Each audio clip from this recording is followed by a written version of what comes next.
Hello, hello, everyone. What's wrong with my tracking? Okay, can you see me? Hello, hello. Where's the Twitch chat?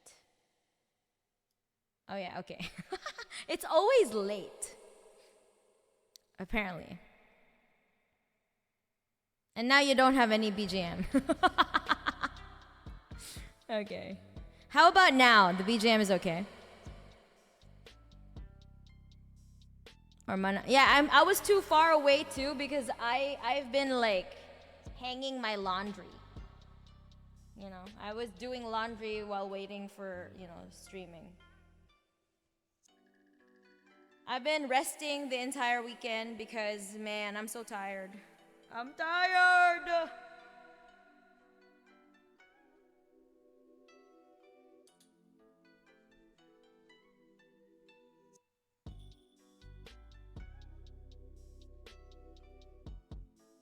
But anyway, how is everyone? Yes, I'm an apple. Today I'm an apple. Last time I was banana. Now I'm an apple. Did you fall in a cave? You have echo. Oh, wait. Damn. Okay. Am I reverbing? Yes, I am reverbing. I fell into a cave. Indeed, because that's how it is, falling into a cave. Falling to a place where I be longing. Who can tell me where I want to go? Talk to the void and fall with me. With me. Okay, there we go. For those of you who are new here, I am also a singer. So sometimes I try my best to come up with a cover every month or an original song every month on my YouTube. If you're new here,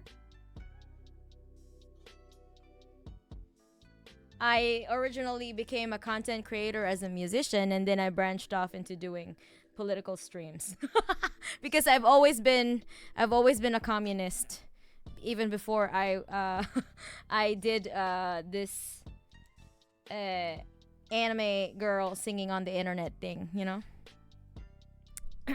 Anyway.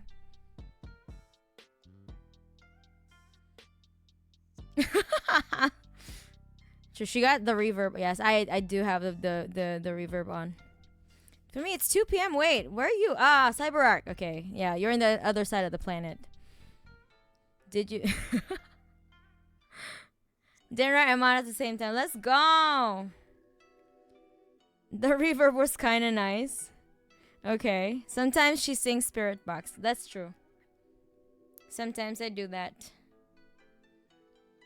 Also, lady, you have an insanely good voice. I'm alright. I don't think it's insanely good, but it's getting better at least. I practice a lot, so maybe that's working. Hopefully, I would hope so. God damn. Oh, yo, let's go.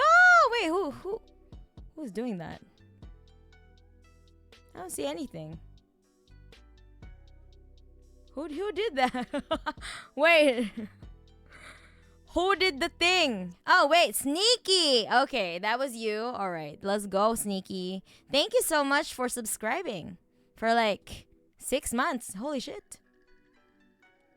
We needed to have at least one audio issue because the leftist broadcast vibe was missing something. Exactly.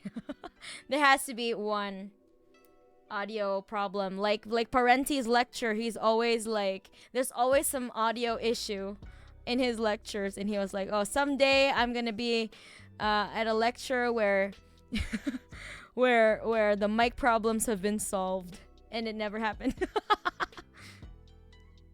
A doctor a day keeps the apples away. Now, why would you want the apples to go away? Do you want me to go away? Damn, just say you hate me, Doug. I mean, hell is How his most famous lecture is one would fucked color correct. Exactly. Yellow parent. That's what we're doing today. We're doing the yellow parenti today. It all connects, you know. All commies doing anything that has to do with audio is just destined to have audio problems. I'd rather not have a doctor every day. I mean, it's fair. Then you must have Manapple a day. Just saying that I think I have to see my therapist. Yeah, I think I agree. I think that's a really good self-assessment, Nicholas. So I would have to agree. Welcome to the chat. Have you watched the Soviet cartoon Adventures of Captain Vrongol? Not yet, but that's in my list. It's one of the stuff that's recommended to me, Captain Vrongol. So I will do that soon. Next Wednesday though, we're doing a watch along of Solaris. So you know we're gonna do like alternating between Soviet cartoon, and then the week after next we're gonna do another Soviet cartoon, and then after is another film. So you know we have like a little bit of variation. She's watching them on stream, so no. Yes, I'm watching everything on stream because it's a lot more fun to watch it when there are actual Russians around that can give the context to the thing, and give a lot more kind of like explanation on like if there's something that I missed or didn't understand. Because like, you know, it's like an inside joke among Russians. If Manapple streams every day, I'd have a Manapple every day without questions. Thanks. Mana-sama, bad Apple metal cover when... I've been asked that, actually. I haven't never heard of it, so... Maybe someday. I'm more of a banana guy. What about both? Banana and Manapple. Also, welcome, first-time chatter, Neroku.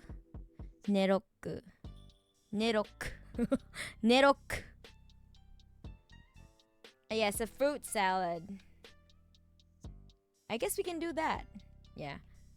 And I have like my back mouth. This one.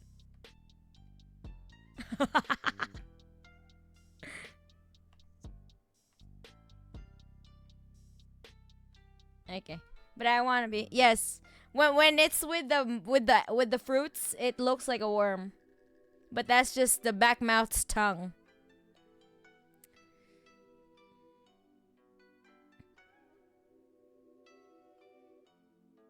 Watermelon when actually I want to do that as well. So maybe I will. Maybe I will, okay? Maybe you just have to wait. But I think it's the file's gonna get heavier because of the variation of this stuff that I have. The rigging is gonna be really heavy. The file's gonna get heavier if I keep on adding more. So maybe I will add one more, but like only watermelon, you know.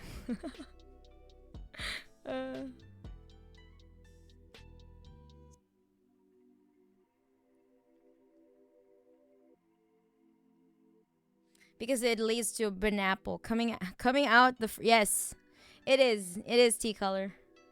It looks like a worm. See?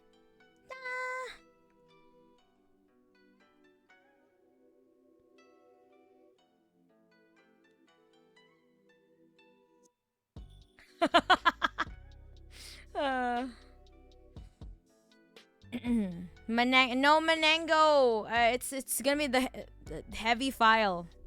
Like, there's just so much fruits already. I have banana and then apple, and then I'm gonna add a watermelon. I think watermelon is the last one. Yes, the way. Hello, Adorned. Welcome. Not Miss Rizzler. That was it's the apple. The apple Riz. Banapple Riz. Now, would the watermelon be a full one or a slice? It would be a slice because it shows the, you know, the full flag of Watermelonia, you know? If you know what I mean. The full flag. The full color of the flag, yes. From the rind to the seed, you know what I mean? Yeah.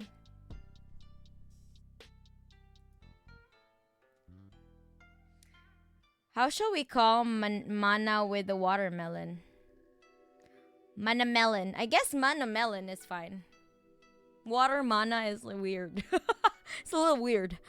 I think it's better to say mana melon. It kind of rolls off the tongue. Mana melon. Watermelon. Mana melon. Yeah, mana melon. Mana, we love your... we love your... No, let's not do that here. No, any indication of like brain rotted what do you call this? Yeah, see my regular chat, they know it. They know that it's not something that they do here. No. And that will give you a timeout. You'll get timeout for 5 minutes. Calm down. You do it again, you get banned. I don't give a fuck. Thanks.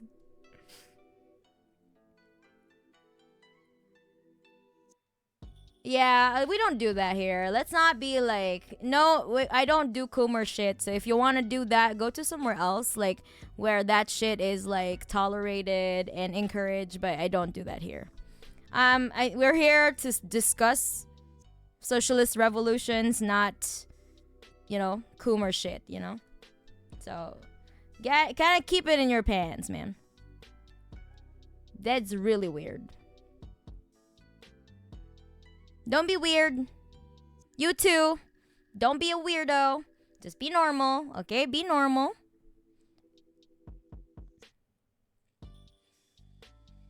No, I don't give a fuck if you like waifus. I just don't. I'm not your waifu. That's the thing. So go to your waifus, which is not me, by the way. So don't do that somewhere else. Keep it to yourself, and you know it's gonna be fine.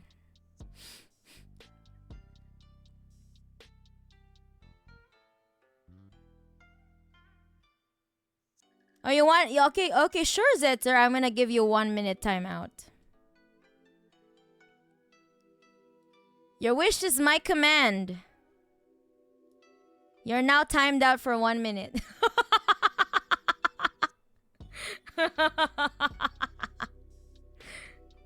Hello, everybody. Yeah, I mean, like, man, do not do Coomer shit in my chat because that's just not what we do here.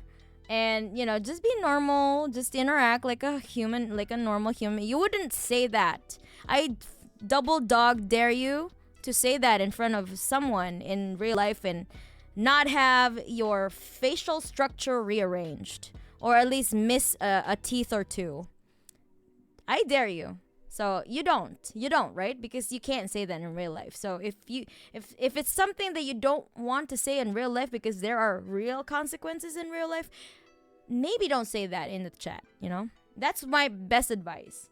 That's like a rule here, you know? If you're not going to dare say it in real life, don't say it in the chat, you know? Yeah, I mean yeah.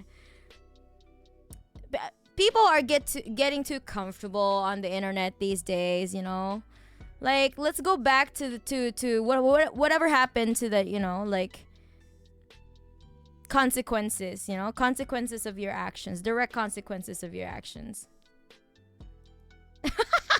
I'm a time. Okay, all right, Zetir. Yes, I made your dreams come true. Now that's enough for you today, okay? Someone was being a goon for a person IRL who happens to use an anime character avatar for privacy. Yeah. I mean, I'm not opposed to people doing that, but I'm not doing that. So like let's be like just respectful for what people do specifically. So if you want to do that shit, go to the people who encourage that. And there's nothing inherently wrong about that. It's just that I'm not doing that. So I don't want to do that. I don't want you to do that to me. So that's just boundaries.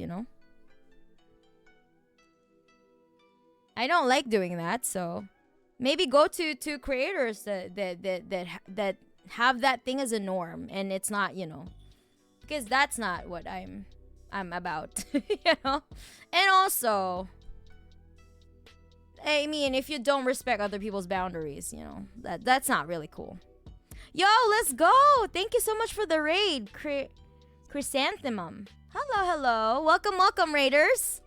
I don't really have anything fancy. We just started right now in my chat. So hello, welcome. If you're into today we're gonna watch Michael Parenti. If you know Michael Parenti, he's a political author. Or historian and a political commentator. He's had a lot of lectures about socialist revolution and stuff like that. So bring out the fine china. Hello, Raiders. Thank you so much, Chrysanthemum. Thank you. Welcome, Raiders. Okay, so now let's get into yes, exactly, Creamy. The Parenti, the yellow Parenti. Hello, comrade. Thank you so much. Hold on, let me give you a shout out.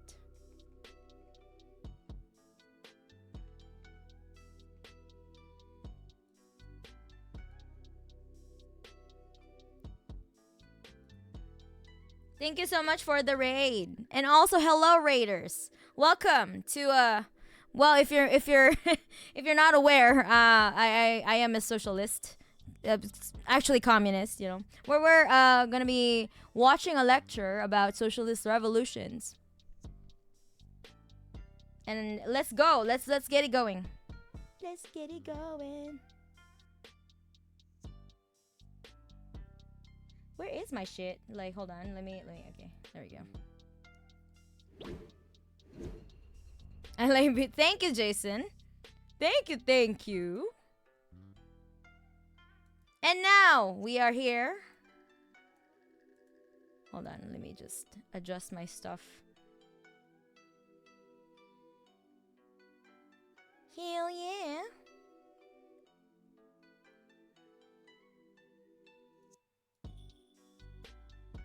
My god, I can't find my shit. Hold on.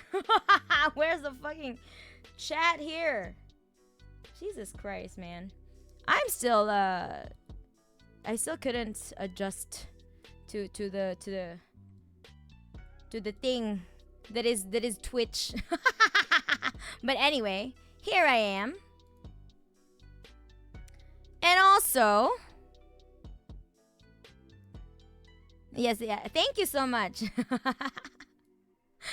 And also, if you guys didn't know, we're my channel, my community are also we also support a free Palestine. So, as you can see in my kafia. So, yeah, let's go. Hell yeah. Let's watch the Yellow Parenti lecture. It's been a while because I think I've been a communist for like almost 9 years now. So I haven't seen this in a while. So it'll be a good time to revisit this. Now that everything is falling apart. I mean, I'm pretty sure it's been falling apart for a while, but the Fash are speed running the falling apart segment of of everything. So, and I woke up here the other day. Oh, really? Oh, the raid, the raid, and the other day. Okay, the other the stream from last time. Hephaestus, hello! And so I wanted to rate. Thank you so much, Chrysanthemum. Really appreciate that. Thank you, comrade. Hold on, let me just... I've been standing on my standing desk. So I'm gonna sit down for the lecture. No, not my precious USAID. Yeah. These motherfuckers, right? Like, they were panicking. I'm not sure if, like, Vaush was memeing or he was serious about it when he said, like, oh, like, he was affected by it, but, like, okay, alright. Not beating the allegations, I guess. The fuck? My ancestors were sent to Siberia. Now I said, yes, you were sent to timeout. It was 5 minutes. You need to think about what your life choices, Neroku. Reminds me of how I saw people talking about that new game coming out of China that got announced recently, which has a femme protagonist, and people in a comment section were like, the game should get the Stellar Blade treatment, meaning fan service. Someone replied, get a girlfriend, and in response someone went like, funny that you think men with girlfriends don't watch porn, as if it were some kind of own. Yeah, I mean, I don't really understand like the minds of these like brain rotted Coomer like people. I don't understand why everything has to be sexualized, you know? I miss a small time window where the fascists were afraid of speaking their ideas loudly. I know, right? Now they're just saying it out loud, you know? They're just saying it out loud, like, oh, we're gonna do this. And they even went to Cincinnati. Oh my god, and got their ass beat. I love it. Like, why would you go there? Like, do you not have any like context of history at all?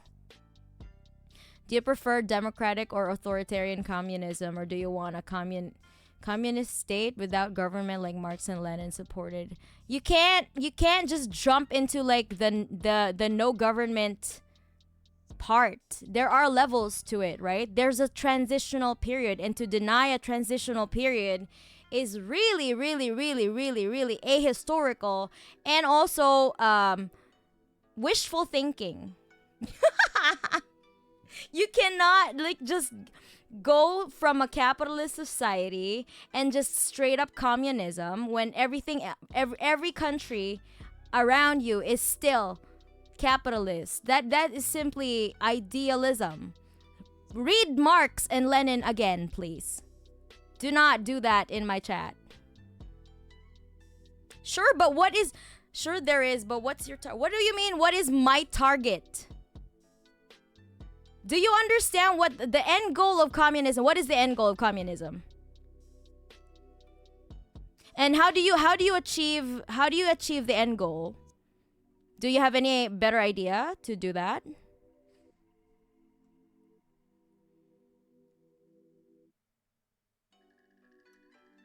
I would love for you to propose a theory that could surpass, you know, what was tried around throughout history, you know?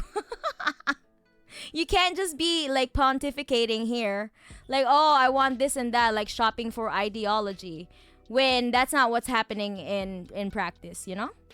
So maybe you should organize in real life, apart from like, you know,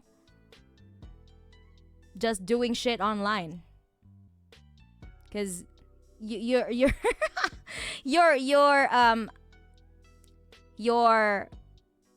theory should also be applicable, you know, in real life.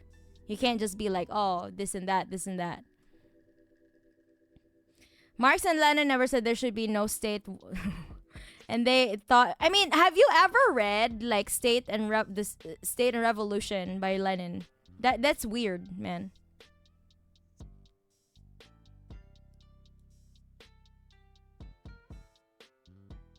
My end goal is communism. So, how do we achieve that?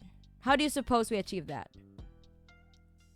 Like, are you just asking like what my ideal society is? Like, but the thing is, if you've read Engels, we cannot be utopian. We have to be scientific about it. We have to apply scientific socialism. Man, read Engels too.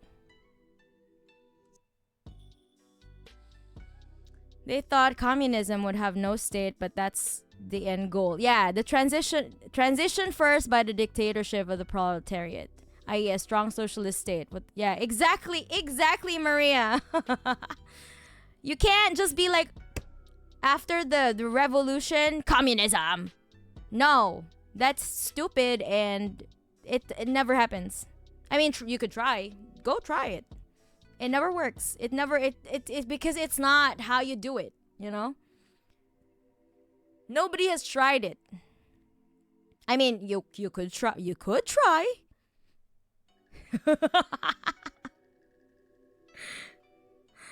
Oh my god. No state immediately would be anarcho-communism, anarcho-syndicalism. You're talking about Kropotkin and Bookchin, not Lenin and Marx. Yeah. In that case, I'm not an anarchist. Words without actions are meaningless. I prefer Kropotkin and Proudhon to Marx. And even then, they had nuance. Okay, where are you at? Yes, you did. A million volumes of Lenin's works, my beloved. Yeah. What are your favorite philosophers? I can't say I have a favorite. Because, you know, like it's so Eurocentric. So I'm not sure, like I don't know if they're my favorite. Like I've read them in college because I took a bunch of philosophy classes when I was in college, but I don't think that they're my favorite. If you could consider Mark a philosopher. Right? But he did say that the point, like, the people spend so much time explaining what is happening in the world, but the point is to change it. So at least Marx is the only one who's like, yeah, you know what? Maybe we should change this. You know, maybe we should do something about it, you know? Proudhon was also an incel, literally a hyper-misogynistic incel. I had no idea. I didn't read a lot about anarchism because like I don't think that it's gonna help me anyway. Oh, hello, Mama M Media. If I've been here since I changed my name, just so you know. I know. Yes, I know your Mama and Media. Hello. Of course, it's not just I want this, I want that. But as far as I understood, the end goal should be that nobody is ruled from above. Yes! Sure, it's a long transition from capitalism to communism. Okay, so what is your point? The fact that people say I'm a communist. What do you think the end goal of communists are? It's the abolition of class society, right? Okay, done. Okay, next question. What is your point? Are you trying to get me into a gotcha? Like, oh, you're an authoritarian. Oh my god, please read Lenin. Like, my goodness. I cannot do this again. Please. For the love of dog. No. Alright, anyway. Let's start. Okay. Before this stream gets derailed again, let's start with watching the the infamous lecture of the Yellow Parenti, okay?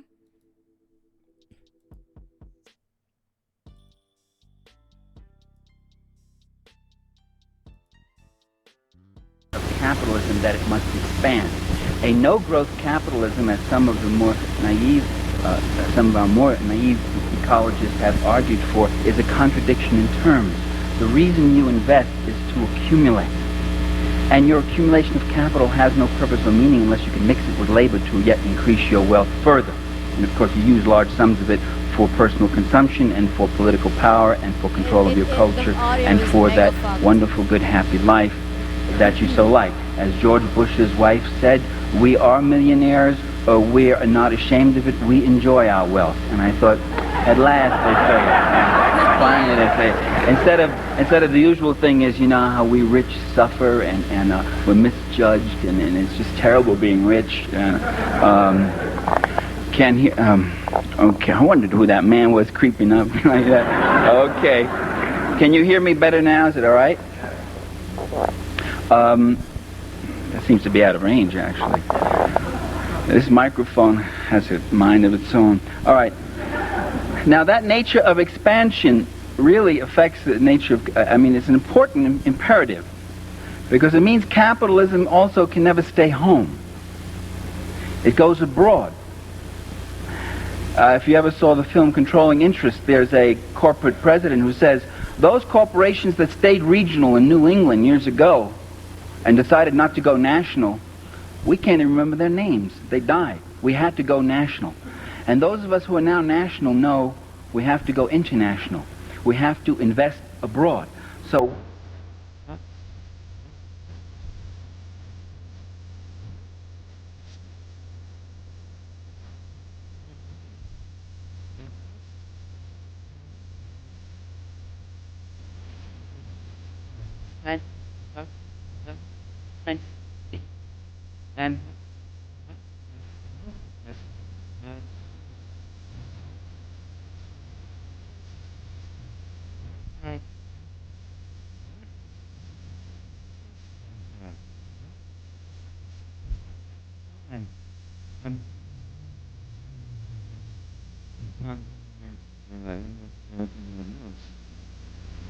but that expropriation of the third world, the only concern for this, brings us to another revelation.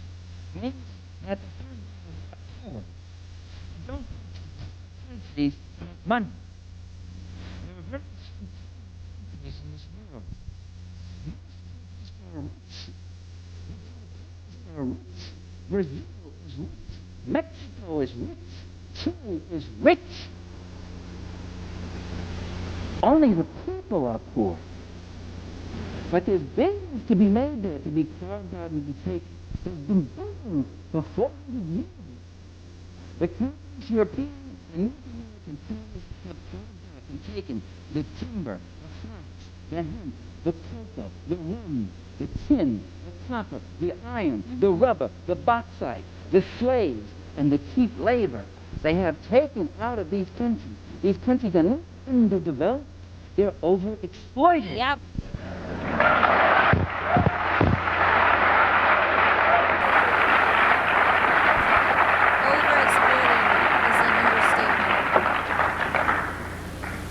One of the countries that had a great deal of Western capital in it was Tsarist Russia.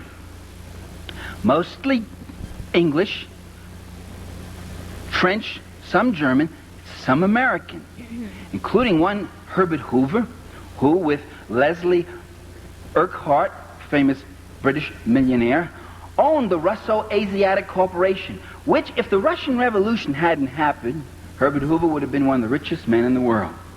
And years later, when he was President of the United States in 1931, when 1/3 of this country was unemployed, when people didn't have enough to eat, when people were driven to the edge of desperation, President Herbert Hoover said to the San Francisco Examiner, he said, my greatest ambition in life is to see the overthrow of Bolshevism in Russia. Yeah.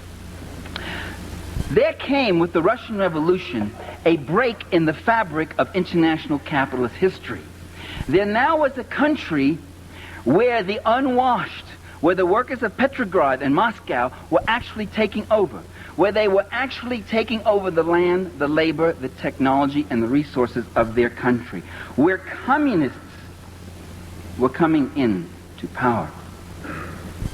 And there's a remarkable correspondence between Secretary of State Lansing and President Woodrow Wilson, in which Lansing says, the Bolsheviks are wanting in political virtue. They would preach to the ordinary man that he might elevate himself through political means rather than by dint of hard work. This would be a most unfortunate example to the common man in our country and other countries. They understood what was the threat. The Americans themselves, the American ruling class, had very little didn't have all that much. I told you about Hoover and a few other speculators, other people like that. But they joined in with 14 other nations to invade the Soviet Union, to overthrow the socialist government that had just been put in after the Tsar was overthrown.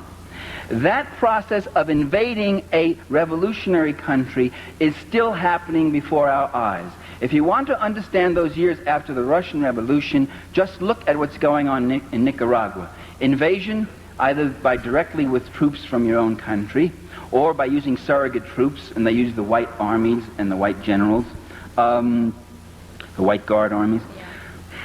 Embargoes, isolation, withholding food supplies, sabotage, encirclement, refusing diplomatic recognition. These are the methods that are used, and these are the methods, time-honored methods that are being used right now by Reagan against another. Exactly, and then this somehow, like, all of these things being imposed towards, you know, socialist countries, or actually existing socialist countries.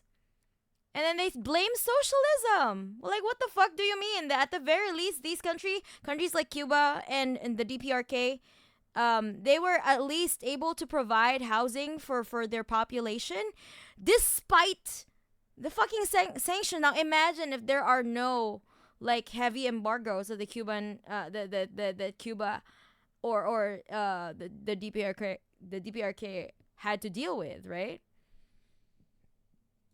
The revolutionary government, which is Nicaragua. Yeah, sure, but sure, let's blame socialism, right?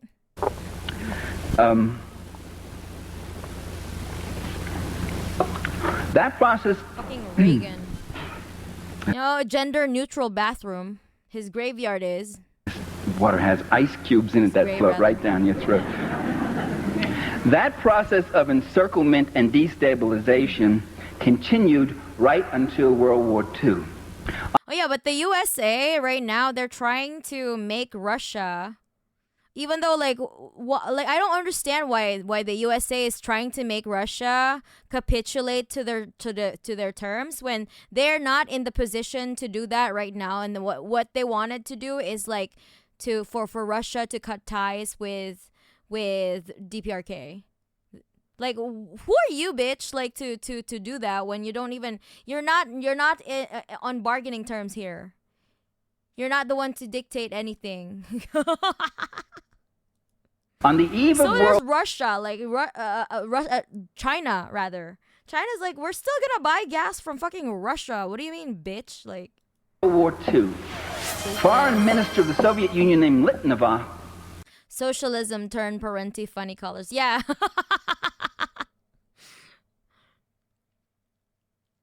Realistically, mainly one, yeah. If they stop blaming socialism and hindering people's efforts, that means they accept they were wrong. And that's something they just can't afford to. Exactly. They need to keep the narrative going, of course. Liberal logic. Socialism is when state oppress. Exactly, when like every capitalist state ever is more oppressive than all the socialist countries combined. But sure, 100 gorillion victims of communism. Socialism is cool. Communism just doesn't work.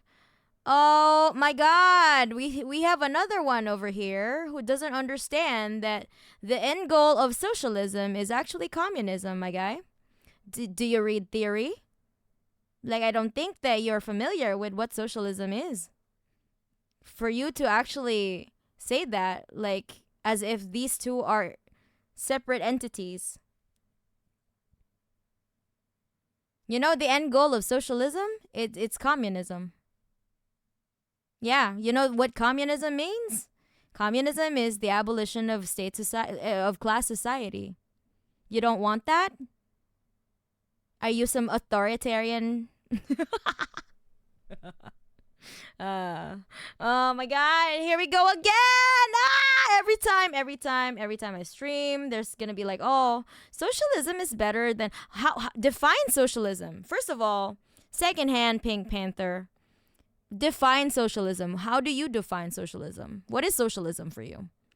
How do you understand socialism? Because I'm pretty sure that what you mean is free healthcare, free right? Free healthcare, education, and housing. Yes. So it's like socialism is when the government does stuff. Is that what you mean by socialism?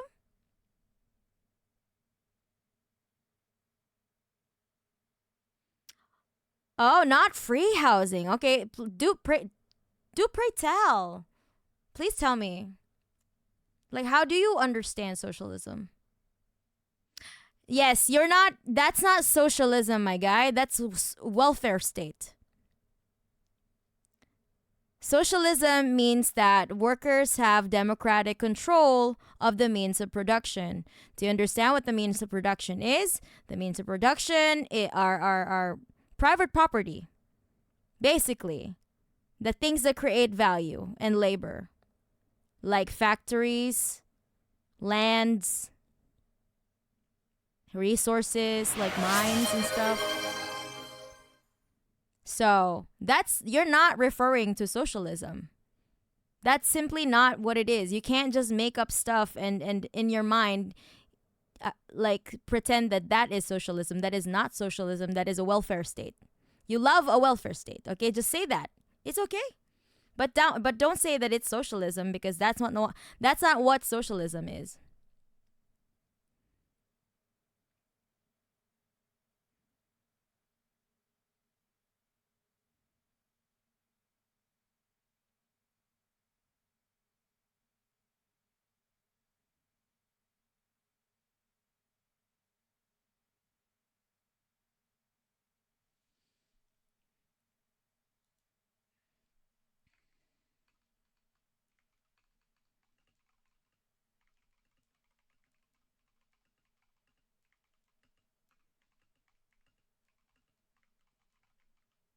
Yeah, it could have been anybody but Marx though. Like Marx was just some guy, Like he just happened to have a correct assessment of material reality, but at the end of the day, he's the one who popularized it, but even if it weren't Marx, it would have been someone else and it would have still been correct.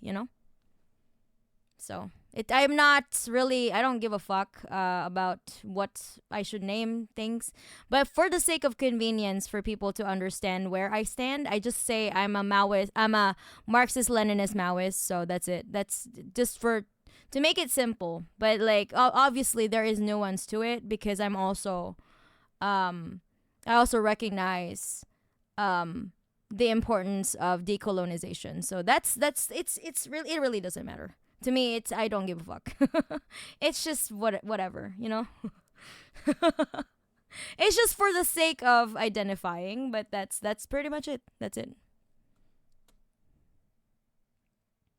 For the sake of scholarly or academic discussion, but that's at the end of the day, it doesn't matter as long as it's scientific. As long as it's the principle is still the same. It still follows like dialectical or historical materialism. That is pretty much it. To me. I got raided with Chrysanthemum's crew. I'm a socialist with anarchist leanings. Nice to meet you, story girl. Hello, comrade. It touches vaguely in his class war theory in Capital, but that's because he was a German white cis man. Yeah, I mean it is like the socialist revolutions in the global south have already expanded Marx. Like there's really no like I think a lot of the revolutionaries in the global south recognizes what Marx did and then expanded on it. That's it. Like that they're not really like, oh, they're not obsessing over what what should it be properly called or whatever. Like, I don't know why. Like, to me, it's a non-issue for whatever. To like, people can call whatever they want. They can call themselves wherever they want. I'm just calling myself Marxist Leninist Maoist because for the sake of convenience, you know. Like, if people want to know more, then of course, obviously, we can talk about the nuance behind like all the revolutions, you know, that are happening, that have happened and are happening in the global south, you know. So yeah, I mean, like, it's not something that I'm focusing on. I'm more in fact, I think I'm more I'm more I think, you know, I'm a freaking online person in on the internet. I'm a streamer, you know. I'm not a member of any vanguard party. So for me, according to my to you know, to my for my according to what I can do um within my reach and my capability, I think my number one goal, why I stream about politics and why I stream about socialism and all that stuff, communism, and discuss like relevant events in our society in relation to, you know, how I interpret it under the Marxist lens, is just to make people care more about, you know, the world.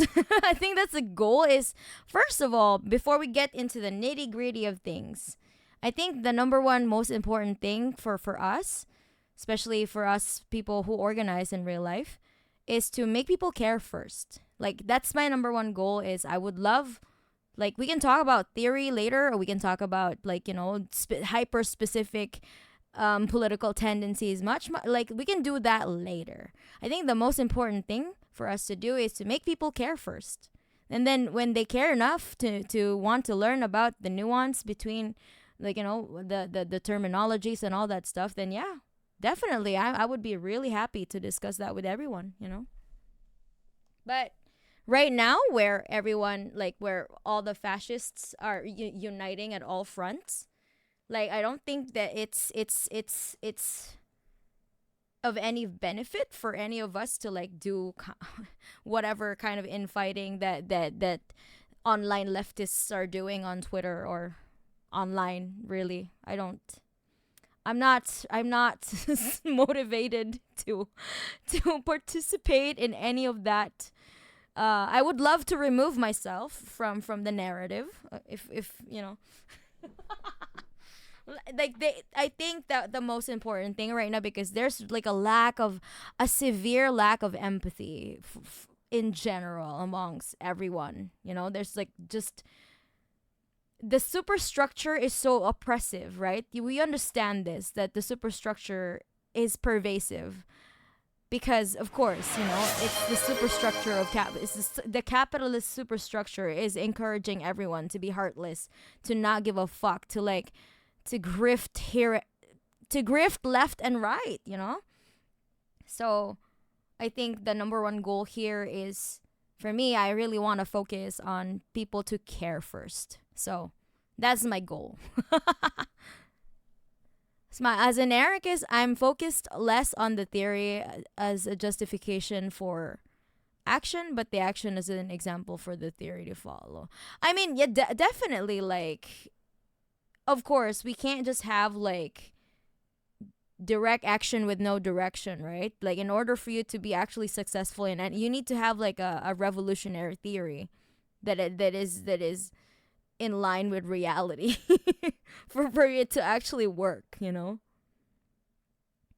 We must build the broad leftist coalition. We can fight after the revolution. Yeah, but obviously we're not gonna have any, like, fascist sympathizer in our ranks, you know. I don't mean it as a flex, just a statement of where my priorities lie. Yeah, like like I said, like it really is. It also depends on where you are.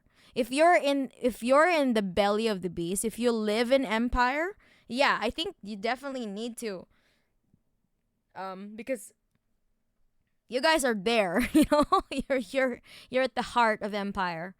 So there's a lot more risk to take. I mean, I'm also in the heart of empire. I mean, I live in Japan, so I guess, but it's a lot less, it's a lot less oppressive here.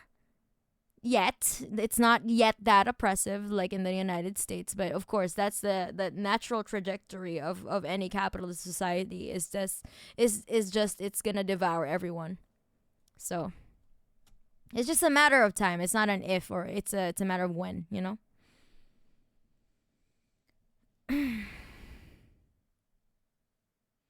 That's just some LARPing as a political understander. If you read Marx and Lenin, you'll understand that Marxist Leninism didn't begin, and most of definitely did not stop with them. Sprinkle in some Mao, and that becomes even more blatantly obvious. It's just like they just happen to have like added on to it. Like it's a living and breathing theory. It's not just stagnant. Like if you apply dialectical and historical materialism, it's never the same. That's why it doesn't make sense when you call yourself an orthodox Marxist. It doesn't make sense. You can't be orthodox when you're applying dialectical materialism and historical materialism into it, because I mean everything is changing. Like you cannot like fighting change is like it's fighting reality. That's literally what capitalism is doing right now. It's fighting against reality. It's fighting against the trajectory of time, the trajectory of history. It's long overdue. That's why we're like in the late stage capitalism. It's hanging empire is hanging on to its last, the last string. It's hanging by a thread, basically. That's why I focus on the experience of the oppressed, not on theory. You could do both. Like why not both? You could actually do both. You can use theory as a guiding principle of your actions. It's a science. It's a science. It's a science. Why not?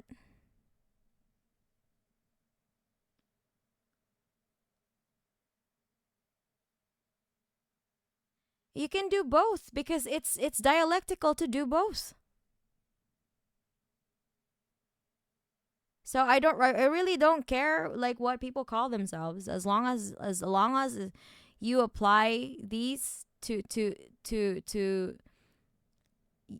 as long as you have a guiding revolutionary theory that guides your praxis, and your praxis will guide like the trajectory of your theory, right?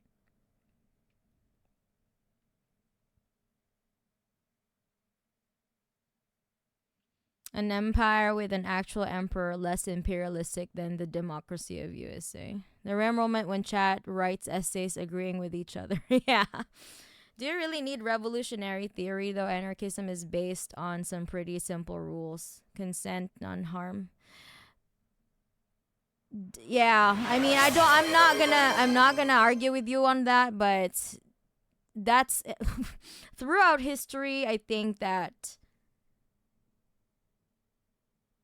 yeah, the communists have implemented, socialism based on, yeah, like a revolutionary theory. Exactly. ML theory is a tool to be used. It's not the be all. We can't just do revolution with vibes, okay? It's oh my god. All right. Anyway, let's move on. Litvinov Litvinov went to, did I pronounce his name correctly? No, I can't say it that way. Went to the Western powers and called for an alliance with England, the United States, and France against Nazi Germany. Yeah, Juche is the implementation of Marxist Leninist theory on the material conditions of the DPRK. That's simply it. It's nothing special.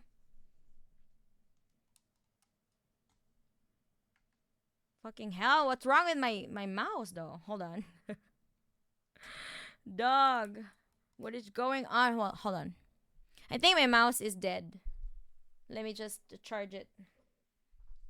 Jesus fucking Christ.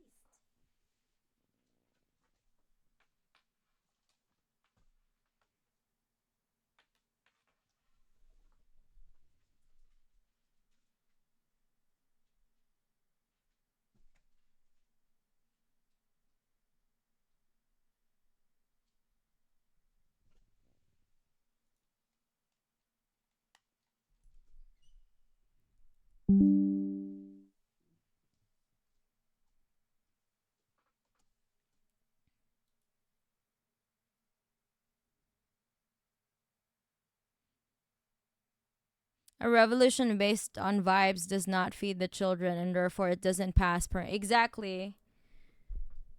You can't just like, you need to have a guiding principles that actually works in practical, like that actually works in praxis. You know, it's not just like, oh wait, we can do that, we should do this and stuff like that, but like the implementation it can't be like practically implemented.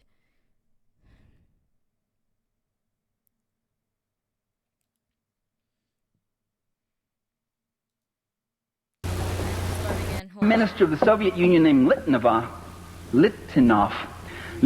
went to a country is still happening before our eyes. If you want to understand those years after the Russian Revolution, just look at what's going on in Nicaragua. Invasion, either by directly with troops from your own country, or by using surrogate troops, and they use the white armies and the white generals, the white guard armies. Embargoes, isolation, withholding food supplies, sabotage, encirclement. No, I don't. I'm just saying that I'm not really particularly so you know, like focused on the particulars and what I call myself or whatever. I mean, I think that you were bringing that up, so I'm like, yeah, okay, yeah, I understand what you're saying though.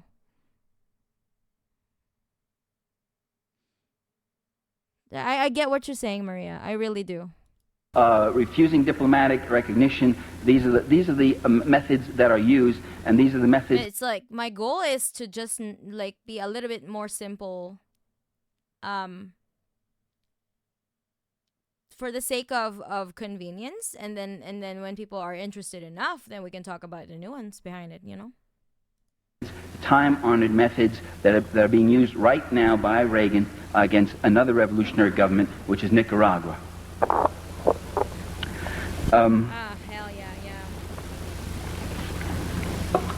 That process, this water has ice cubes in it that float right down your throat. That process of encirclement and destabilization continued right until World War II. On the eve of World War II, I'm not focused on that at all. I literally wrote. I thought you were like under the impression of I don't know. I don't know what you were trying to say really, because I don't know what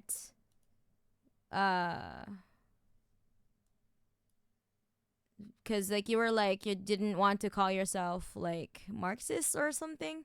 So I'm like, okay, but you proceeded to like say a lot of things that I don't know what the yeah, I'm not sure. I don't know if I got that right, but I got a bit confused of what you wanted to say or what I don't know if I missed the point or something.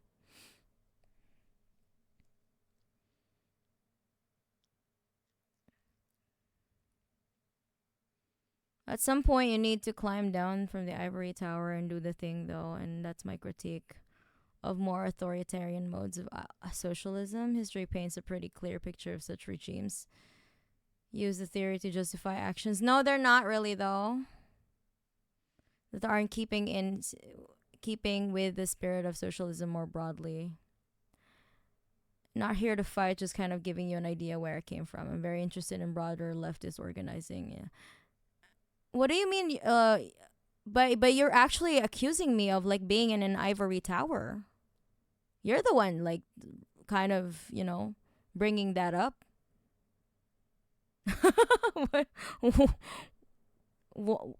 If you didn't come here to like throw hands, why would you say that to a person who did not say anything about that at all? You know?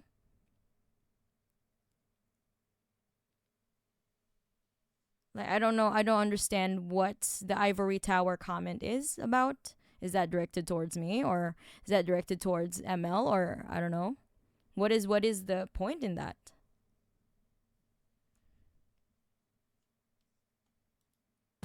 Foreign minister of the Soviet Union named Litinov went to, did I pronounce his name correctly? No, I can't say it that way. Went to the Western powers and called for an alliance with England, the United States, and France against Nazi Germany. And that if the Germans attacked Czechoslovakia, they would all join in, or attack Poland, or attack anybody, that all the powers would join in. Let's just be clear here. No socialist leader is above reproach. So I don't know what you're getting at. But the thing is, how do you define authoritarianism? Like no governments whatsoever? Would you call Cuba an authoritarian government? Would you call the DPRK an authoritarian form of communism?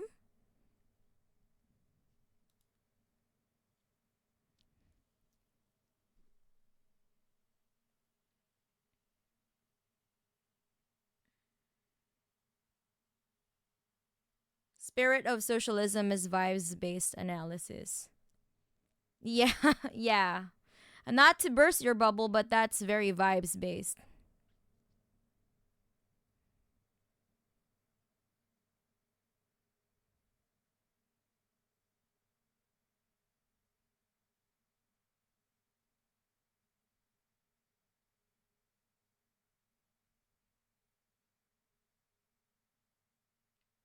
I'm assuming you're referencing to the TPRK, which is more democratic than the West and definitely not authoritarian. So if not, who are you referring to? And also, Cuba has the most progressive. They literally created their constitution with their people. So what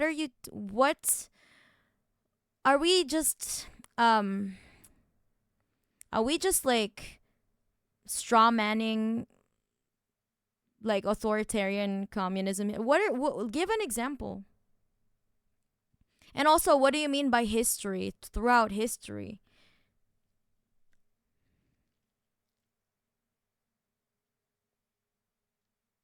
Oof.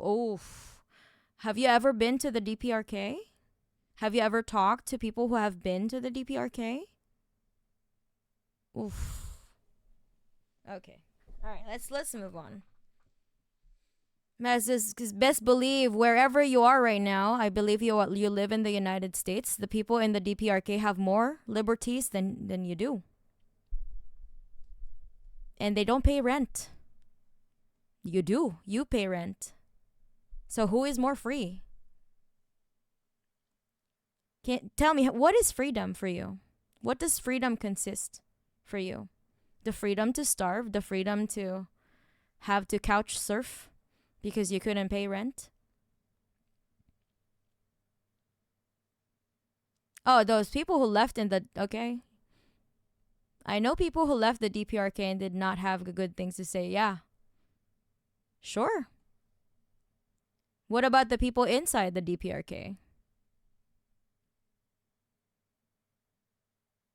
And also, wouldn't you um would you not consider that also the defectors might have also been paid to tell lies about the DPRK, because that shit sells. Do you believe whatever Yeonmi Park is saying?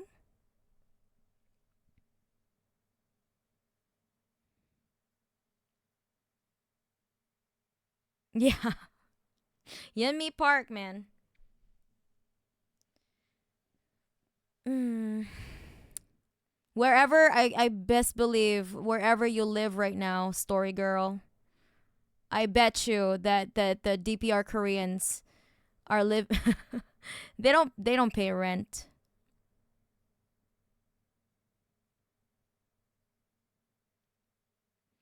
I mean, I could say the same thing about people who stand for communist regimes who still participate. What do you mean by that?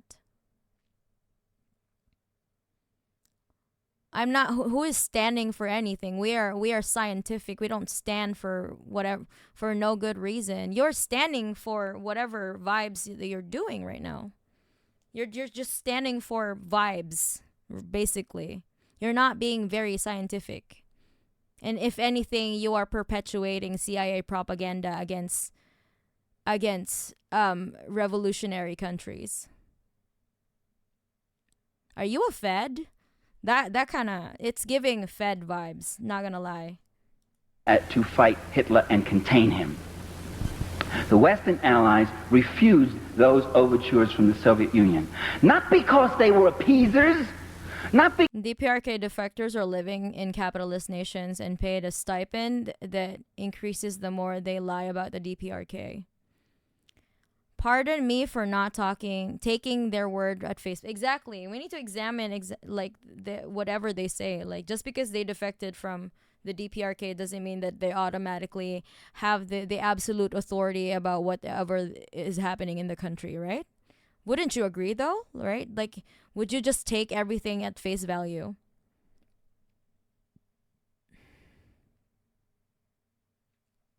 My bill is huge the way they're glowing. What do you mean? I'm not a Fed. I'm in Australia and it sucks here too. Yeah, like I said, like wherever you are right now, like, so what makes you think that the DPRK is oppressive? What can you explain to me point by point on what is oppressive about the DPRK?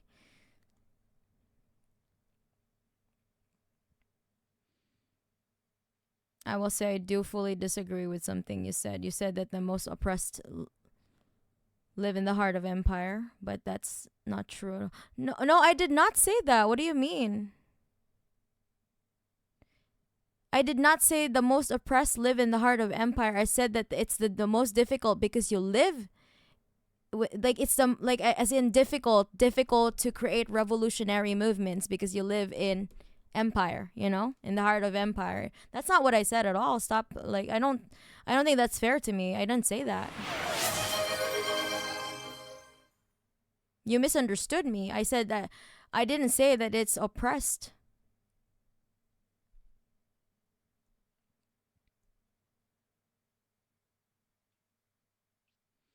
That's your interpretation of my words. You're more invested in that idea than in me.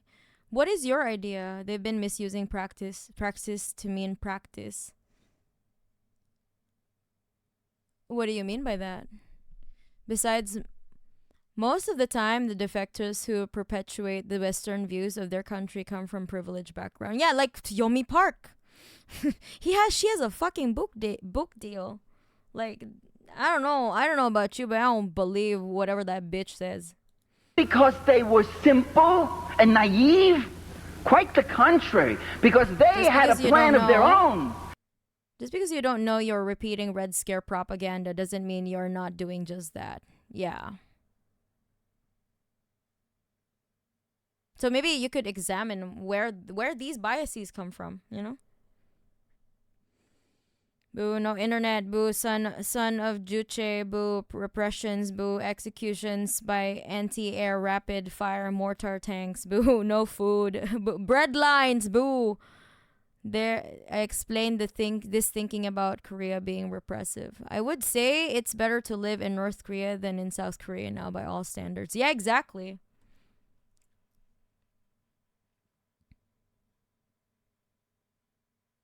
That's okay.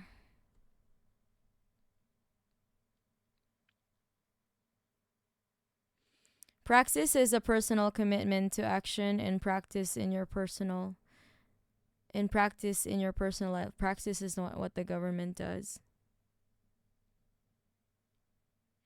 Can you say without ego that you're also No, I'm not saying that. I am biased towards communism. What the fuck do you mean? I am heavily biased towards communism. What do you mean?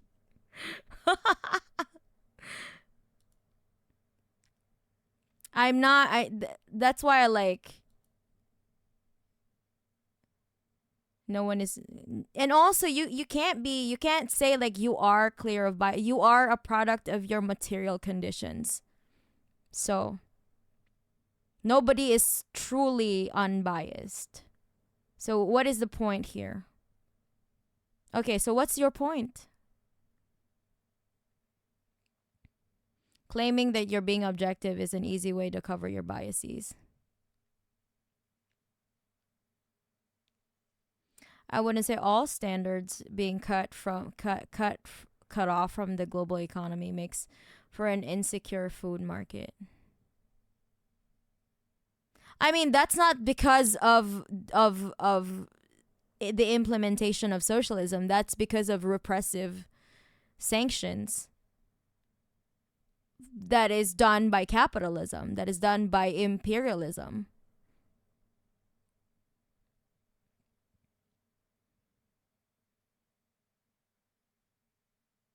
Everyone is biased is some way. Yeah, but we're all biased. Like, what do you mean? That's why I'm saying like I'm biased towards communism. That's where my biases are. So like at least I'm being honest about that, you know.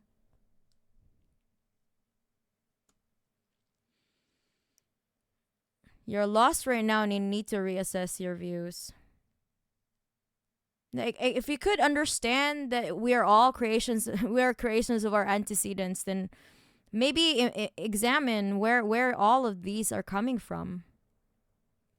And why are you so concerned about what DPR Koreans are doing in their country when you yourself cannot even make a movement in your own, you know?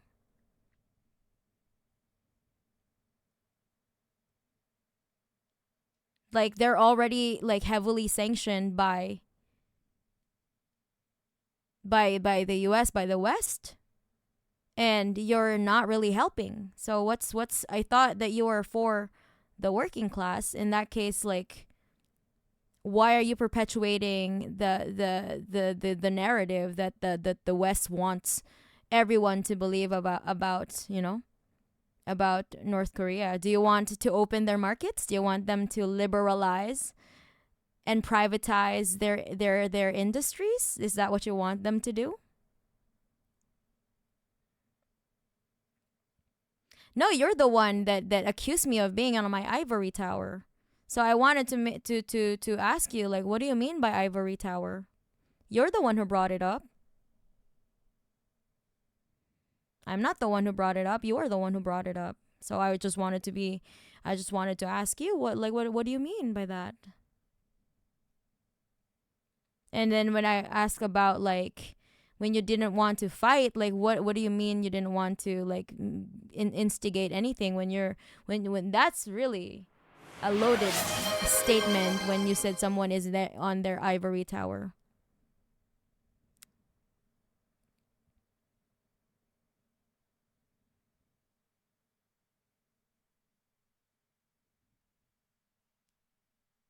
The real ivory tower concept is the idea that the ownership and property rights supersede hunger and the currency should be kept valuable while people yeah, exactly. Oh man. I don't understand. The DPRK for a third world country, largely thanks to U.S. sanctions, bombing, etc., is doing well. It's foolish to pretend it's some utopia. Of course, yeah. Nobody like in their right mind would say that it's a haven.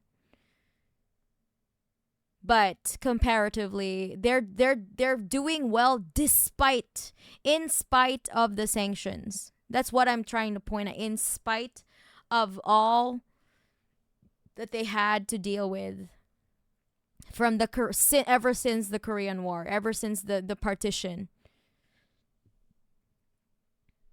You know?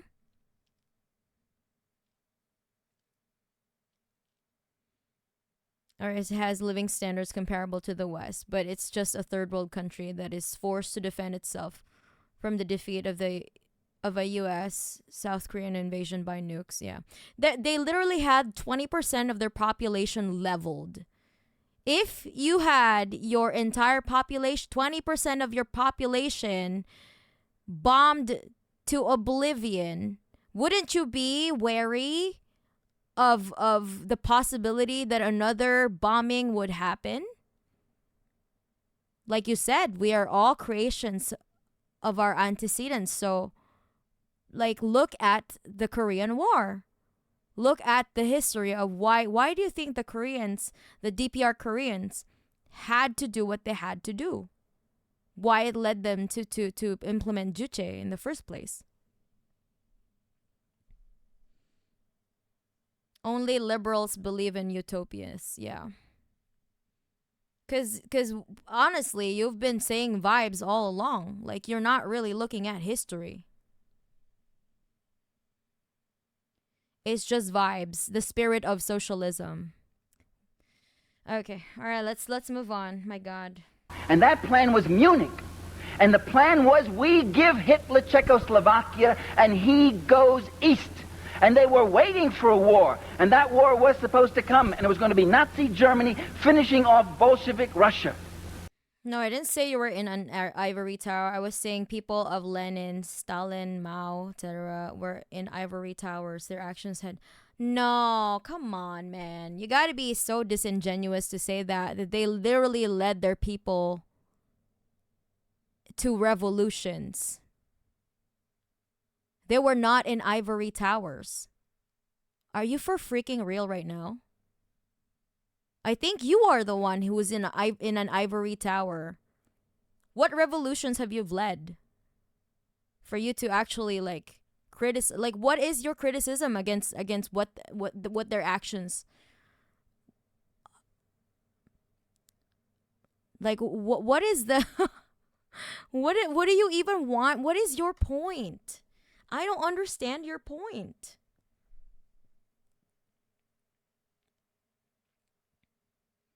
Better access to education, housing, food, safety, and employment. It's not comparable to the West. The West can't compare. The West just has doodads and Marvel movies to distract us. Don't make it a utopia. Everywhere got problems. Their actions have to be placed in the context of the conditions they find themselves in.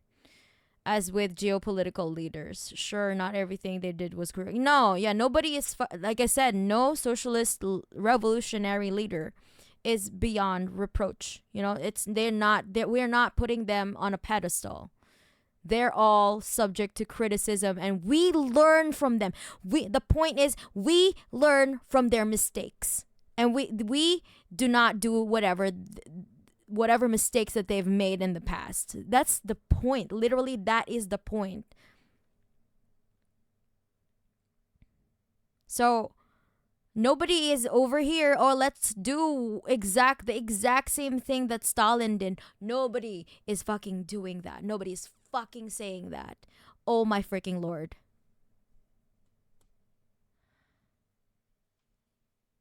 That's not how it works. That is no point at all.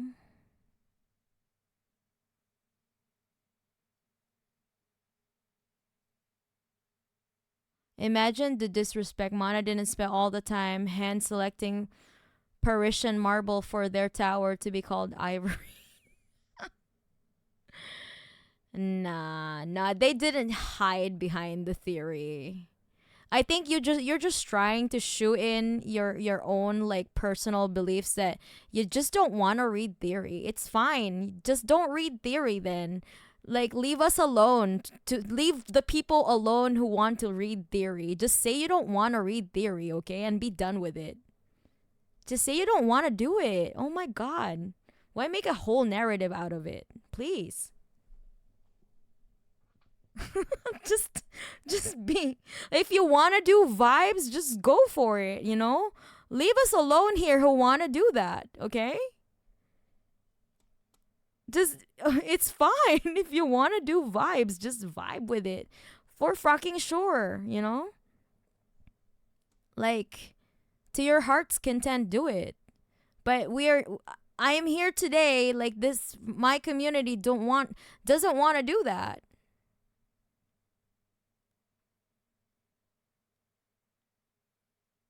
No. You need to know you don't mesh with my vibes. Okay. All right. Just it's okay if you don't want to read theory. It's fine. But don't like create all this narrative just because you want people to not read theory altogether. My god, it's so unnecessary. And also like would you tell that to third world revolutionaries that are actually using these theories as their guiding their guidance to creating revolutions in their own countries? What are you gonna say to the third world Maoists? To the guerrilla fighters in the Philippines? Let's just vibe with it. No. What do you mean? Just are they just gonna vibe against like an oppressive government that's like a puppet of the United States, you know? At least they're armed. Okay? They're armed. They're fighting for their lives. They're protecting indigenous people too. From land grabbing. Like the multinationals trying to like encroach in ancestral lands in the Philippines. You know who's trying to protect those same indigenous people? The Maoists. The armed people. The armed peasants. Would you then tell them that do you know how they're able to do that? The principles of Marxism, Leninism, Maoism. Are you just gonna tell them, let's just vibe with it? No. Of course not. Be so for freaking real. Come on. If you wanna go play, just play. You know, if you just wanna do like, if you just wanna be like, if you just want to LARP revolution, by all means do so. But for people who are serious in their study and their praxis, do not like, you know, do not interrupt us. Just do your own thing, man. That's what you want, you know? Nobody's forcing you to be anything. But don't impose whatever you have in mind, because we simply do not mesh with what your idea is of like how revolution should be.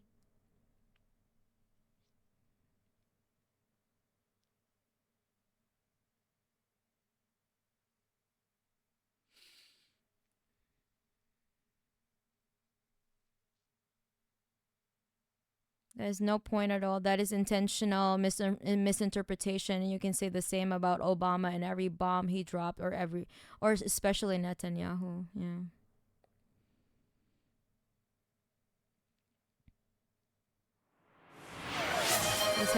Lenin was heavily involved in the revolution. Stalin was a literal train robber. Mao was fighting alongside his people. Yeah, exactly.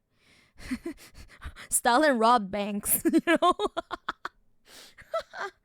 Everything has a dark side. We We are not in a fairy tale. The thing is that communist dark sides pale in comparison for everyday capitalism dark sides. Yeah, there's like for every like, like um death toll, communism death toll that they come up with every fucking year. I don't know why. They just, because the Soviet Union is not even there anymore. But somehow, like, we just completely ignored the death toll under capitalism from primitive accumulation. But nobody wants to talk about that.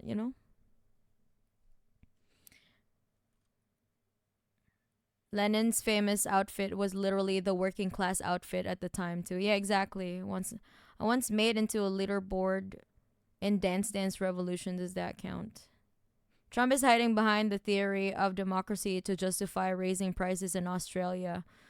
Through his tariff policy, actually, it might lower your prices. Just because they go sit in a government building after the fighting is over doesn't make them be in an ivory tower. Scholarly and theoretical writing is not necessarily ivory tower. What's the conclusion here? Praxis should be guided without any real thought put into models, direction, long-term plan. Yeah, yeah. Like, planned economy works. You can't accuse anyone based on your vibes of hiding behind the theory your entire take is half-formed. I guess I don't have a point that you are interested in hearing. All good. Yes, all good. Bye. Thank you. You never had a point in the first place. It's possible to believe in an approach that takes non-harm, non-aggression, not radical consent. You can't do that under capitalism, could you? No, you can't non-harm your way into taking power against the capitalists. Let's be for fucking real here.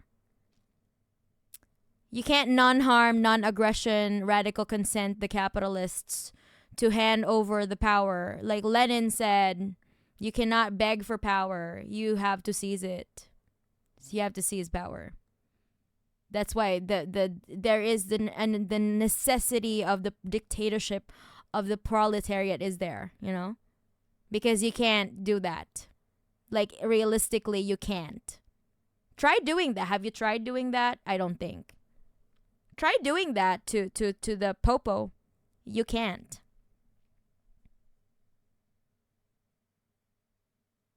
You can't vibe. It's like, see, exactly what I'm saying. You're just doing vibes. Non-harm, non-aggression, radical consent is vibes. How are you supposed to do that? How are you supposed to create a revolution under capitalism with non-harm, non-aggression, radical consent? You can't. Are you just gonna... oh my god. You are a liberal. You are the one being utopian. No revolutions are ever... There are no, like, in history, please, let's not be ahistorical here. What kind of revolutions have never been bloody? Like, please give me a revolution that did not end up in bloodshed, because that does not what happened in history. Revolutions are bloody, and the sooner that you internalize that and realize that revolutions are like that, the nature of revolution is violent, okay? So then the sooner that you realize that and internalize it, the more that you could align your praxis in reality,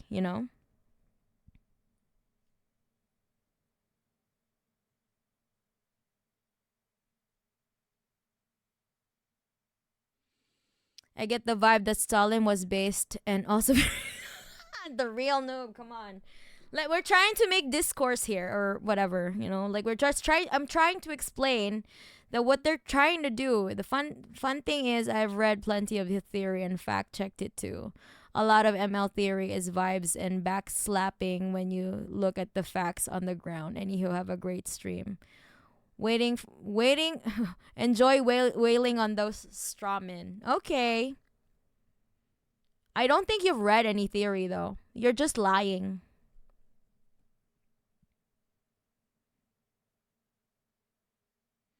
This is such a bad faith analysis of all this. Exactly. You're not even, if you've read theory, you've never read anything about self criticism. Self criticism, no?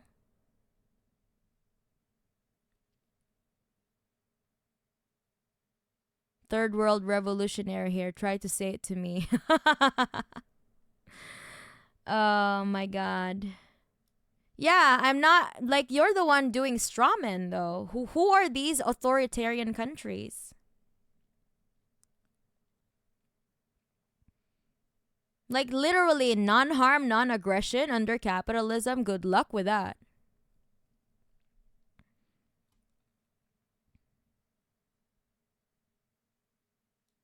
How do you non-aggression the billionaires, you know?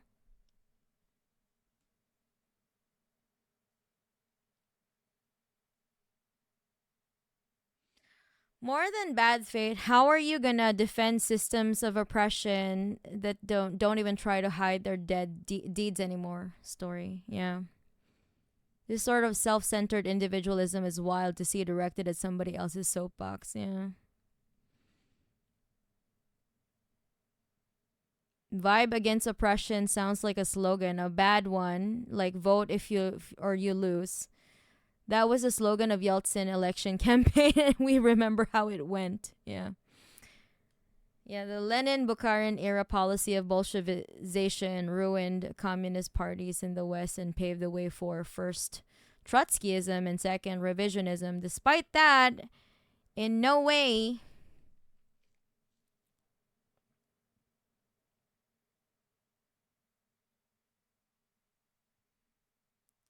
am I gonna reject Lenin, yeah. I don't believe in that because capitalists will protect their capitals till death. Yeah, like I said, try to take power against the current system. You can't do like they will literally kill you. How are you supposed to do that when you're dead, you know? Can you vibe your way in death? Can you do non-aggression and non-harm when you're dead? Be so for fucking real here. You're not trying to do revolution, you're trying to do reform. And what happens with reforms? Civil war started the Republican whites in Chile. Fascisms took over with weapons.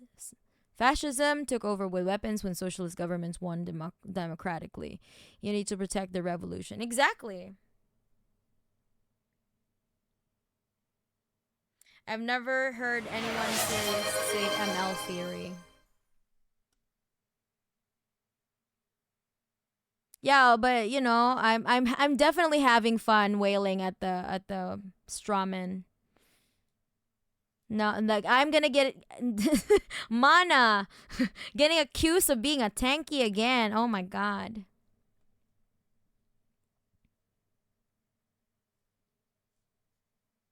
I just can't help myself, imps. I'm such a tanky tank, you know, because I'm a swarletarian. Oh my goodness.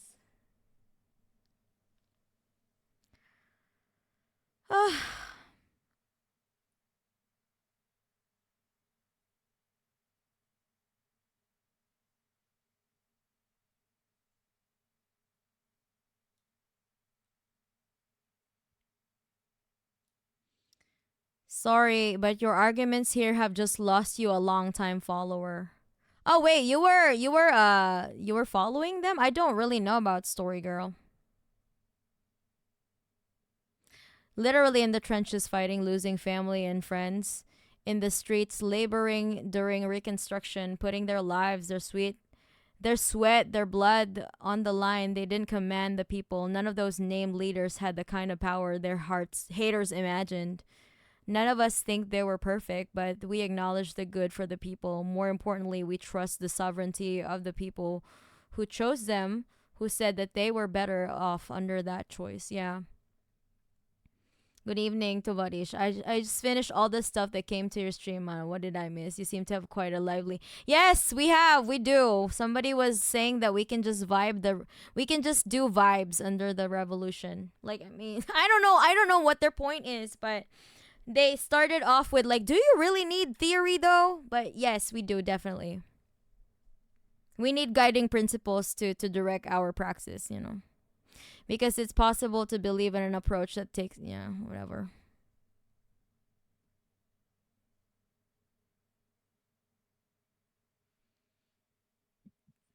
I will say, as someone who was a follower of Storygirl till now, they do definitely read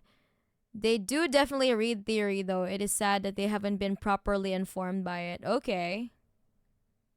That's kind of sad. Fun thing is,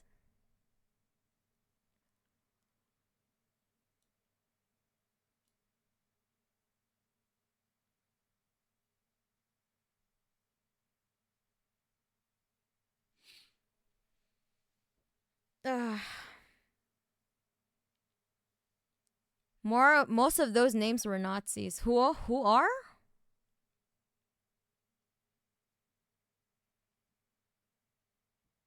Generally, a genuine convo has time for saying Marxist Leninist.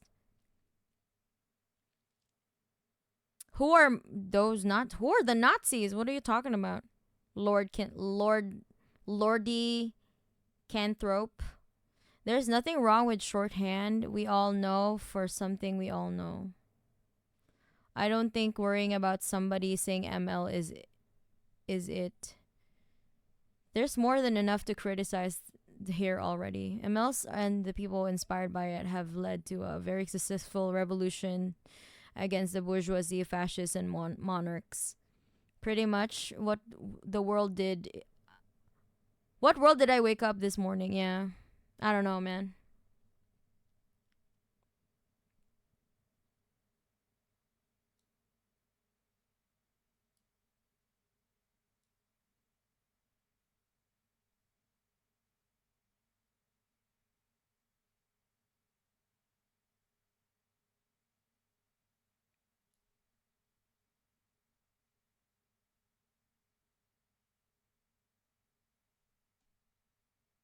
None of the Americans in this stream support Nazi Germany, I'm sure.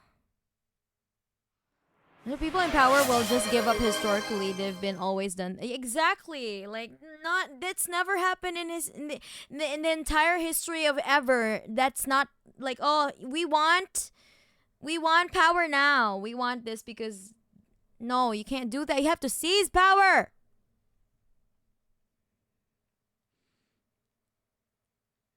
Are you some horseshoe theory? Non-harm resistance to those trying to kill us. Surely that will work this time. Exactly.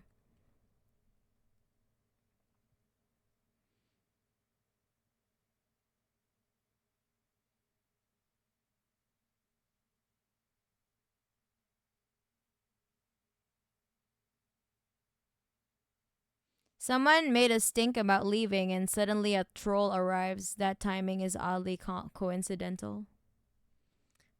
Who is what? The capitalists are actually killing us right now because we are standing up against them with nonviolence, and we see that where that gets us. It's not a working plan, and revolution is about violence and towards ruling class. Exactly. We'll never know, and I don't really care. I don't care about the vibes, people. And you can do that in your own free time. There's a Malcolm X quote on that. You don't know what a revolution is, and if you did, you wouldn't use that word. A revolution is hostile, and a revolution is bloody. A revolution is violent. Exactly. Like when in actual history of humanity ever that a revolution is just like never bloody.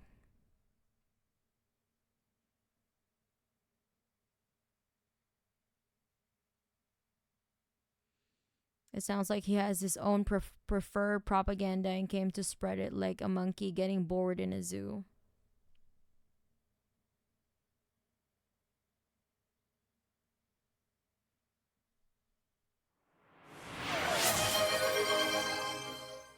You need stick and carrots for successful revolution. Yeah, for real.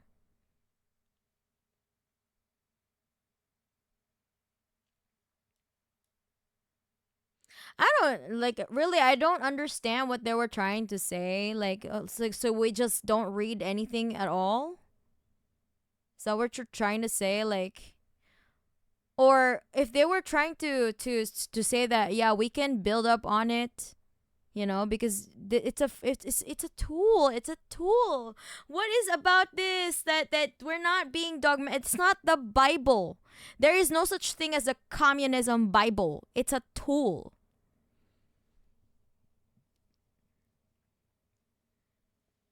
Jesus Christ. Yeah, we can just ask Elon Musk to hand over his billions nicely, right? Because that sure works, non-harm, non-aggression, and consent. Like we need Elon Musk's consent. What makes you think Nazism is an ideology limited to Germany? Wait, what are you doing, Perilous? What is going on here? There is this pretty well known Mao quote: "Women hold up half the sky." Exactly. That is in no way contradictory to what I said, especially since you can afford to be on the internet instead of investing in plumbing. What?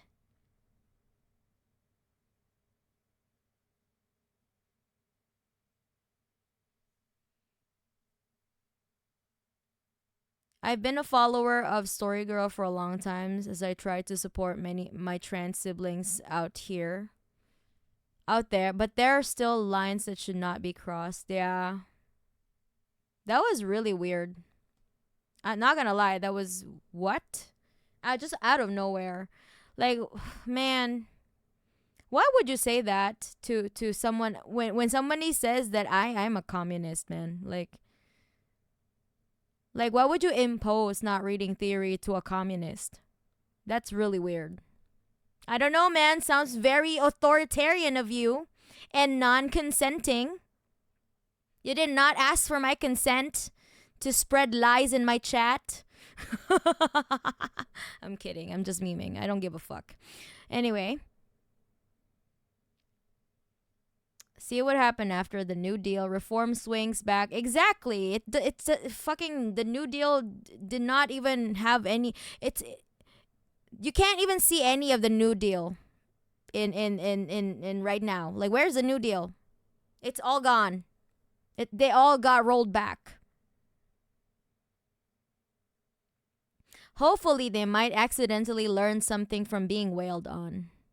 I wasn't even wailing. I was very calm. I was trying to ask them, Mao also abolished sex work and put sex workers in awful situation. And there was a lot of transphobia and homophobia inside a lot of... Yeah, we're not doing that, though. So I don't understand why, like, we're...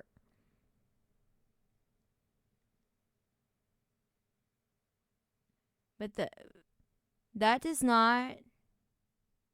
But the reason why that exists and happened is not because of Maoism or Mao, but because of Chinese culture. Yeah, it is confusion,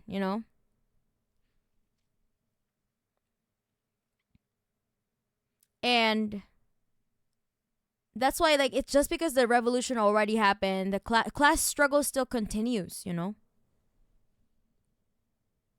It doesn't, the class struggle doesn't stop at the revolution. It's a continuous process.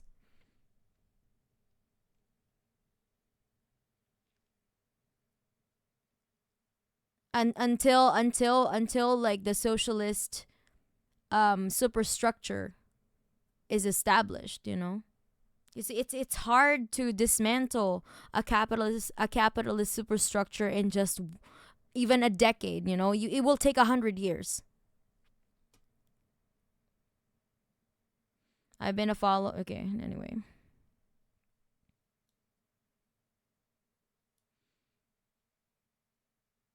Men in the vanguard are always going to be misogynistic if we haven't destroyed the patriarchy yet. Semi-colonial stuff. Yeah, that's also another like line of struggle to be considered. So I do agree with you.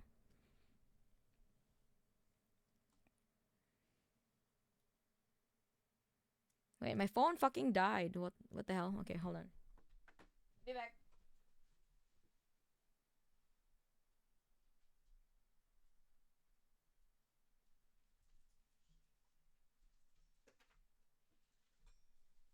My tracker is gone. Fuck.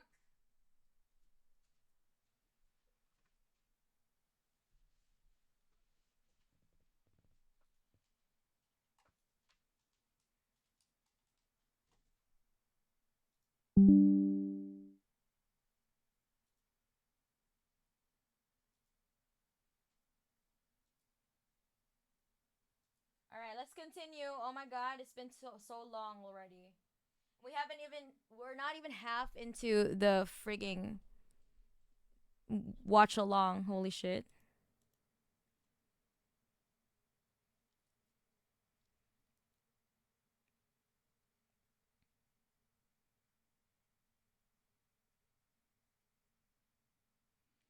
Wait, Mao transphobic?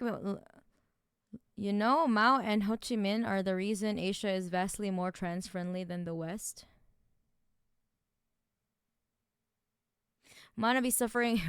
So many people want, I mean, I love it. I love the discussion. No, even though we had like some bumps here and there, but like I appreciate everyone participating in the discussion. The amount of chat in this streamer has read couldn't should count at least 2 books of theory. What? As a materialist, we believe that patriarchy stems from class society. Abolishing class society is the prerequisite to abolishing patriarchy. Yeah, exactly, because those capitalism and patriarchy are tied together. They're closely tied together. If your point here is just to say that communist parties need to include more marginalized voice, then I agree. Yeah. That's definitely the correct position, though.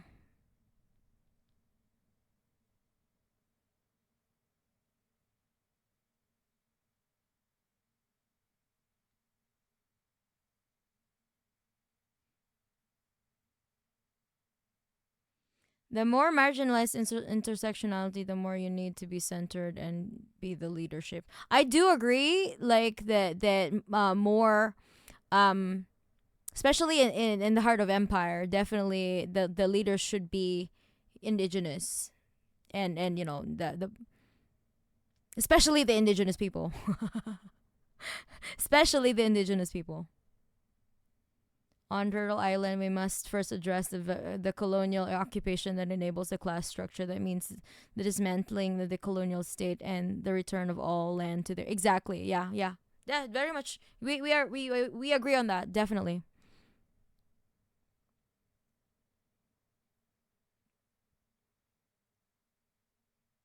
We're precisely 9% of the way through. I know, right? Okay, okay. So now that we have like, we resolved that. We don't here in our community we don't do vibes. We read theory and we let that be our guide guide in our praxis. So we can't just vibe our way to the revolution, okay?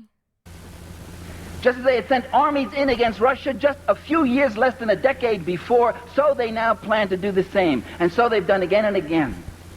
I'm Afro-Latina trans woman from a third world country. Both my families are 6th-generation communists and guerrilla fighters, and I'm part of a vanguard parties and also have been doing frontline political activism. That's good. Yeah. I appreciate that. I appreciate you sharing your story. And that we agree with you. Yes. We agree with what you're saying. Capitalism is like fighting in the ring for opportunity to work for the rich. There will never be equality. Then the only way to win is to defeat the others. Only classless society means equality. Yeah. You know why I vote, and I am a member of a Vanguard for my Vanguard party because the leader is black and trans woman. That's good. Yeah. That's amazing. That's really great. That's good to. It's good to hear that your party has a black trans woman for as your leader. War was fought, and most of it was fought on the Eastern Front. 7 out of love every that. 10 German soldiers who died in that war died on the Eastern Front.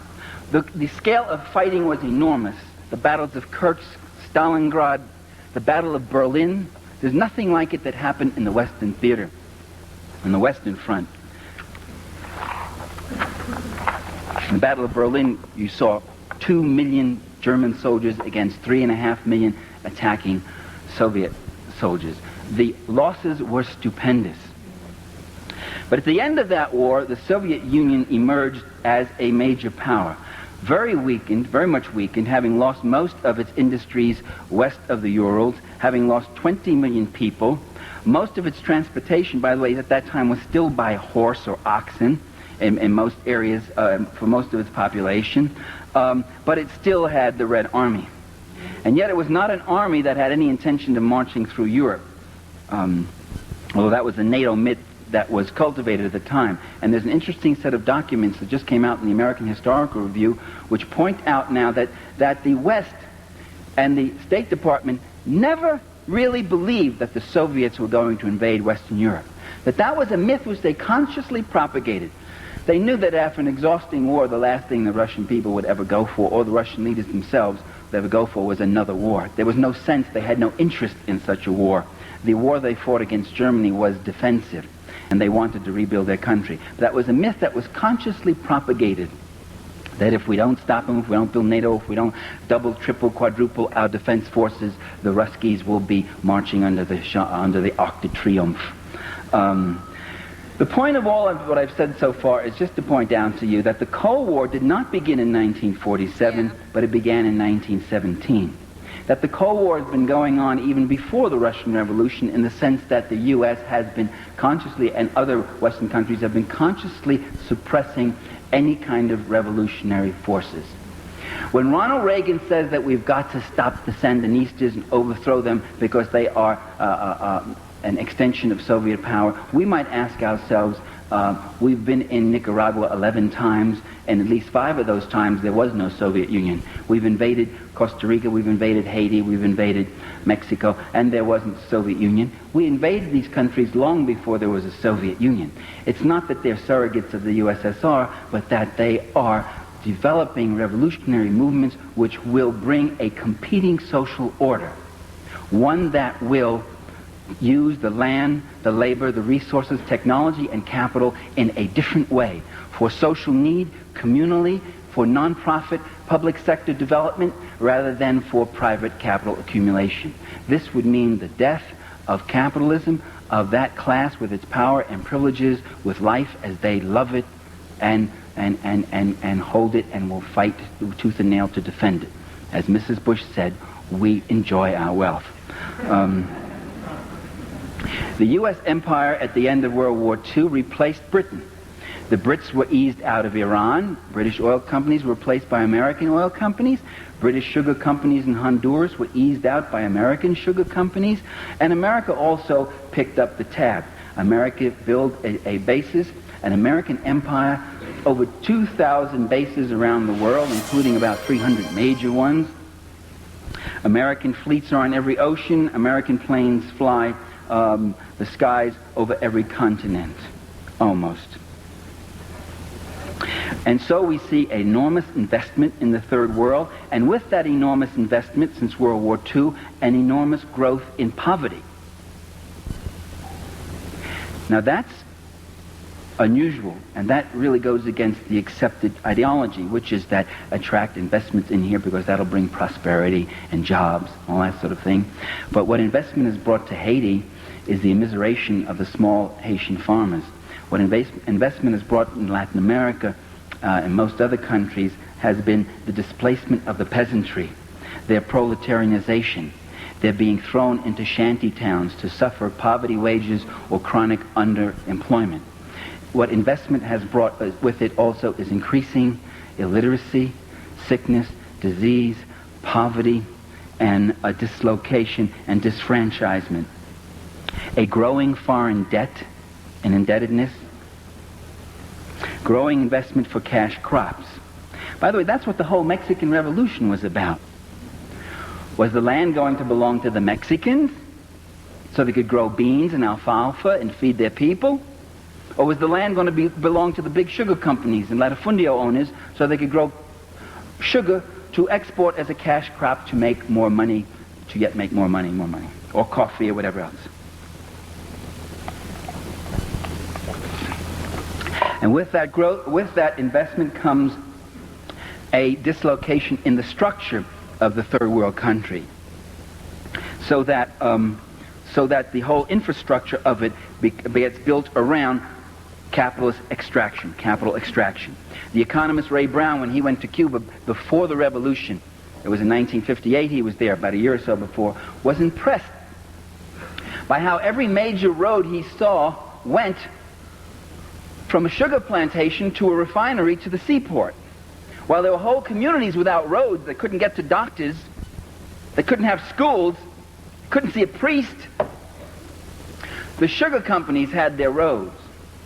And when you send foreign aid to those countries, 9 out of 10 of those dollars goes to build the infrastructure, to subsidize the capital investment of the private corporations, or to pay for the police and the army of that country, not to defend it from foreign invasion, because Uruguay is not going to invade Bolivia, because Taiwan isn't going to be invaded by the Philippines. But they need those big armies to defend their rulers from their own people, because those people are in such a state of immiseration. So that's where our foreign aid goes. And as someone once said, foreign aid is when the poor people, that's us, of a rich country, give money to the rich people of a poor country.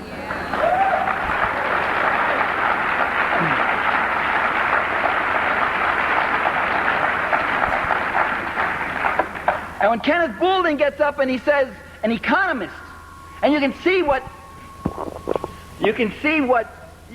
when you get brilliant people like Kenneth Boulding speaking so naively, you can see the troubles you get into, the swamps you go into, the baby talk. Basically, yeah, Parenti was warning about USAID, yeah. You get into when you think without Marx, when you think without class analysis. And Kenneth Boulding says, one of America's leading economists, he says, empire is irrational because it costs more than what we get out of it. The British, it cost them more in India than what they got out of it. The American investment in the Philippines is only about $3.5 billion, but we had to give them about $6 billion in aid. It costs us more than what we get out of it. And that's when you think without a class analysis, because as we know, as you're going to know before the evening's over, that it's very profitable. Because the people who have the $3 billion investment aren't the same ones as the people who pay the $6 billion. Imagine just doing vibes without class analysis, am I right? Just vibing it, you know? Just doing like non-harm, non-aggression towards the capitalists that are draining all the working class pockets, you know? Imagine that. Thorsten Veblen said back in 1909, and Boulding should have read him even if he is a Marxist, as Veblen said, just vibes. The wealth that's extracted from imperialism goes into the coffers of the select few, whereas the costs of empire are paid out of the common treasure of the people. And so it was with the British Empire in India. It was the Brits, the ordinary working people, who paid for the costs of empire. It was the Bank of England and the East India Trading Company that got the cream.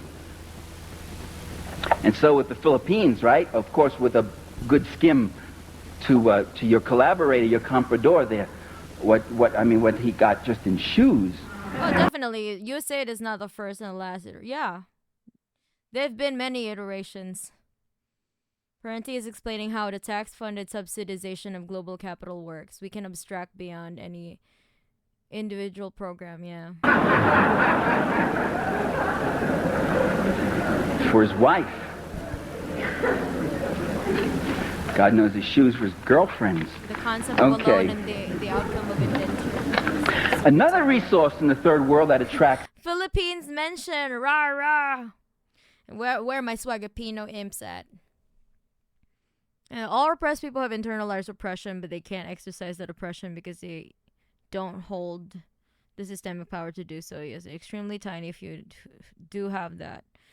but it's an extreme minority. Systems of oppression give systemic power to an extreme minority to minority oppress people in order for them to be a tool for that system. Yeah. I mean, like we do agree with you. So capital investment. Joma lives, yes. And you say to yourself, what is that mysterious resource? I'm looking at El Salvador, right? And I'm looking at the companies that are in El Salvador. What is independence from the USA? There's no such thing. Even Japan is not independent from the US. And I Let look and I alone see the Pillsbury, Philippines, Procter & Gamble, U.S. Steel, Continental, ITT, Firestone, Ford. And I'm saying to myself, wait a minute, what the hell's in El Salvador? A little sugar, bananas. What are all these companies doing there? What they're doing is they're manufacturing everything from energy rods to baking powder, from auto tires to computers. They're in El Salvador because of a very precious resource in El Salvador, which is the cheap labor, which is paying people 50 cents an hour. Instead of having to pay auto workers $15 an hour up here, you go down there and you pay them 15 cents or 50 cents an hour. That becomes a very attractive thing. And you go to South Korea. New York Times had a story about the South Korean farm girls who work in the textile companies that used to be in New England until they moved south. And then when the Southern workers unionized, they moved to South Korea, where there's a nice fascist little country where if the workers try to unionize, they get beaten up and thrown in jail or they get shot dead. And the Korean farm girls in those textile compounds are working for 18 cents an hour. Yeah. 18 cents an hour for 12 hours a day, 7 days a week. Literally slave labor. No time off.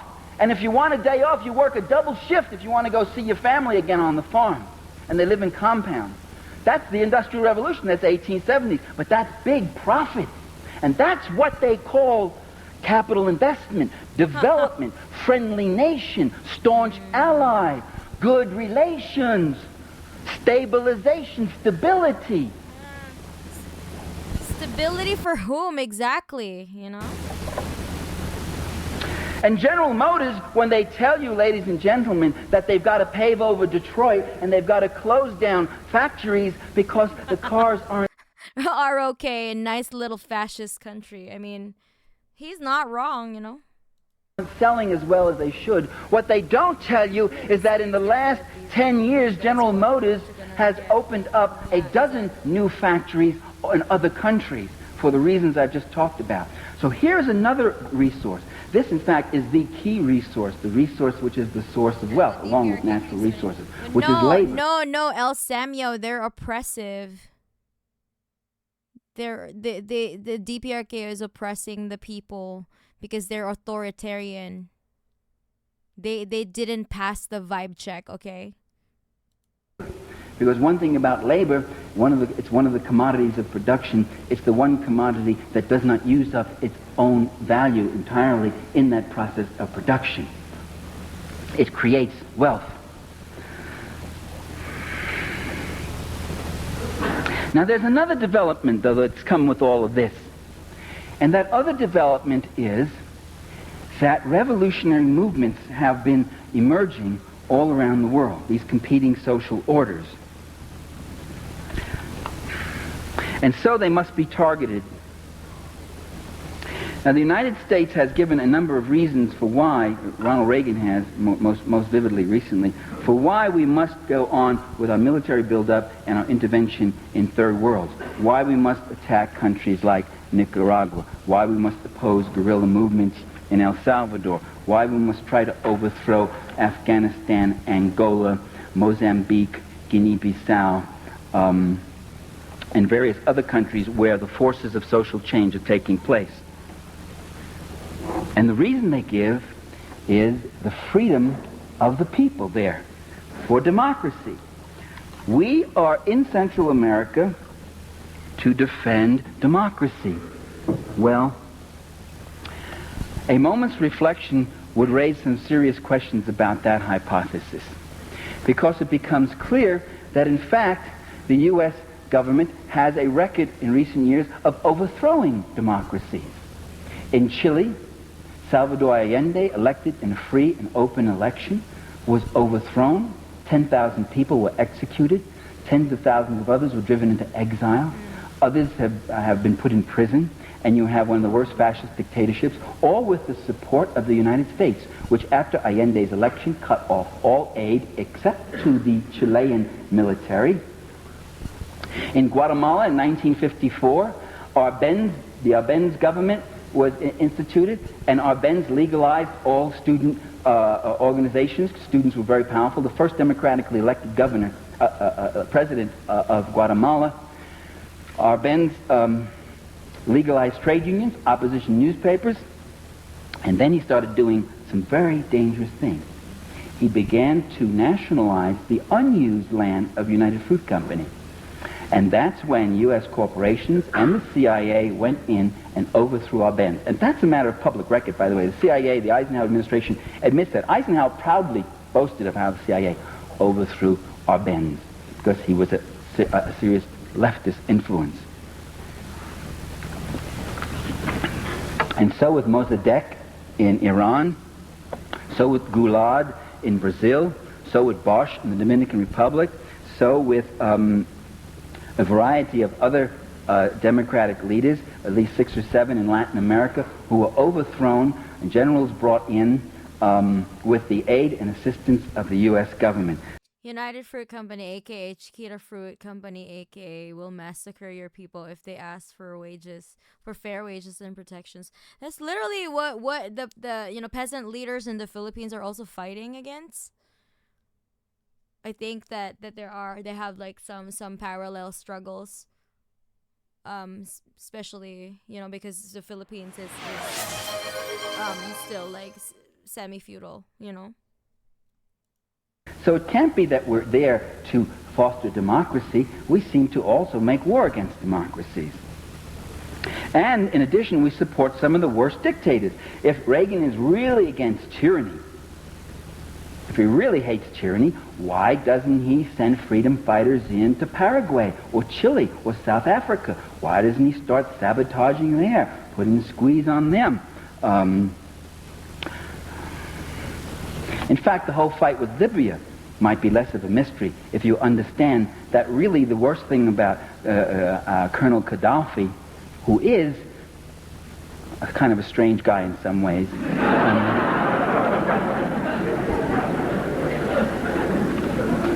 but not as strange as the media has made him out.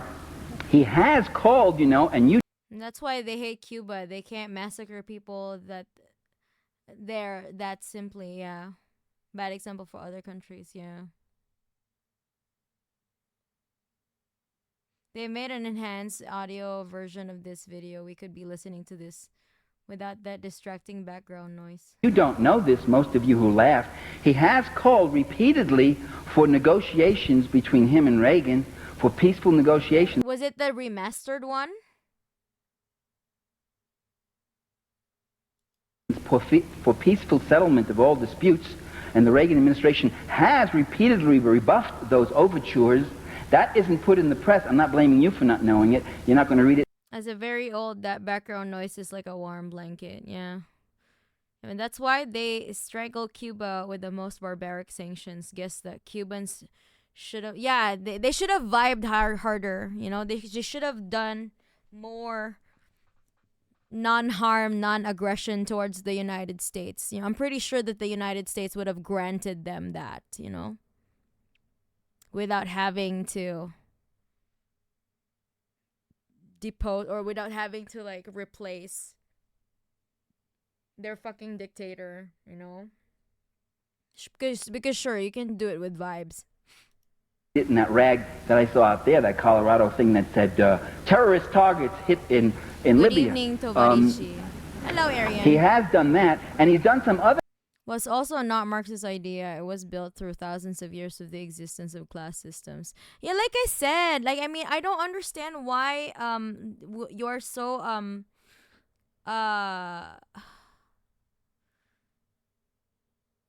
I think that we all agree with what you're saying. Like I said, it could have been anyone other than Marx, but Marx just happened to have published his idea at the time, you know? So, and I don't know, like, if Che Guevara stole it from Mao, like, do we have intellectual property on, like, because when you say stole, like, are we implying intellectual property here?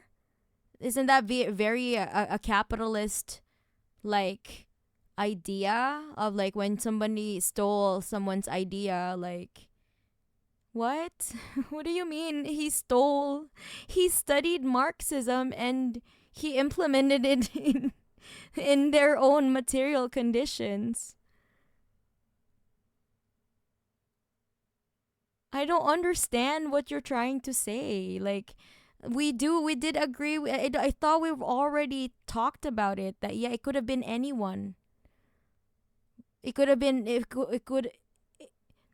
but Marx just happened to have, like, published that analysis. What is the point? Why are we going back to this again? Why are we harping on this?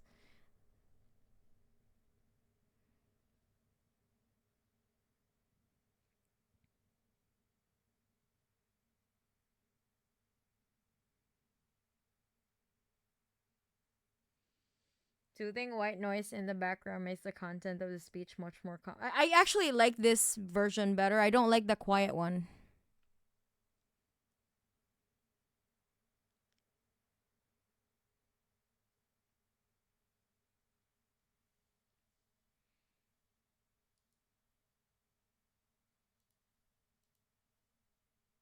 No, this is even like louder though. Like, it's analysis.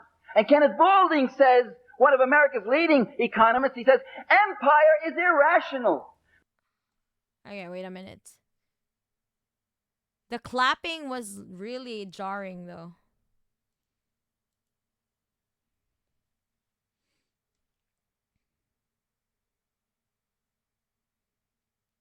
We didn't get and when we didn't use gender identity to gatekeep that process, instead of reacting to the patriarchy without thought in some retributive way, we could focus on allyship and try to abolish these tendencies to force people into group dynamics they may not have chosen for themselves. There's no place for intellectual property in communism. Hearing theft of ideas from a leftist is wild. Yeah, like, we don't steal ideas. Che Guevara did not steal anything. What do you mean? To insinuate that is that, like, we can't. Of course, no idea is original ever. You know, we all stood on the shoulder of giants. What do you mean? I don't understand your point. I'm so sorry. What are you trying to get at? Please. Why do you keep on arguing in the chat? Other things which make them really dangerous. It's not the terrorism. It's not the attack on the Vienna and Berlin airports, for which they have no proof that Libya was involved, and which they have proof that the terrorists came out of Syria. The troublesome thing about Gaddafi is that when he took over in 1969, he took over a country that was like Saudi Arabia, a country of mass misery,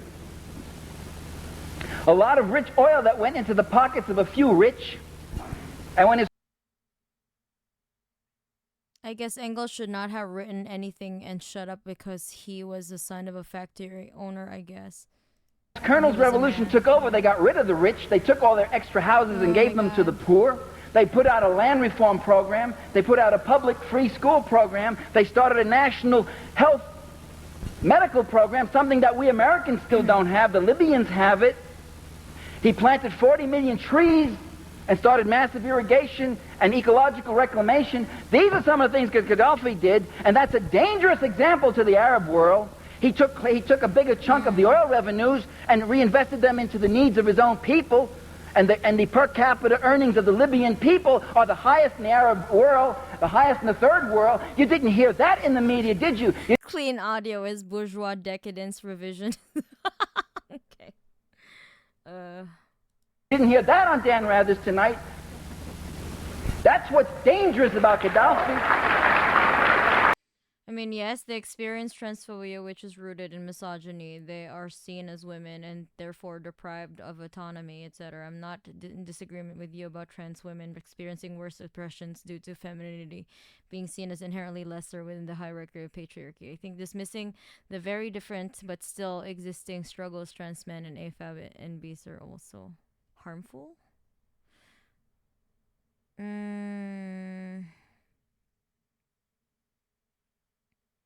Transphobia is rooted in the cis patriarchy, not in misogyny, period. But isn't misogyny patriarchy? What? Like that's a characteristic of a patriarchal society, misogyny.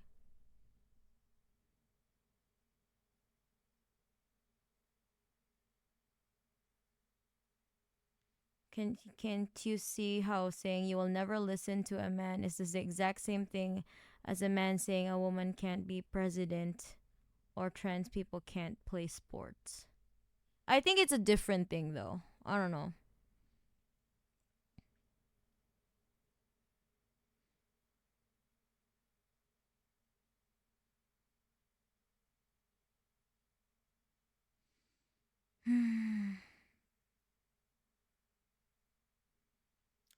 How do you explain the most nation becomes a single party government after the communist takeover? Shouldn't a nation for the people support the voices of the people, all the voices? After a revolution, there should only be workers' party, as workers will be ruling class. Will be the ruling class all the way until socialism becomes communism, yeah. Until class gets abolished.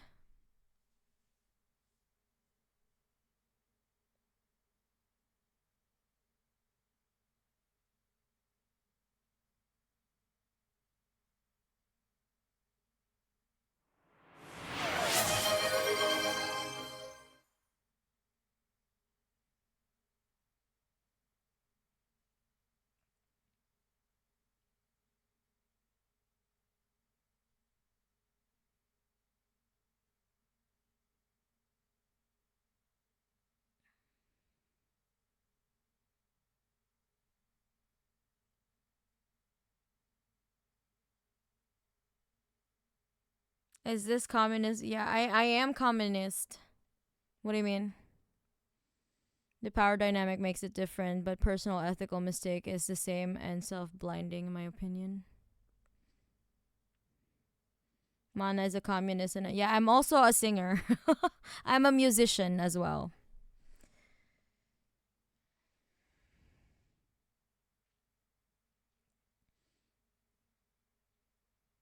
The more oppressed you are, the more you should be centered. Applies specifically to discussions of legislation and not beyond that. I don't understand what you guys are talking about, like, in general. Like, what is the point of this discussion? What are you trying to arrive at?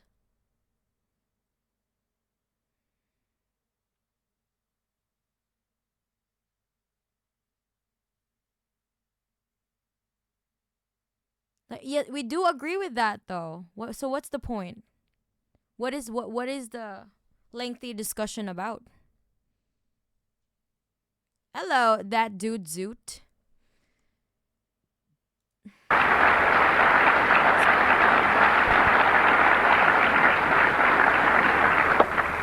And the cue comes, and you know the cue when Reagan says Gaddafi is a tyrant over his own people. Like the Let me check the other one. The other what's that?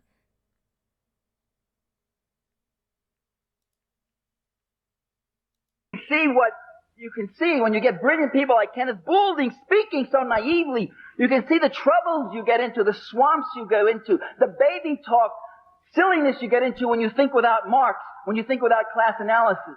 And Kenneth Boulding says, one of America's leading economists, he says, empire is But irrational. this is so, like, because blurry. it costs more than what we get out of it. Ma. The British, it cost them more in India than what they got out of it. The American investment in the Philippines is only about $3.5 billion, but we had to give them about... And the reason they give is the freedom of the people there for democracy. We are in Central America to defend democracy.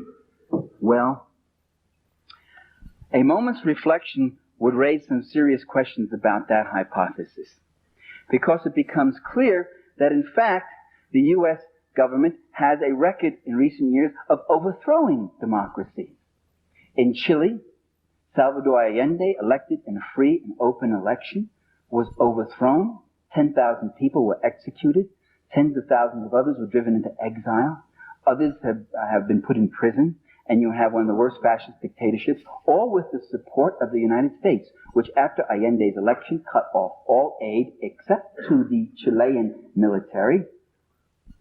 In Guatemala in 1954, This is the most interesting place on earth, as long as you have slightly different analysis of material conditions than someone else's. When you say centering, you trigger more people than you communicate with. It is about having equity considered, not acting like it is a qualification for leadership. The two are not indicative of one another. Maybe we can do that when there's an actual vanguard party that's leading the revolution. We can maybe we can think about the logistics after. How does that sound?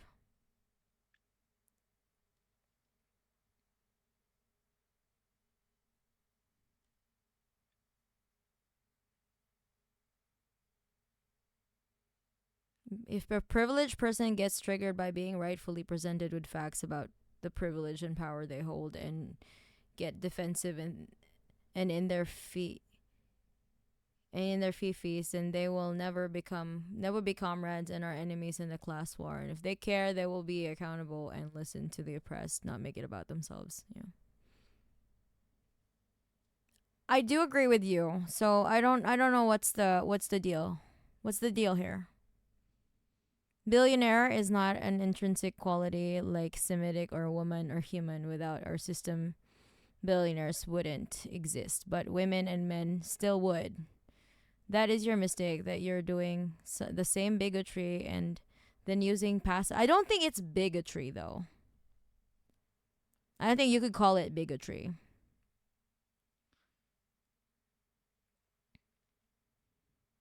But yeah, but being billionaire is not an immutable character, like as you know, being a woman or a man. It's something that you are born with, you know.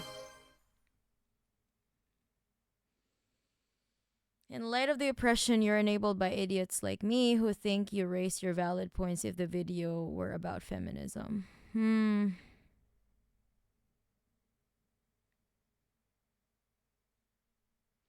Billionaires experience the other part of classism. They strongly benefit from it. I'm saying that for the leadership that I personally will follow, as no other leadership will have my liberation in mind ever. In material reality, everywhere is horrible for a black, brown, or indigenous trans woman. Just like men benefit from the patriarchy, cis people as well, just like white people benefit. I do understand that. So what is going on? Oh my God. Yes, I do understand. We do have that basic understanding here. I was watching kung fu movies. They're so communist coded.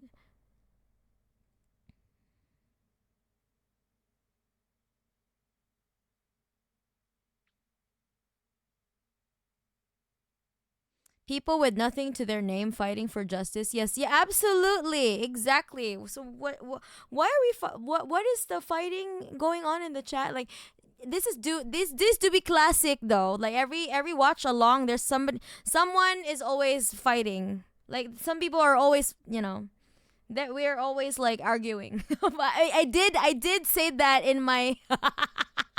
Okay, my bad though. I did say that in my description. My stream info did say that come hang and let's argue. So I guess I got what I wished for. No, I did say that Perilous is. I don't think Maria is being bigoted. You can't be bigoted against the oppressors. you know. But anyway, moving on because it's almost 12 o'clock. What the fuck? We're not even half into the lecture. So can we focus the chat into the actual stream? Can we do that, please? Because this is the purpose. We need to watch this. We need to finish this.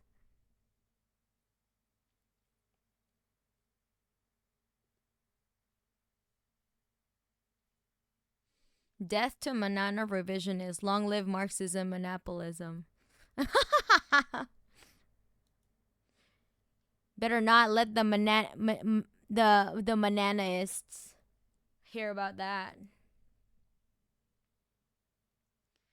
Oh God, what is going on with my? It is stupid. It's only like 24. Oh my goodness. My internet again is like betraying me. Tens of thousands of others were driven into exile. Okay, let's Others watch. have been put in prison. And you have one of the worst fascist dictatorships, all with the support of the United States, which after Allende's election cut off all aid except to the Chilean military. In Guatemala in 1954, the Arbenz government was instituted, and Arbenz legalized all student organizations. Students were very powerful. The first democratically elected president of Guatemala. Arbenz legalized trade unions, opposition newspapers, and then he started doing some very dangerous things. He began to nationalize the unused land of the United Fruit Company. And that's when U.S. corporations and the CIA went in and overthrew Arbenz. Always that's a matter of public record, by the way. The CIA, the Eisenhower administration, admits that. Eisenhower proudly boasted of how the CIA overthrew Arbenz because he was a serious leftist influence. And so with Mossadegh in Iran, so with Gulad in Brazil, so with Bosch in the Dominican Republic, so with a variety of other democratic leaders, at least 6 or 7 in Latin America, who were overthrown, generals brought in with the aid and assistance of the U.S. government. So it can't be that we're there to foster democracy. We seem to also make war against democracies. And in addition, we support some of the worst dictators. If Reagan is really against tyranny, if he really hates tyranny, why doesn't he send freedom fighters into Paraguay or Chile or South Africa? Why doesn't he start sabotaging there, putting a squeeze on them? Better chill out in the chat. Like, that's not mudsling at each other, please. Focus on the arguments, not. In fact, the whole fight with Libya might be less of a mystery if you understand that really the worst thing about Colonel Gaddafi, who is a kind of a strange guy in some ways. As Parenti drinks water, the color of the video becomes less yellow. But not as strange as the media has made him out. He has called, and you don't know this, most of you who laugh. He has. Let's not do that. Like, I mean, I know that Maria is just trying to explain herself. And also, Perilous is also just trying to explain themselves. So, let's just not do that to each other. Shall we? Like, let's still, approach each other in good faith. How about that? Can we approach each other in good faith? Is that possible in my chat? Or do I have to time people out until you get the idea?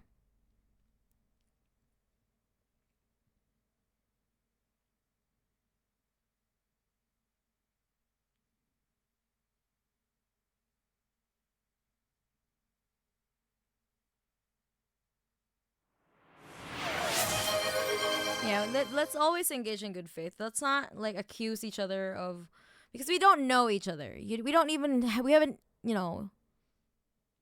Like we can't do that. Like unless like like earlier somebody was really trying to make a point, and that was just very disingenuous way of like presenting themselves. And then that I would have to like say like, yeah, you're just you're just full of vibes. Like that's not what I want to do. So like do that somewhere else, you know? If you just want to like have like if you just want to LARP the revolution, by all means do. But you can't vibes your way into actual seizing of power against the ruling class, you know? So that's where I draw the line. Has called repeatedly for negotiations between him and Reagan, for peaceful negotiations, for peaceful settlement of all disputes, and the Reagan administration has repeatedly rebuffed those overtures. That isn't put in the press. I'm not blaming you for not knowing it. You're not going to read it in that rag that I saw out there, that Colorado thing that said terrorist targets hit in Libya. He has done that, and he's done some other things which make him really dangerous. It's not the terrorism. It's not the attack on the education, ganging up, unionizing. That's time well spent. Bickering on the web. Yeah, it doesn't lead anywhere. Although I would say that criticism is important as long as it sharpens your praxis. You know. The point of criticism is to sharpen yourself. You know. Like that's literally the point. We have to sharpen each other. You know. Vienna and Berlin airports, for which they have no proof that Libya was involved, and which they have proof that the terrorists came out of Syria. The troublesome thing about Gaddafi is that when he took over in 1969, he took over a country that was like Saudi Arabia, a country of... The P is stored in the videotape? That's like... No, Bufford. Winning argument online makes me feel better about myself. Okay, so I think Gormlesk... You might want to get a therapist if that's like I would suggest. I highly recommend getting a therapist. Just not something I care a lot about beyond political allyship, so our convo has me confused because I'm reading and there were a lot of examples. Okay.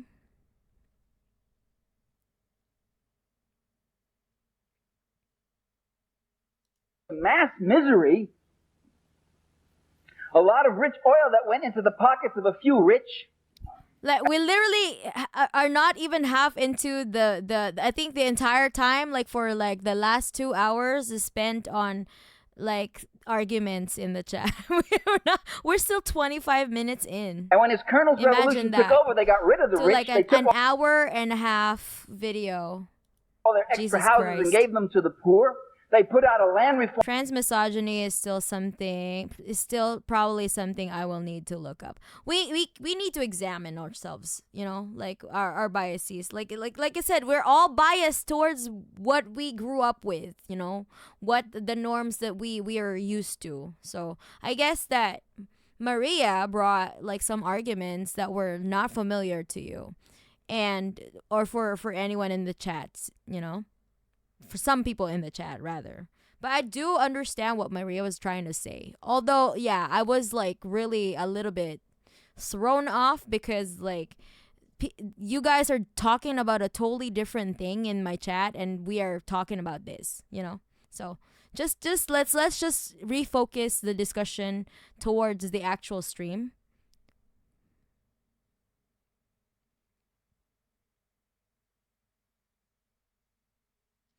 It's not biases, it's oppression, and oppression works subjectively in dialectical materialism.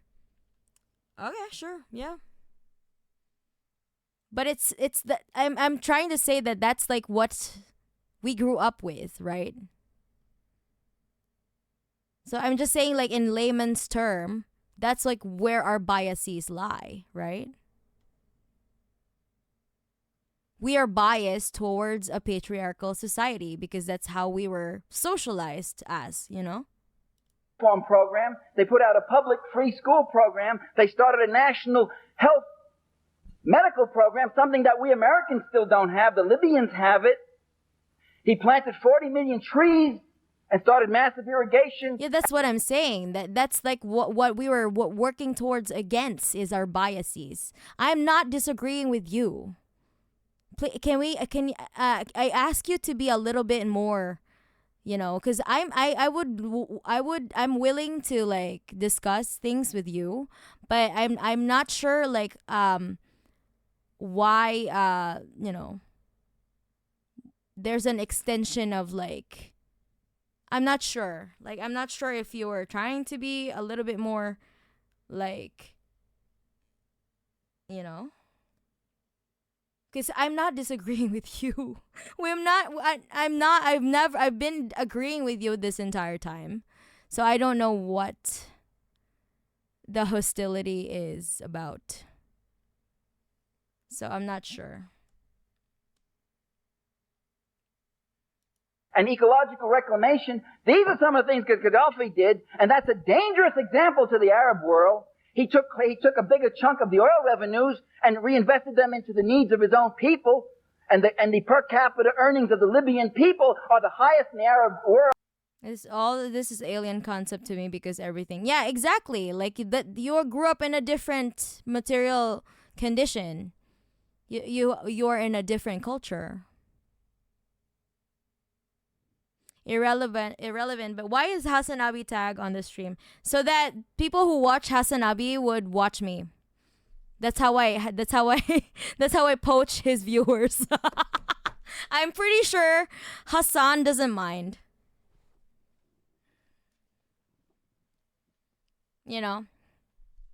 Cuz he's not, he doesn't go as hard as I would want to. So his viewers who would want to learn more and would want to like go hard in the paint a little bit more, then yeah, like welcome to my chat. Not how I ended up here. Nope. Yeah. 200 IQ move. To trick libs into getting an actual education. No, we're just having we're also just having like mostly casual conversations though.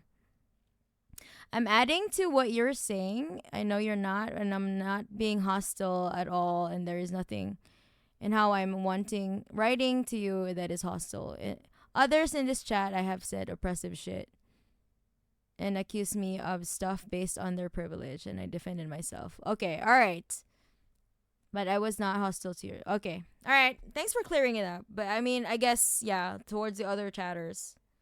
But I just ask everyone to be please respectful towards each other. Especially to people who have actual struggles, And maybe consider their opinion or their lived experiences, We learn from each other. We learn from each other. Hassan lets people make money posting edits of his VOD, so I think it's fine. Exactly. I know that. I wouldn't mind, I'm poaching his viewers. I'm kidding. No, it's for people who actually want to, go further. If you don't want to like be in the, the just like, voting your oppression away. Then yeah, there's another way. You know what I'm saying? The highest in the third world. You didn't hear Chinese that in the spy media, entering did you? this You didn't hear channel. that on Hello, Dan Rather Jeezy. tonight. My favorite Chinese spy. Hello. We actually have a Chinese spy in the chat. I love it.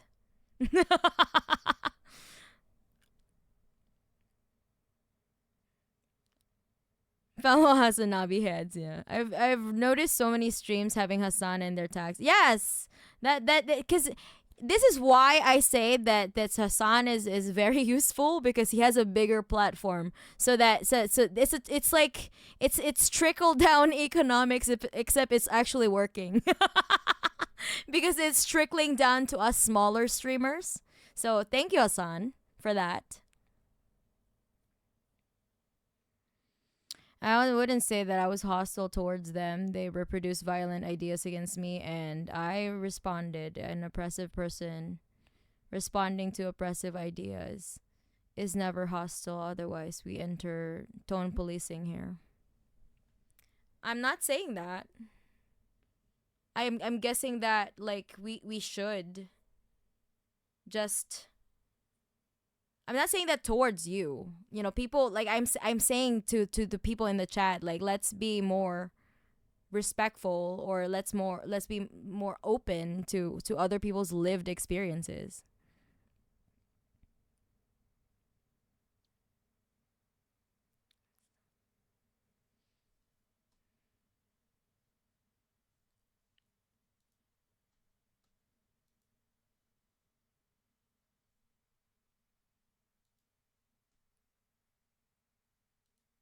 That's what's Anyway, moving dangerous on. about Gaddafi.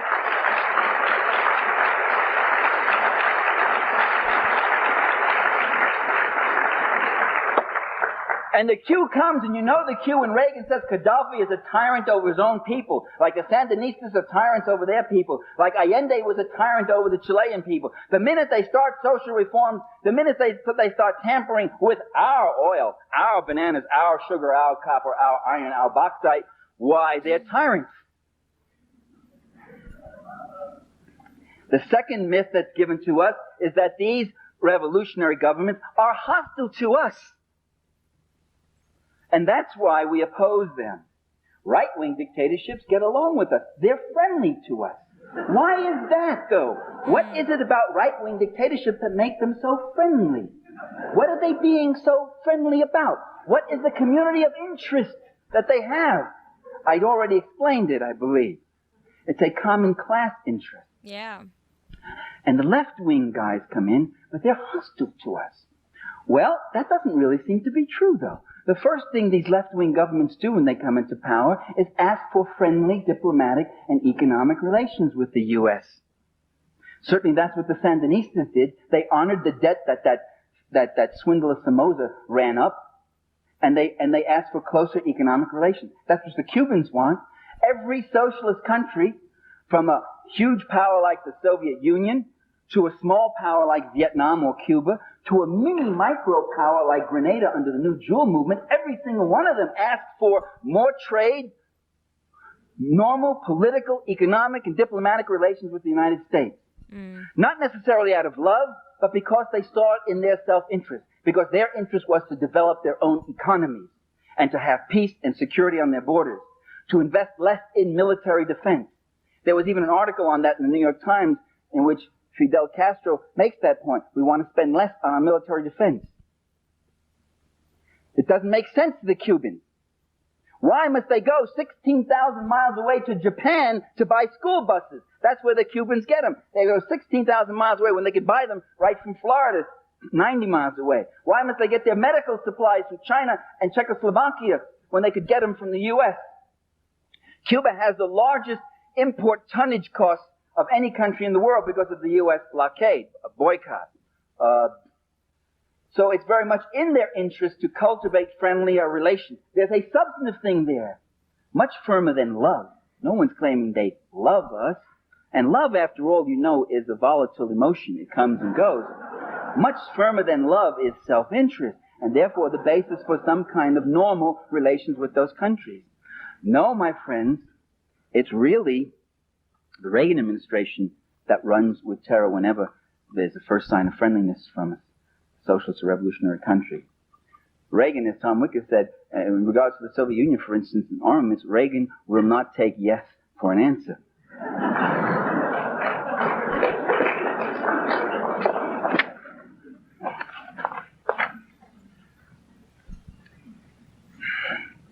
The final reason given is that we must contain the red tide. You heard that March speech by Ronald Reagan, vintage stuff, where he talked about a red tide lapping our border if we allowed Nicaragua to sustain the kind of government that its people have chosen in free and open elections. If we allow that, our own security is at risk. And you can see that superpower 60,000-man army of the Sandinistas cutting a swath up through Guatemala, Mexico, Texas, right up here into the heartland, right into Boulder, Colorado, dancing with your daughter and your sisters. Do we want that?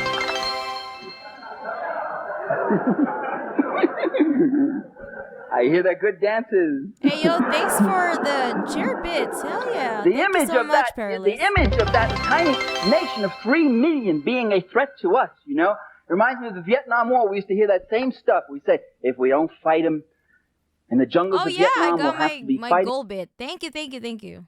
them on the shores of California. And Walter Lippmann said, the image of the Vietnamese getting into their little PT boats and coming across the Pacific and taking California is an insult to the U.S. Navy.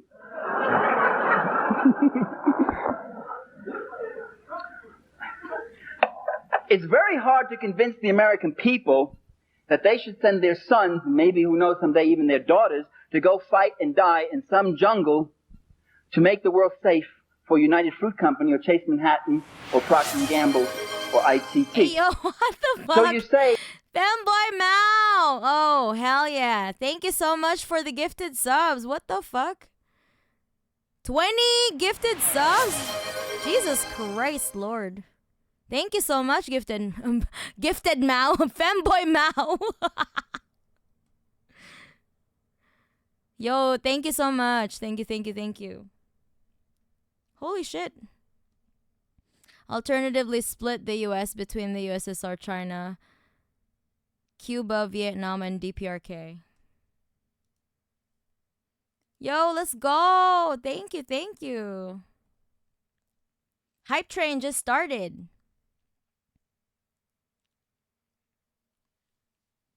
I was wondering where you are. Like, I was wondering if you were ever on Twitch the other day. I'm like, where's Femboy Mao? And then you appeared. I materialized you in my head with the power of magic and the spirit of socialism and vibes. I materialized you through vibes. Sadly to say, Vietnam was a protection fee China paid to America. Alternatively, split the U.S. between the USSR, China, Cuba, and Vietnam. What? But the thing is, we should return, return the U.S. to indigenous people. We should do that first. And then let the indigenous people decide what they're gonna do with the U.S. Femboy Mao, more like Femboy Engels. That is true. Femboy Mao do be Engelsing. Thank you, Femboy Mao. Hold on, you know what? I don't have my neighbor down the other side of the my neighbor in the other room is gone. Maybe I can do a little bit of song. Like a quiet song for the hype train. Let's see. Let's do a quiet song. A break from all the stuff. So that I'm gonna be doing a little bit of singing.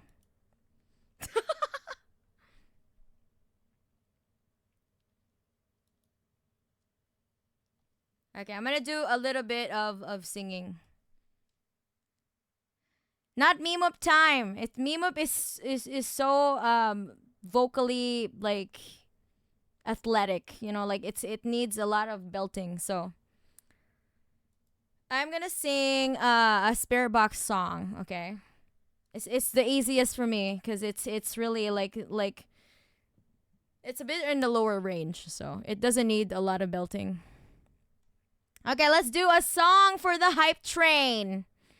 Okay, let's do the hype train. Yay! Hold on. I'm gonna go back to you later, Parenti. I'm gonna delay the freaking shit even more. All right. Let's do a little bit of singing, just a little bit.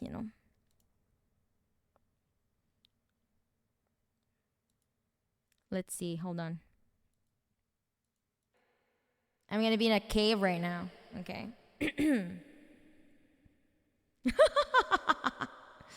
All right, just one song for the hype train. Let's go.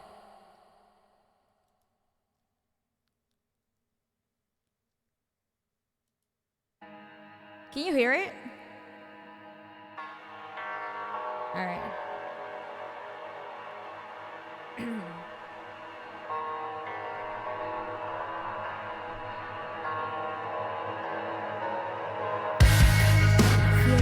again. Started with the fear of falling into an hourglass. Voices in the void are calling. Wrap me in your arms. Waterfalls, endless as they drag me down into the dark of it all. Can you wrap around me? Is this the end or is this the beginning? There are stranger things I've learned on the outside. Separated by an open door. Find it hard to repeat it on my timeline. Celebrating 'cause I want to more. Is this the end or is this the beginning?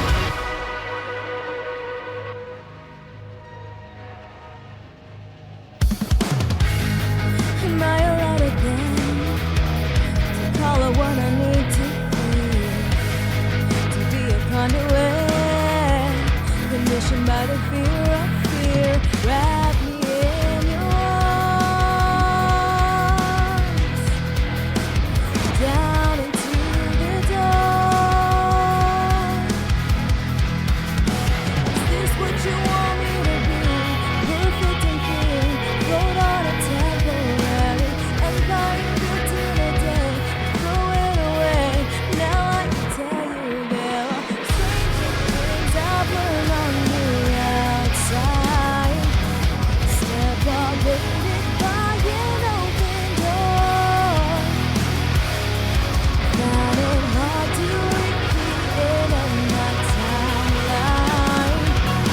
Celebrating 'cause I want to more. Is this the end or is this the beginning?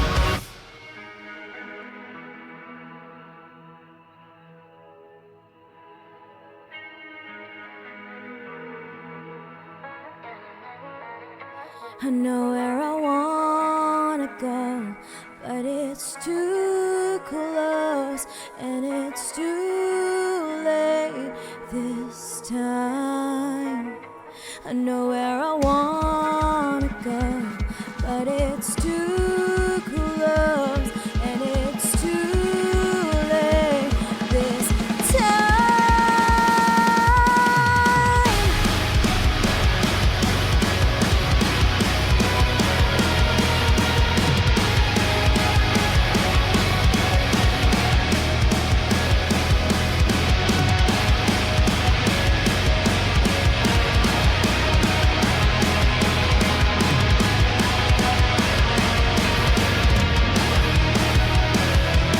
There are strangest things I've learned on the outside.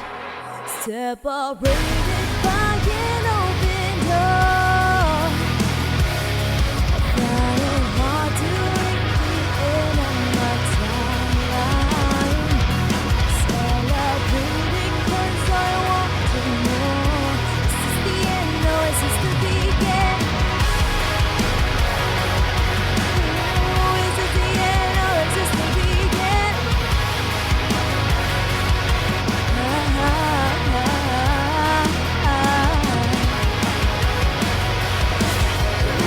Is this the end or is this the beginning?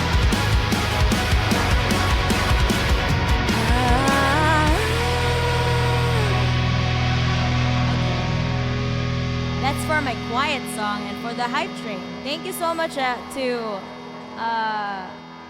Perilist and for the 1,000 bits and for Femboy Mao for the 20 gifted subs and for Totally Not a Bot. You're totally not a bot. Thank you so much for for subscribing. Also, Termi, thank you so much for subscribing for 3 months. Holy shit. Thank you. Thank you. All right, that's it. Back to the regular scheduled program. Okay, so I hope that everybody has calmed down.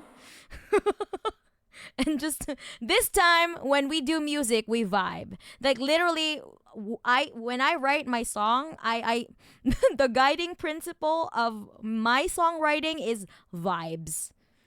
But but it's totally different when it comes to socialist revolutions. Okay. We cannot vibe it. All right, let's go. Let's go back to Yellow Parenti.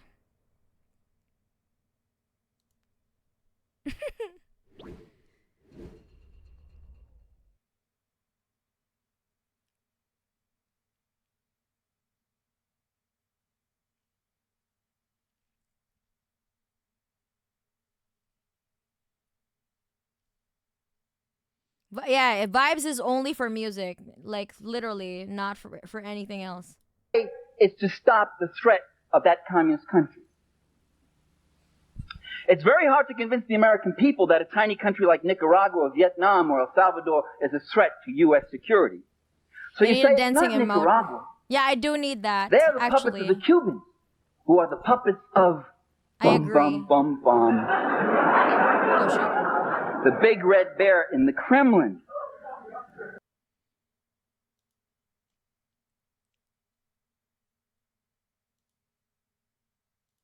I gotta share my hype chest, my hype train emote. Okay, whatever that is. You need a dancing animated emote so we can spam when you sing. That's true, but this is my first time actually singing on Twitch. That's like on an actual stream. So this is the first time I did it. Yellow green Parenti. It's becoming more yellow as we And yet progress. again, as I just said, these countries continually want friendly overtures, including continually want friendly relations, including the Soviet Union. Lemon lime Parenti.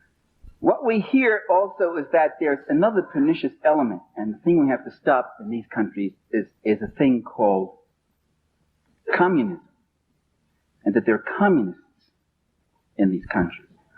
It's time, ladies and gentlemen, brothers and sisters, it's time we ask, what's a communist? What does a communist do that is so dangerous? They would have us believe that communists merely hunger for power rather than wanting the power to end hunger. They would have us believe, well, the New York Times, let me refer to an editorial where they describe the undesirable and offensive Managua regime. By the way, these countries don't have governments, they have regimes. You see that in the newspapers all the time. We have government. And I said to myself, what is undesirable and offensive about Managua? Is it the land reform program, where they took all that massive land owned by those few rich compradors and gave it out to the people who were starved for land? Is it the farm co-ops that they're setting up? Mm-hmm. Is it the community industries and the public work programs to create jobs for people who have been chronically unemployed? Is it the food program, a ration of beans and rice for every kid in Nicaragua so that nobody, no matter how poor that country is, they're all getting fed? Is it having the lowest infant mortality rate in Central America despite earthquake and civil war and foreign invasion and attack and embargo? Lower even than Costa Rica, which is supposed to be the big show place? What's so offensive about Managua? It is those things in some degree. It is creating a competing social order. It is people, it is those who have been downtrodden. It has been those who have been used as fodder. Yeah, that's a bar. They would have you believe that we hunger for power when we actually want the end. We actually want the power to end hunger. Yeah. The capital accumulation process, now claiming back the process of production, claiming back their own land, claiming back their own flag, their own dignity, and saying this country is going to be for us and not for you anymore, gringo.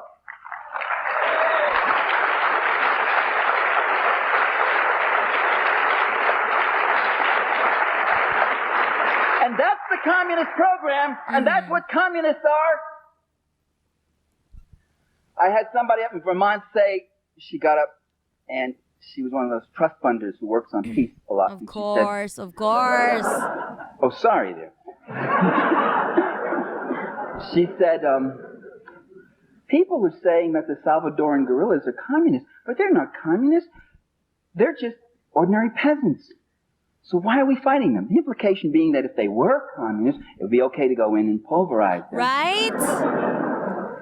And I pointed out that, well, look, at least in the Gringo. FLM and the Front, there's at least 2 of those 5 groups at least two, I'm not sure about all of it, but at least two of them that would not deny the label communist. They would say, yo soy comunista. They'd say it. And they would say proudly. And what does it mean to be a communist? It means to fight and devote yourself to the people. If communists, if we leftists, if we Marxists, if we revolutionaries, if we progressives, if all we want is to hunger for power, then why do we side with the powerless? Then why don't we toady up to power? Why don't we take the road of the Henry Kissingers and the Daniel Patrick Moynahans and the Ziggy Brzezinskis and the Eugene Rostows and the McGeorge Bundys who toady up and mouth for power? When Henry Kissinger was made National Security Advisor for Richard Nixon, Nelson Rockefeller gave him $50,000 as a going-away present. As Nelson Rockefeller testified himself before the Senate committee when he was being appointed Vice President of the United States. And they asked, and the senators, well, they really went at Rockefeller really hard. They said, why'd you do that, Mr. Rockefeller? Yeah, that's true, Maria. It's been exemplified in Vietnam, too. They always lose. And Rockefeller said, well, giving's always been a tradition in our family. Giving. They cast their bread upon the waters and more came back, didn't it? He was saying to Henry Kissinger, Henry, I brought you out of Harvard. I brought you out of that Center for, or whatever that was, Strategic Studies, because I liked the books you were writing and you were writing them for me. Henry, you remember you're going to go work for Tricky Dick, but you remember who you belong to. And that's what hungering for power is. It's climbing, like the political climbers and careers have done in every country in the world. And we on the left don't do that. We stand out in the rain. Tricky Dicky, we stand out on the picket line. We put our jobs on the line. Yeah. We risk our careers. In many cases, we even risk our physical safety and our lives in all sorts of countries. If it's power we want, why do we take such a circuitous route? If it's power Senator Garland wants, why is he standing back there? And 70 years standing like a legion.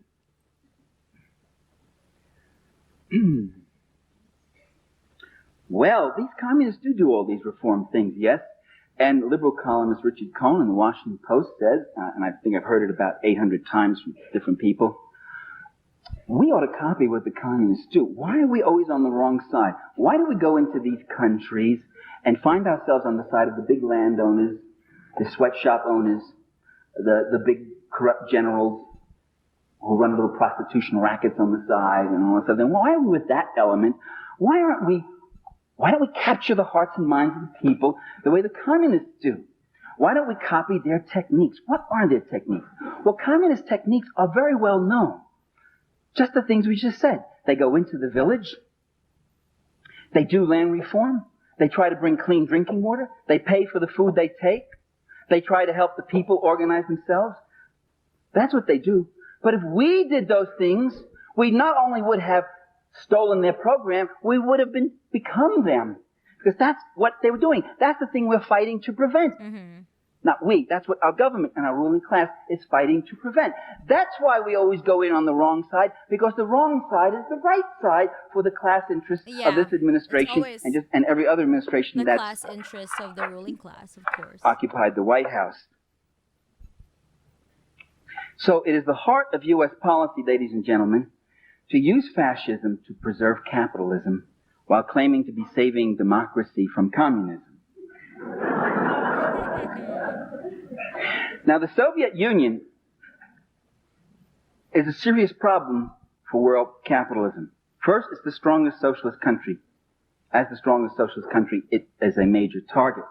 Second, it has assisted other revolutionary movements, mostly just diplomatically, politically, morally, but also sometimes with material aid. Not much, but rather substantial aid in the case of Vietnam. So, one goal is to try to contain the Soviet Union. The dream is finally to roll back the events of 1917, to undo history, to bring back that time when all the world belonged to us and there were no problems like this. And there became an encirclement of the Soviet Union. The most targeted socialist country in the world today is not Nicaragua, nor even Libya, if you want to call Libya socialist. I wouldn't quite call it that. It's got an erratic leader. He does immature things and says immature things, but he's also dangerous from a class interest, but I still wouldn't call him socialist. The most encircled and threatened country is the USSR. Yeah. It is the one that is targeted. It's so harrowing though, because like, you know, after after a couple of years of this lecture, you know, the illegal dissolution happened. With all these missiles. The There is, writings ladies were and on the gentlemen, wall. those missiles are not the result of an arms race. I maintain that there is no arms race, and there never has been.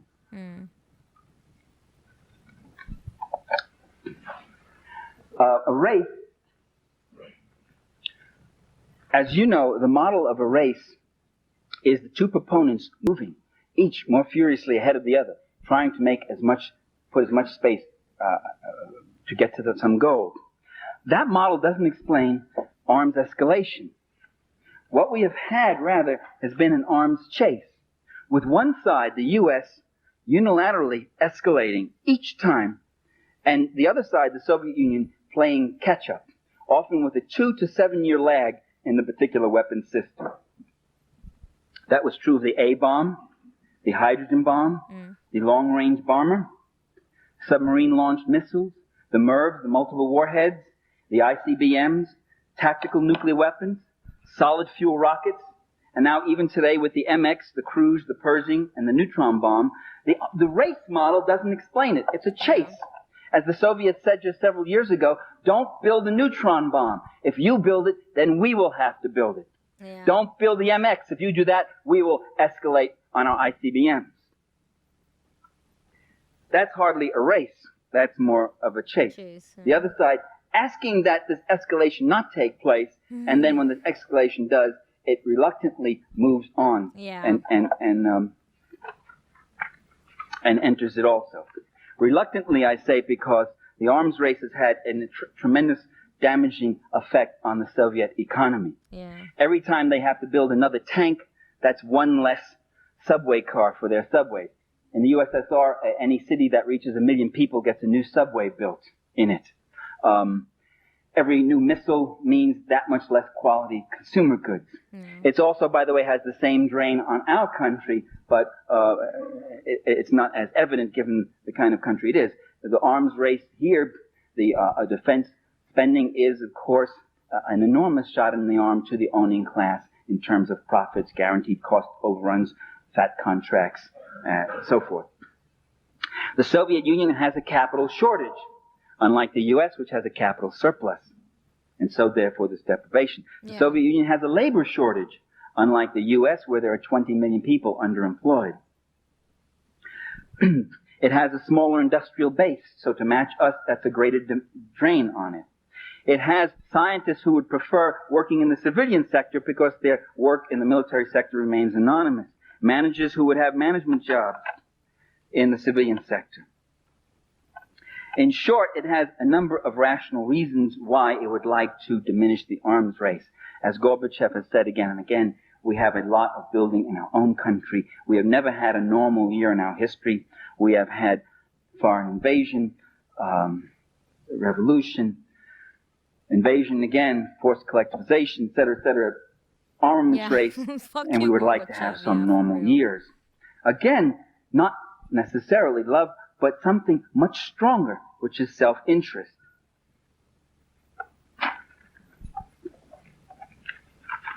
So I would argue that Soviet escalations have been mostly reactive and defensive to U.S. escalations. This is true also if you look at the Soviet Navy. It has, until very recently, no aircraft carriers for attack and amphibian actions. It now has one. It's had a few mini carriers. The Soviet fleet is built almost entirely to tracking the U.S. fleet. Yeah. See where this it's is going. so annoying, man. What the fuck? It's quite unfortunate that the USSR, being the most powerful socialist country, was forced to frame itself as the alternative to the US, and therefore was forced to chase parity in weapons, despite being devastated in World War II, unlike the US. When the USSR was founded, they got immediately invaded by 13 countries during their civil war. Yeah. Many of them were created by the USA and Western Europe. What happened? Yeah.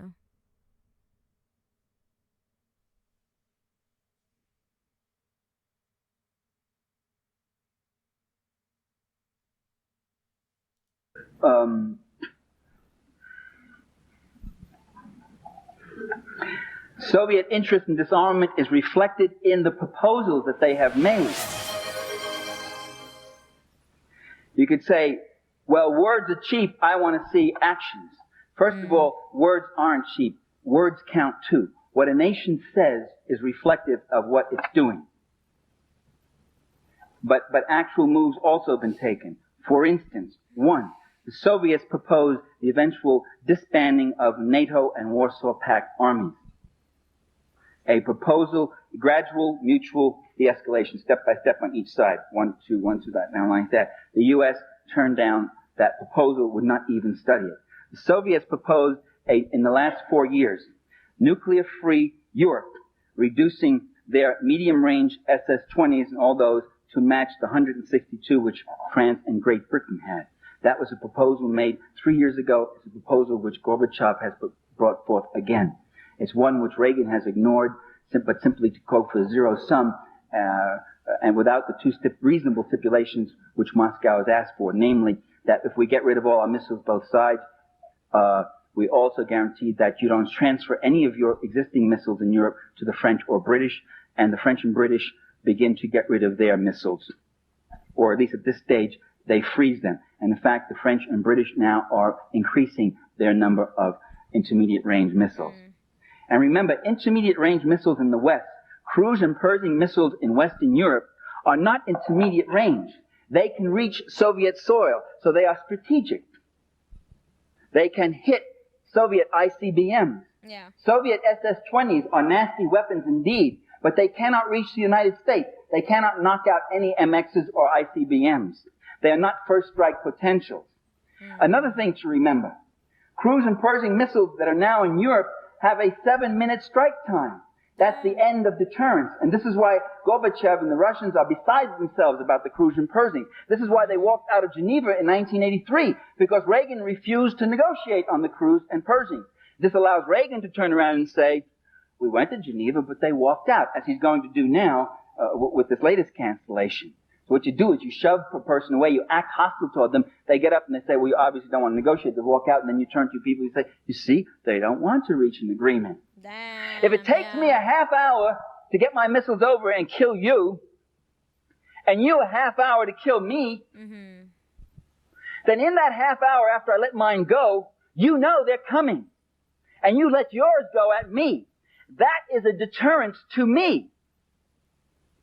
However, if I can reduce the striking time to 7 minutes, and they're so low and fast, and your radar can only pick them up in the last 2 minutes, I now have a first strike capacity on you. You no longer have deterrence. I no longer can fear your missiles, because my missiles are targeting yours. And I'll knock out all of your missiles, and then I'll have a second strike capacity to hit you. You'll have a feeble retaliatory strike. Your feeble retaliatory strike, however, will be blocked out by my Star Wars. Ah, is that what Star Wars is all about? Yes. You see, the criticisms about Star Wars are largely irrelevant in that area. People have said, scientists have said, it's a ridiculous project. It's going to have to work the first time and work perfectly. Only if the Soviets launch their 10,000 missiles at us in a fit of peeve one day, they say, let's destroy the world, and they send the missiles at us, only then will Star Wars have to work perfectly. Yeah. But if the function of Star Wars is to be a shield against a feeble retaliatory strike of the Soviets after a first strike by the U.S., then Star Wars becomes much more effective. And Ronald Reagan himself let the cat out of the bag last year when he said, it doesn't have to work perfectly. And he speaks and all, they've got him away from the platform and all that. Because they explained it to him just that morning at breakfast. And it is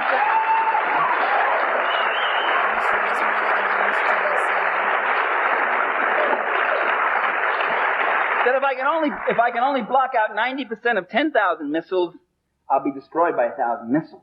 But if all the Ruskies have left are 60 or 70 missiles, and I can block out 90% of those, then only 7 or 8 will hit us. And that is called acceptable collateral damage. How do you like that for 1984? 20 million, anywhere from, they estimate from 4 to 20 million. Damage, Acceptable collateral damage. But we would have won one for the Gipper, There are nuts in the Pentagon who think like this, ladies and gentlemen. They get big fat military pensions too, and they get big fat salaries, and they got big boards all lit up. They think like that all the time. But short of starting a nuclear war, the grand design is to have a first strike capacity that so puts the Soviets under the gun again that we'll be back to 1947, when we could brandish that weapon around, and they would have to retreat. They would have to concede. They would have to pull back in fear. We'd be back to 1962, the Cuban Missile Crisis, when Kennedy sat there and thought of a strike against the Soviet Union. And they realized that Khrushchev really had only 1, possibly 2 ICBMs that could reach the U.S., and it would only reach the northeast corner of the U.S. But they estimated that this might cause 1 million, 2 million casualties, and that would be politically unacceptable. And so they discarded any idea of a nuclear strike against the Soviets. That one missile may have saved our lives. So it's not true that the missiles just build up blindly on both sides. They're caught in this irrational race. That it's just something in man's nature for war.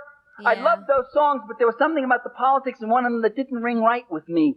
That it's just people caught up in this meanness and killing for killing, when are we going to reach our senses? This is what I hate. What I hate, like, this mirrors the sentiment between, like, some fucking lib on the internet be like, oh, both sides are bad on like the Palestine and Israel conflict. Like, oh, like they're both violent anyway, like blah blah blah. Shut the fuck up. You're not even trying to understand the nature of why, you know, Palestinians have resistance fighters in the first place. Fucking idiot. It really fucking annoys me to no end. These motherfuckers, oh, they're all bad anyway. Like, fuck off. That's not the way it works. It's not something that comes in here. If it was something in our nature, why would they have to draft us? Yeah, what do you mean? Liberals are centrists. Libs. Liberals are not leftists. Why would they have to use press gangs and drag us in? Scratch a liberal and who bleeds? A fash does. Just look at their reaction when the fucking stupid Democratic Party did not win. They were laughing at Palestinians. Fuck them all. The Nazi leader Hermann Göring said, radical centrist. No poor Slav wants a war, not even a German. Not even a German. What does he want to sit in a stinking trench with the smell of blood, listening to the screams of his buddies lying there, quivering with cold and terror? Where does he want to be? He wants to be in his home. He wants to be on his farm. He wants to be with his family. No poor Slav wants a war. You got to drag him out and dress him up and beat the drums and wave the flag. All right? Because people love to just fight for no fucking reason. That's why it's so important Russia, DPRK, and others have nuclear weapons. That's a big deterrent in holding empire back from more imperialism. That is true. Like, I believe, like, Russia have about the same or even more nuclear warheads than the US, right? I believe, like, maybe Russia has 5,500 and the US has about 5,000. Vibes analysis, they're killing for killings. Exactly. That's the vibes analysis is just like they're just violent. Violence is just in their nature. See, this is human nature. Shut the fuck up. Sick, sad world that only total destruction can deter the vultures at Washington. Yeah. Why do these missiles keep making themselves, right? The entire notion that all conflicts can be arranged to both sides is a very limited framework too, yeah. Add a yellow filter to your model. I don't know how to do that. My mom would use a copy of Das Kapital to beat me up as a kid. It sure has symbology, but it was because it was a heavy ass book. Okay. That's a good way to instill discipline. I'm kidding. We shouldn't beat children anymore, you know.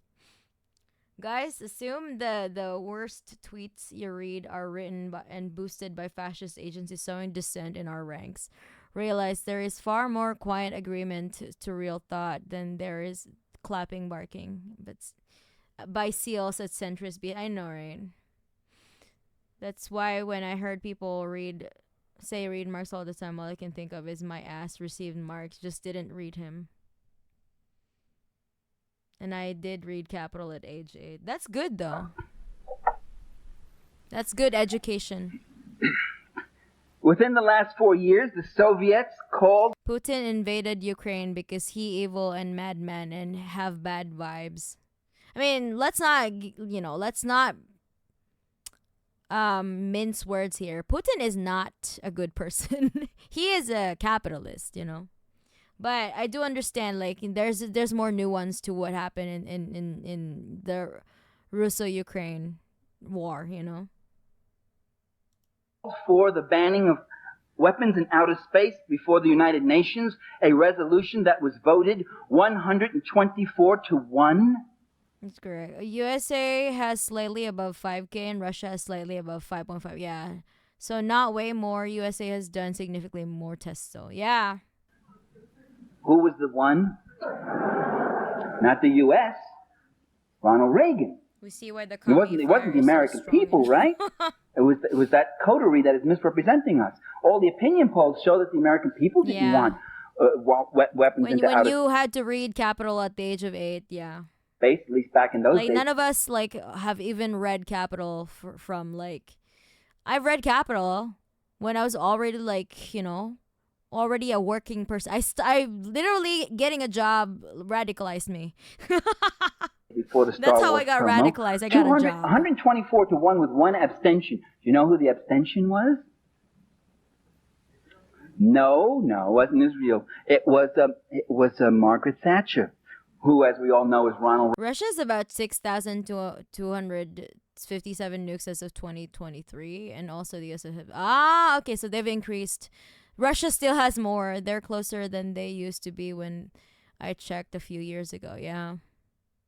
Ultimately, liberal analysis of political actors as good guys and bad guys is a childish, movie-inspired view of the world that eclipses the real political reasons why things happen. Yeah. I read that story, but I need to move on to my stream, so I can't read it. It's quite long, so I was reading it, yes, but I was not ignoring your stories. My numbers are according to DeepSeek. Okay. Reagan in drag. I'm just trying to finish this lecture on time because it's already 12:30 a.m. where I am, and I have to work tomorrow, so gotta keep it moving.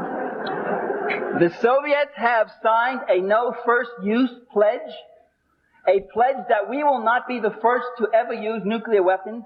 And the only reason they signed that is because they cannot imagine any time when it would be in their interest ever to be the first to use nuclear weapons. They haven't ruled out the possible use of them, and they keep building too.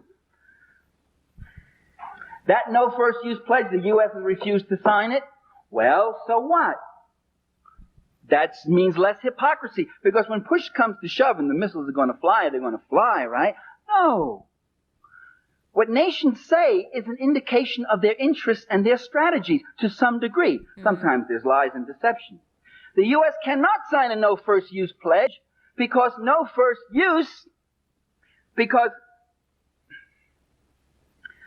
they have threatened, every administration has threatened the use of nuclear weapons. It's part of U.S. foreign policy. That's what Star Wars, that's what First Strike, that's what Cruise and Pershings are. Is to gain dominance again over the socialist countries, over the third world, by having nuclear superiority.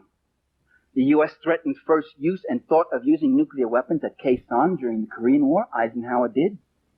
Nixon thought of using nuclear weapons at what was that battle during the Tet Offensive? But was that Khe Sanh? I'm getting my wars mixed up. In Khe Sanh in Vietnam, and I forget what the other battle, the reservoir battle in Korea, was Eisenhower.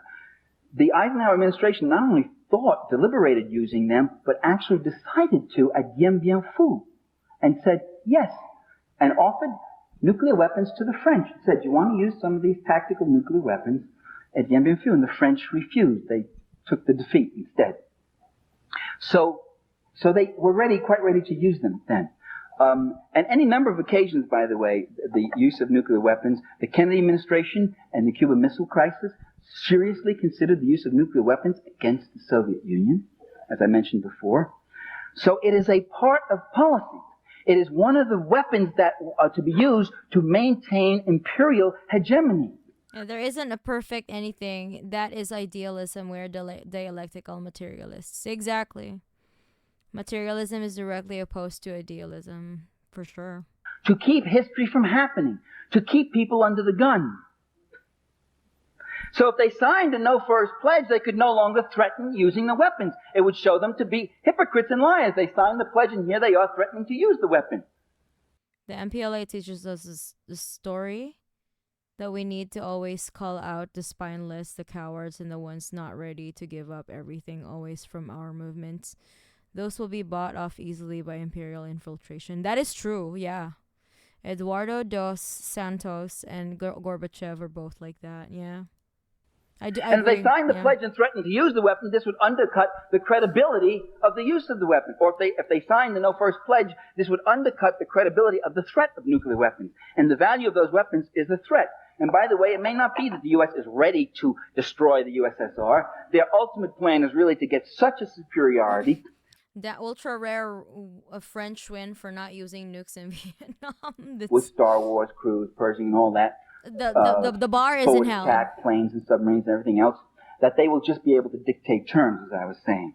And first use pledge would certainly not fit into that scheme of things at all. Mm. Therefore, the policies are not really totally symmetrical between Moscow and Washington. The Soviet Union, this is one of the best kept secrets in the United States. The Supreme Soviet in February of 1981 voted unanimously to endorse a mutual, bilateral, verifiable nuclear freeze that was virtually identical to the ones which were passed in those 20 Vermont townships and voted in 9 states and endorsed in hundreds of towns and cities in America. And its wording was almost word for word the same pledged. The Central Committee of the Communist Party of the Soviet Union that same month voted unanimously to endorse a nuclear freeze. The U.S. has, in fact, ignored any proposal for nuclear freeze despite a massive movement involving millions of people in this country. Probably the biggest mass movement in such a short time in our history was the nuclear freeze movement. You don't realize, some of you are too young to realize what history you're making, You don't realize, but it's incredible. It dwarfed, in its numbers, it dwarfed the anti-war movement, at least for the first 5 years. It dwarfed the civil rights movement. It dwarfed the union movements and struggles in the 30s. And the sheer numbers of people who signed up, who marched, who demonstrated, who wrote letters, who pledged for nuclear freeze. It was a mass movement. And the Reagan administration simply ignored the whole thing. Didn't exist. Wouldn't hear of it. Wouldn't consider it. It didn't fit into their very rational plans of a different kind of world. The Soviet Union has called for the reduction of ICBMs. The Reagan administration refused to negotiate it or totally ignored that offer in 1982 and ignored it again when more dramatically Gorbachev came up and said, let's not negotiate it, but let me give you numbers. A 50% cut. Both of us, right off the top. Let's start. With total on-site inspection, by the way, another change in Soviet policy. Total, complete on-site inspection under any conditions you want. Come on in, look anywhere you want about this sort of thing. And the U.S., again, won't take yes for an answer. Ronald Reagan won't. The Soviet Union had a unilateral and observed and still observing unilateral moratorium on anti-satellite weapon testing. The Soviet Union called for last year cuts in conventional forces, again, NATO and Warsaw. The Soviet Union unilaterally observed a moratorium on underground nuclear testing and has called for a total ban of all nuclear testing, because Gorbachev knows that if you stop nuclear testing, that's the end of the development of nuclear weapons. You can't develop nuclear weapons if you can't test anymore. And Reagan knows that also, and so he's ignored the proposal. The Soviets unilaterally, last year, as you know, said we will not test for the rest of this year. And the Reagan administration said, oh, that's because they do all their testing early in the year, and they've got them all done already, but we still have a few tests. Okay, maybe that's it. So do all your tests, catch up, and when it comes December 31st, you say to them, we're going to observe it too. Didn't do that. January 1st came, and Gorbachev... What the hell happened?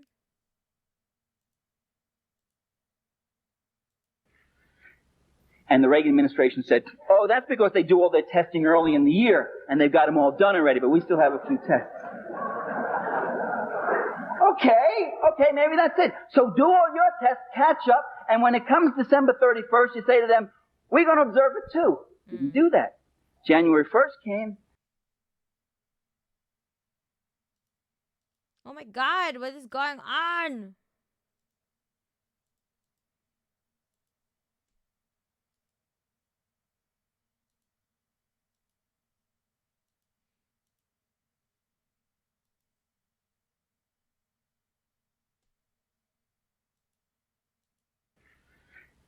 And the Reagan administration said, oh, that's because they do all their testing early in the year, and they've got them all done already, but we still have a few tests.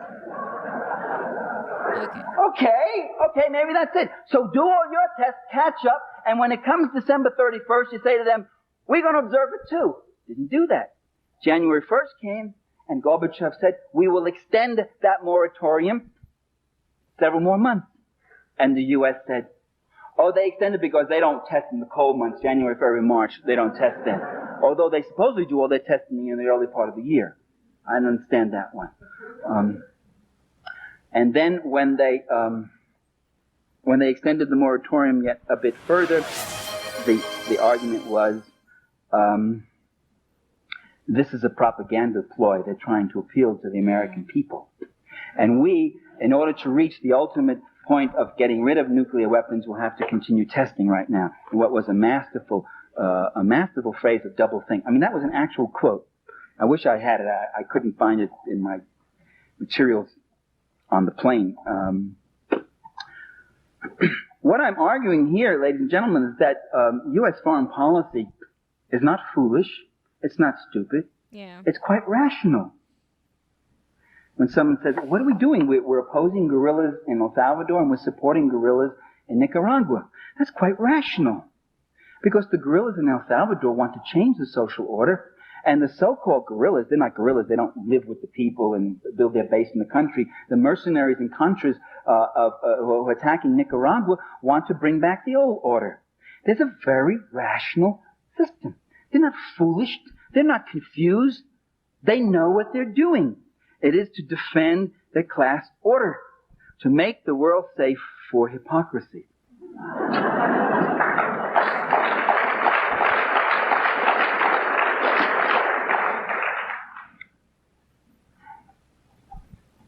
Star Wars, besides being that defense, that first strike shield, people say it's too expensive.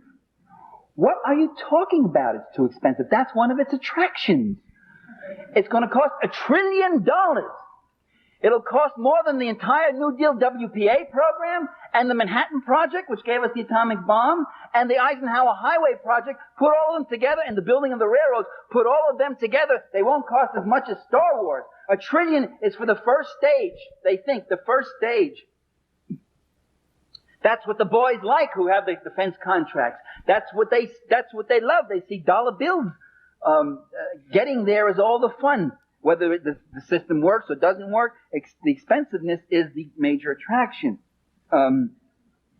It will violate the ABM treaty, and now we see even it violate the atmospheric testing treaty. What's wrong with that? Reagan has no loyalty to the ABM or the atmospheric testing. He's been wanting to violate them since he's been in office.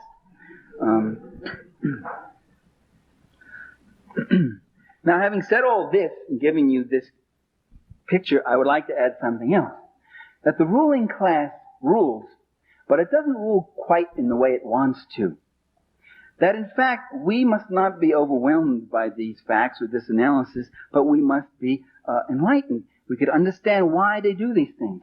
Ronald Reagan is not stupid. He gets confused. He goes to Ecuador and says it's wonderful being here in Colombia. You know, I mean, he does things like that, and he muffles on questions. Reagan, though, has been the most successful and rational and persistent president that I have ever seen in office in every single area, whether it's NLRB or busting unions or cutting human services or his treatment of the environment, or defense spending or foreign policy. He has advanced, or the appointment of reactionary judges. Every single area, defunding the left, whatever. He has not left a stone unturned. He has advanced and pushed persistently. He has a cohesive goal and program. It's the goal of Cap Weinberger and Pat Buchanan. It's the goal of the radical right. And he has been rather successful at it, but not completely. Because at the same time, in the years that Reagan has been in office, the protest has grown. Democratic forces have grown. Changes continue throughout the world. Peace forces in the Soviet Union. By the way, there are massive peace forces. Millions of people marched. The Leningrad Peace Committee. There were photos of these people marching with these banners. No missiles east or west. And again, you should make a distinction between a country which supports and encourages a massive peace movement and a government like ours which derides it, red baits it, ignores it, or puts it down. A nuclear freeze movement. Democratic forces have grown in power since Vietnam. Do you realize that Ronald Reagan has not invaded Nicaragua? I mean, do you realize, as I said before, that the United States has invaded Nicaragua 11 times and has actually occupied Nicaragua 3 times, including for periods of as much as 10 or 13 years, and the Marines went in there and burnt huts and killed people and raped and murdered and dismembered people? Coleman McCarthy just had a column in the Washington Post of a 78-year-old guy who said, I was in there when we were fighting Sandino back in 1928, and when I got out as a young kid, I had nightmares for years after. I shot innocent people. We saw guys getting their genitals cut off and tortured. The Marines did that. Do you realize that? Do you realize today the United States has a striking power, a deployment power, a force, a delivery power that's 1,000 times more powerful than anything Calvin Coolidge had? And you got a president that's 1,000 times nuttier than Calvin Coolidge, who would like to go in there, who wants to go in, and yet he hasn't? Well, what's held him back? It's the democratic forces. Yeah. It's the same thing that kept Nixon from using nuclear weapons in Vietnam, as the story came out when the Pentagon Papers were released, or not the Pentagon Papers, the White House tapes, where they were afraid of what the disruption and the reaction of the people in their own country. It's the democratic forces in this country, it's the democratic forces around the world, it's the Nicaraguan people who are armed and ready. He could go in and carpet bomb it with B-52s, not lose a single man, and just devastate it, destroy it. But then he would have to go in with troops. Like that line in Antigone, you would make of it a graveyard and call it peace. But those troops would still find survivors, and they would have to fight them. And there would be unacceptable losses. And Americans would die in Nicaragua. And the war might escalate. And all over Latin America, people might rise up. Why do you think those Latin American leaders, those corrupt, rich, comprador, collaborationist leaders, say to Ronald Reagan, we don't want you in Nicaragua, we oppose that policy, we support the Contrador program? Are they suddenly going left on us? No, they're worried about the reaction of their own people. The losses in Nicaragua would be unacceptable. But unacceptable to whom? Not to Ronald Reagan. He wouldn't mind losing 2,000, 3,000, 4,000 American boys if he can take Nicaragua. That's no loss to him. He's got plenty of fodder. He's got it right in this room. He'll have you down there. He had 261 Marines blown away in Lebanon in one day, and he wanted to go back in with more and fight more. Those were acceptable losses to him. There was no skin off his nose. It's his class interests he's worrying about. He kept talking about the emergence of a Lebanese left and Lebanese socialism. And we must stop it. We must stop it. It was unacceptable losses politically. That means that there are political forces that can fight back. That it's too costly to him, not morally. So, we may be stronger than we think. And we must never believe what they try to make us believe about ourselves, that we're weak, that we don't have it, you see. Let me just close with one last little story, okay? Because I've been going too long. I've lived in Washington. I was living in Washington about 6 years, and I was asked by some Filipino exiles in 1981, I think it was, or 82, to go speak at Lafayette Park. At the White House is right across the street from Lafayette Park. I always tell friends, I speak at the White House a lot. And there's a big megaphone, and I speak at the White House. I said, you speak at the White House? Yes, I speak at the White House. With these microphones. And so there I was, speaking, you know. And these Filipinos were so appreciative, it was so moving to me. Oh, Michael Prenti, would you speak? And so I give this speech and I talk about the Philippines. What I said to you, the Philippines are not a poor country. Only the people are poor. It's rich and they should deserve their own heritage, blah, blah, blah. And I said this whole thing and all. And here's this little band, about 200 people, about half Filipino, half American. And you know, and I look at this, and then I look across at the White House. You know what I see? I see about 600 police. Their helmets, their guns, rockets, this, everything, cars, whoop, whoop. Okay, let's not accuse people of transphobia in the chat. Like, that's a really heavy accusation. All the stuff, all over there.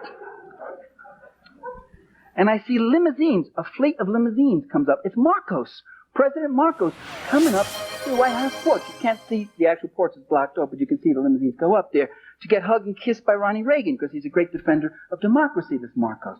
And I see this. And you did mention that trans men are oppressing trans femme. I don't know what you were saying, but like, you did mention trans men, trans mask as, like, you know, part of the oppressive group, the oppressor. How do you determine what kind of fruit you'll wear for stream? Randomly. And they do, and that's what, and this is not what they're talking about. What are they talking about? What?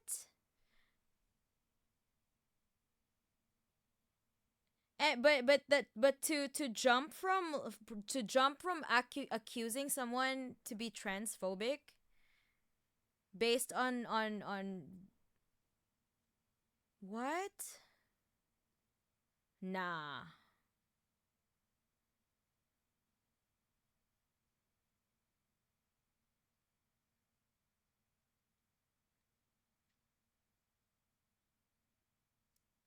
That's not cool. I don't think that Mama Media was being transphobic.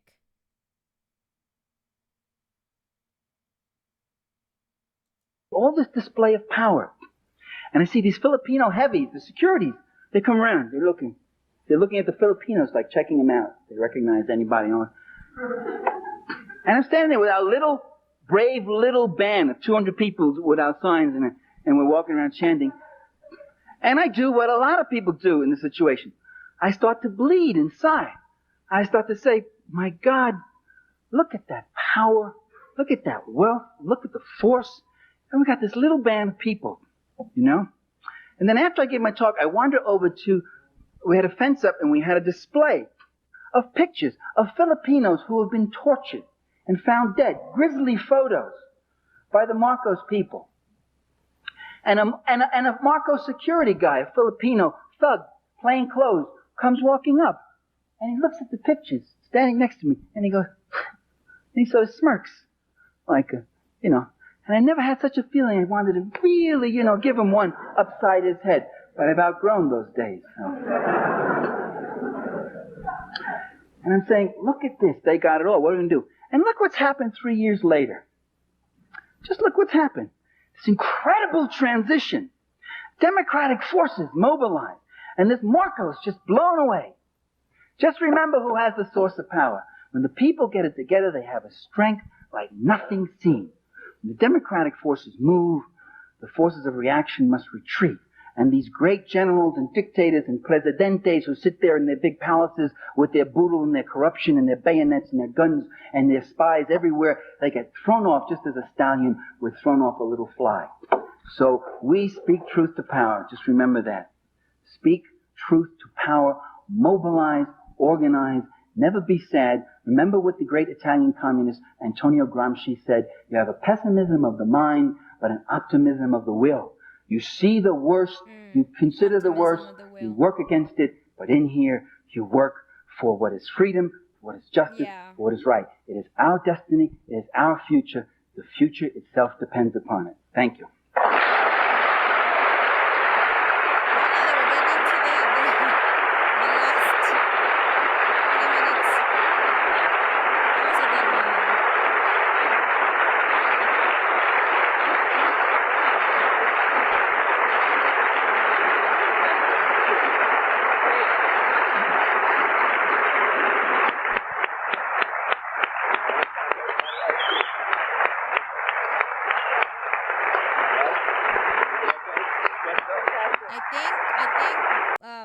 I can't speak on this because I'm not trans, so I think you need to take this into the DMs.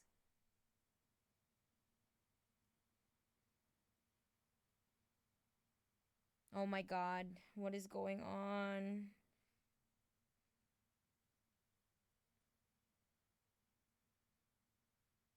Oh my god.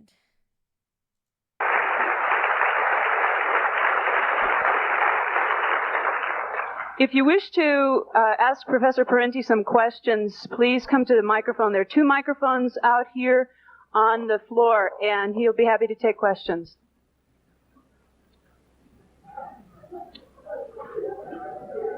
Let me remind you, there's a demonstration starting about now. Right. I'm gonna let you hash it out in the chat, but I'm gonna be focusing on this lecture. I'm sorry. Out on the terrace after this is over.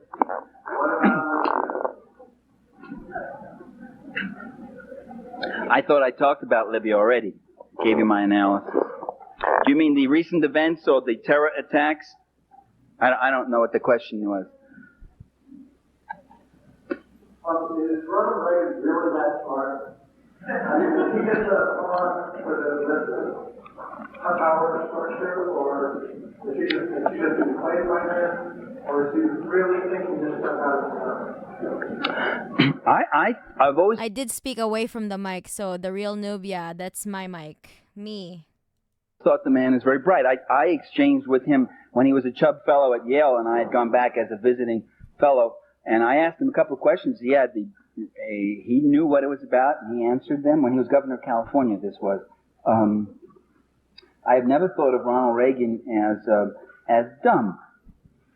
He's not that quick anymore, and he has a tough task, but he's a consummate liar and fabricator. He can take any point, any question, and turn it into a polemical point. He has real political instincts. He's a real political animal, the way Jimmy Carter wasn't. For instance, when the shuttle blows up, he comes on, he makes a speech, and he turns that disaster into a price paid for glory. This sacrifice cannot be in vain. We must go on, and we will get to the truth. In our system, things are in the open. Then he appoints William Rogers, who's in bed with the space industry, to start this commission investigation. and do a miserable little job, almost to cover up, except people kept leaking things to the press, so the commission had to go then and ask these questions. I mean, that's an example of it. I think he's a very effective spokesman for his class, and very effective leader for his class. If you don't think so, tell me why not. The biggest thing he's done is cut inflation, as I said on radio earlier today. And inflation is the great terror of most Americans. How do you maintain yourself? How do you save a little? How do you get ahead? How do I survive my old age? And once you cut inflation, people feel a hell of a lot better. At the price of employment, at the price of the poor. But the poor are a minority, and they'll suffer more. But everybody else was voting their pocketbook. In this country, when survival is so tough and so competitive, people voted their pocketbook. Even many of those who opposed him on most issues, they voted for him because they saw his alternative as being ineffective and being a big spender. Reagan has been the biggest spender of anybody in the White House. He's increased the debt by $1.8 trillion. It's really more. He's doubled the debt. It'll be tripled by the time he gets out. He's the worst deficit spender in the world, but people are getting a little ahead of themselves.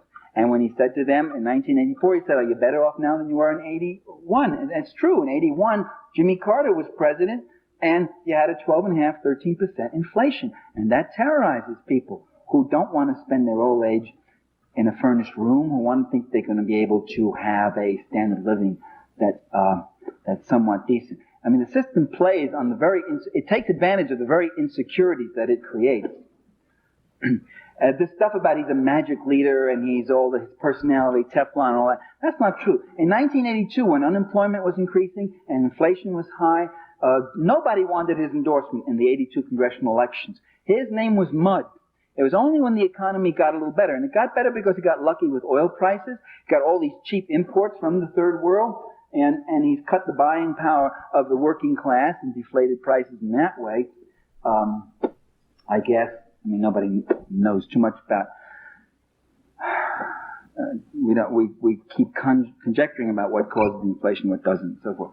But in any case, that I think is the answer to Reagan's magical appeal.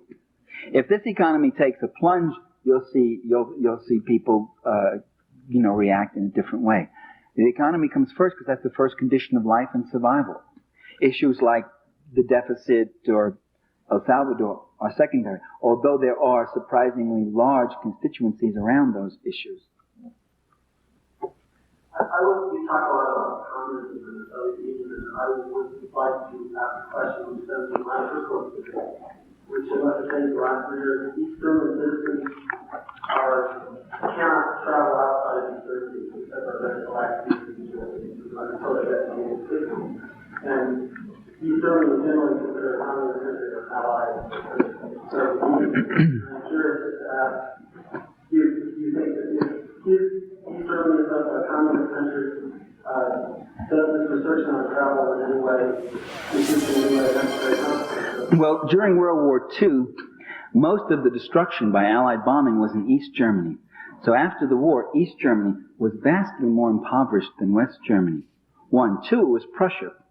It had a large Nazi contingency or sympathy. A lot of those people wanted to come west. 3, the Russians at that time, the Soviets, made a mistake of taking machinery and stuff out. They actually began to extract capital from East Germany, which they only did for a short while. The Poznan riots turned them around, and they've since then been putting in or giving the East Germans more favorable trade relations. 4, the U.S. pumped in billions of dollars in the Marshall Plan to West Germany. There was a boom in West Germany, production and such. So many people wanted to leave East Germany for West Germany, for the goodies, for the jobs. And there was a vast number who left. The East Germans stopped it for the same reason that about 100 other countries would like to stop it. Brain drain. They just lose, you bleed, the country begins to hemorrhage.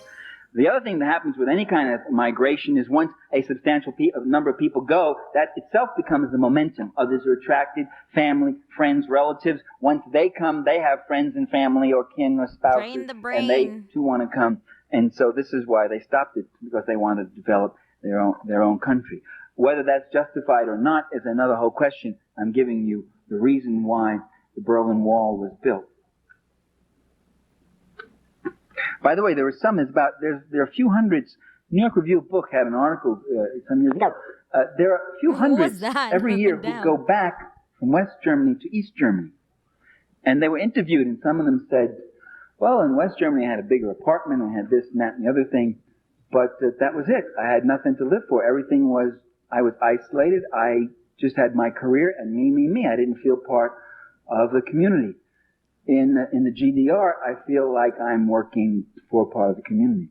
By the way, now in the GDR, the level of prosperity is very high. It's probably the most prosperous socialist country, maybe more so than Hungary, too. If there are no more questions, this light is right. Is the filming still going on? Oh, okay. This light is right in. This audience wanted to get a better understanding of, say, your vision of a better America. How useful would it be to this audience to look at the Soviet Union today? In other words, how exact of a model is the Soviet Union for America? Well, the Soviet Union couldn't be an exact model for us. It has a whole different tradition, history. Yeah. It's had a very unluxurious history. It's had a very difficult, terrible, horrendous history. So we couldn't use it as a model. We have a different level of prosperity. Yeah. What I would say is this. You could look at any existing socialist country. If you don't want to call them socialist, call them whatever you want. Post-capitalist, whatever. I don't care. Call them camels, window shade. Exactly. This is what I'm not so hung up about like terminologies or like terms. It doesn't matter. When it comes to like what you call yourself, you know. As long as we know the countries we're Camels. Yeah, exactly. talking about, you can look at any one of those countries and you can evaluate them in several ways. One, comparing them to what they had before. And that to me is what's very compelling. That's what's so compelling about Cuba, for instance. When I was in Cuba, I was up in the Escambray, which is like the Appalachia of Cuba, very rugged mountains, people, very poor if they were. And I said to this campesino, I said, do you like Fidel? And he said, sí, with all our soul. Exactly. I remember his gesture, with all our soul. I said, why? And he pointed to this clinic right up there on the hill, which we had visited. He said, look at that. He said, before the revolution, we never saw a doctor. If someone was Focus on the video, please. seriously ill, it would take 20 people to carry that person, because you'd go day and night. It would take 2 days to get to the hospital. First, because it was far away, and second, because you couldn't go straight. You couldn't cross the latifundio lands. The boss would kill you. So you had to go like this. And often when we got to the hospital, the person might be dead by the time we got there. Now we have this clinic up here with a full-time doctor. And today, a doctor in Cuba, when you become a doctor, you've got to spend 2 years out in the country. That's your dedication to the people. And a dentist who comes 1 day a week. And for more serious things, we're not more than 20 minutes away from a larger hospital. That's in the Escambray. So that's freedom. We're free today. We have more life. Close captions. And I talked to a guy in Havana who says to me, before, all I used to see here in Havana, you call this drab and dull. We see it as a cleaner city. It's true. You got the paint is peeling off the walls, but you don't see kids begging in the streets anymore. And you don't see prostitutes. All we used to have was prostitutes. Prostitution used to be one of the biggest industries. And today, this man... What's worse than the Soviet dull gray apartments? Homelessness, literally. is going to night school. He said, I can read. I can read. Do you know what it means to be able to read? Do you know what it means to be able not to read? I remember when I gave my book to my father, I dedicated a book of mine, Power and the Powerless, to my father. I said, to my father with my love. Gave him a copy of the book. He opened it up, looked at that. He'd only gone to the 7th grade. He was a son of an immigrant, a working class Italian. And he opens the book and he starts looking through it. And he gets misty-eyed, very misty-eyed. And I thought it's because he was so touched that his son had dedicated a book to him. That wasn't the reason. Yeah. He looked up to me and said, I can't read this, kid. I said, that's okay, Dad. Neither can the students. I mean, that's not something. I mean, don't worry about that. I wrote it for you. I mean, it's your book, and you don't have to read it. You know, it's a very complicated book, academic book. I said, I can't read this book.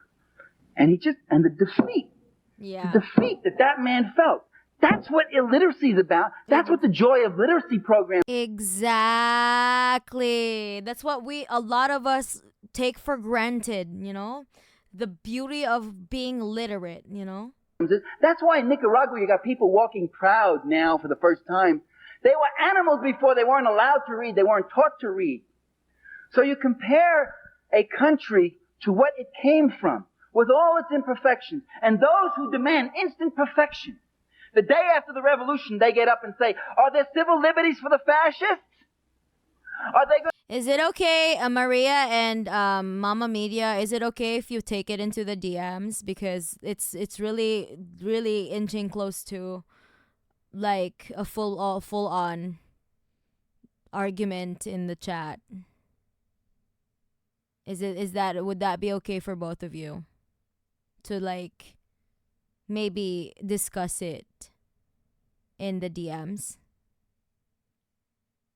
Going to be allowed to have their newspapers and their radio program? Are they going to be able to keep all their farms? The passion that some of our liberals feel the day after the revolution, the passion and concern they feel for the fascists, the civil rights and civil liberties of those fascists who were dumping and destroying and murdering people before.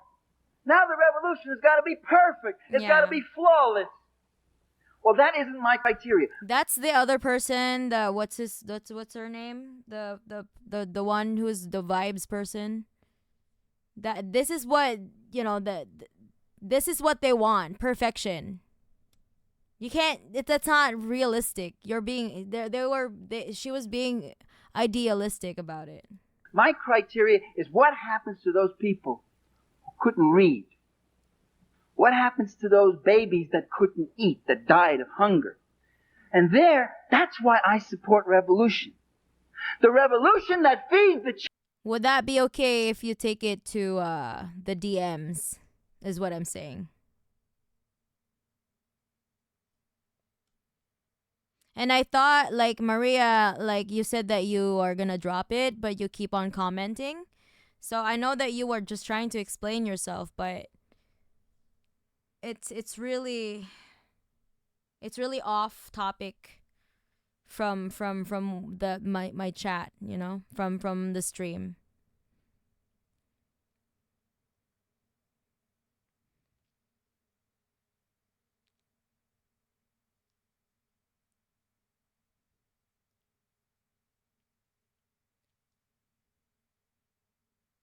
Yes, so can we like just drop it? Because you said that you kept saying you were dropping it, but you keep on commenting, like adding on to, like I've seen you like add more and more and more. So if you said that this conversation shouldn't have been had in this chat, then let's keep it at that. Because you said it yourself, right?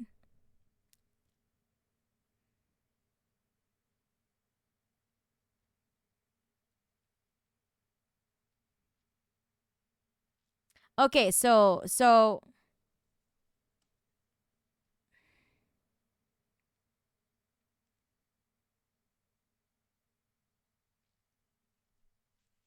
my God. children gets my support. Not blindly, not unqualifiedly.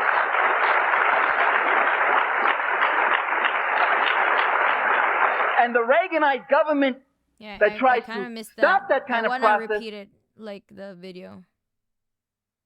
Because I'm sorry, I can't focus on the video with you guys arguing in the chat. So please. Socialists, call them whatever you want. Post-capitalist, whatever. I don't care. Call them camels, window shades. Doesn't matter. As long as we know the countries we're talking about. You can look at any one of those countries and you can evaluate them in several ways. One, comparing them to what they had before. And that to me is what's very compelling. That's what's so compelling about Cuba, for instance. When I was in Cuba, I was up in the Escambray, which is like the Appalachia of Cuba, very rugged mountains, people very poor. Okay, can I request? Can you guys step out for a little bit? Like just chill for a while, so that you guys can collect your thoughts. You know. They were. And I said to this campesino, I said, "Do you like Fidel?" And he says, "Sí, sí, with all our soul." I remember his gesture, with all our soul. I said, "Why?" And he pointed to this clinic right up there on the hill, which we had visited. He said, "Look at that." He said, "Before the revolution, we never saw a doctor. If someone was seriously ill, it would take 20 people to carry that person, because you'd go day and night. It would take 2 days to get to the hospital. First, because it was far away, and second, because you couldn't go straight. You couldn't cross the latifundio lands. The boss would kill you. So you had to go like this. And often when we got to the hospital, the person might be dead by the time we got there." To be fair, Maria, you did say that you're gonna drop it, and then you still kept saying. I actually even barely saw Mama Media's replies. So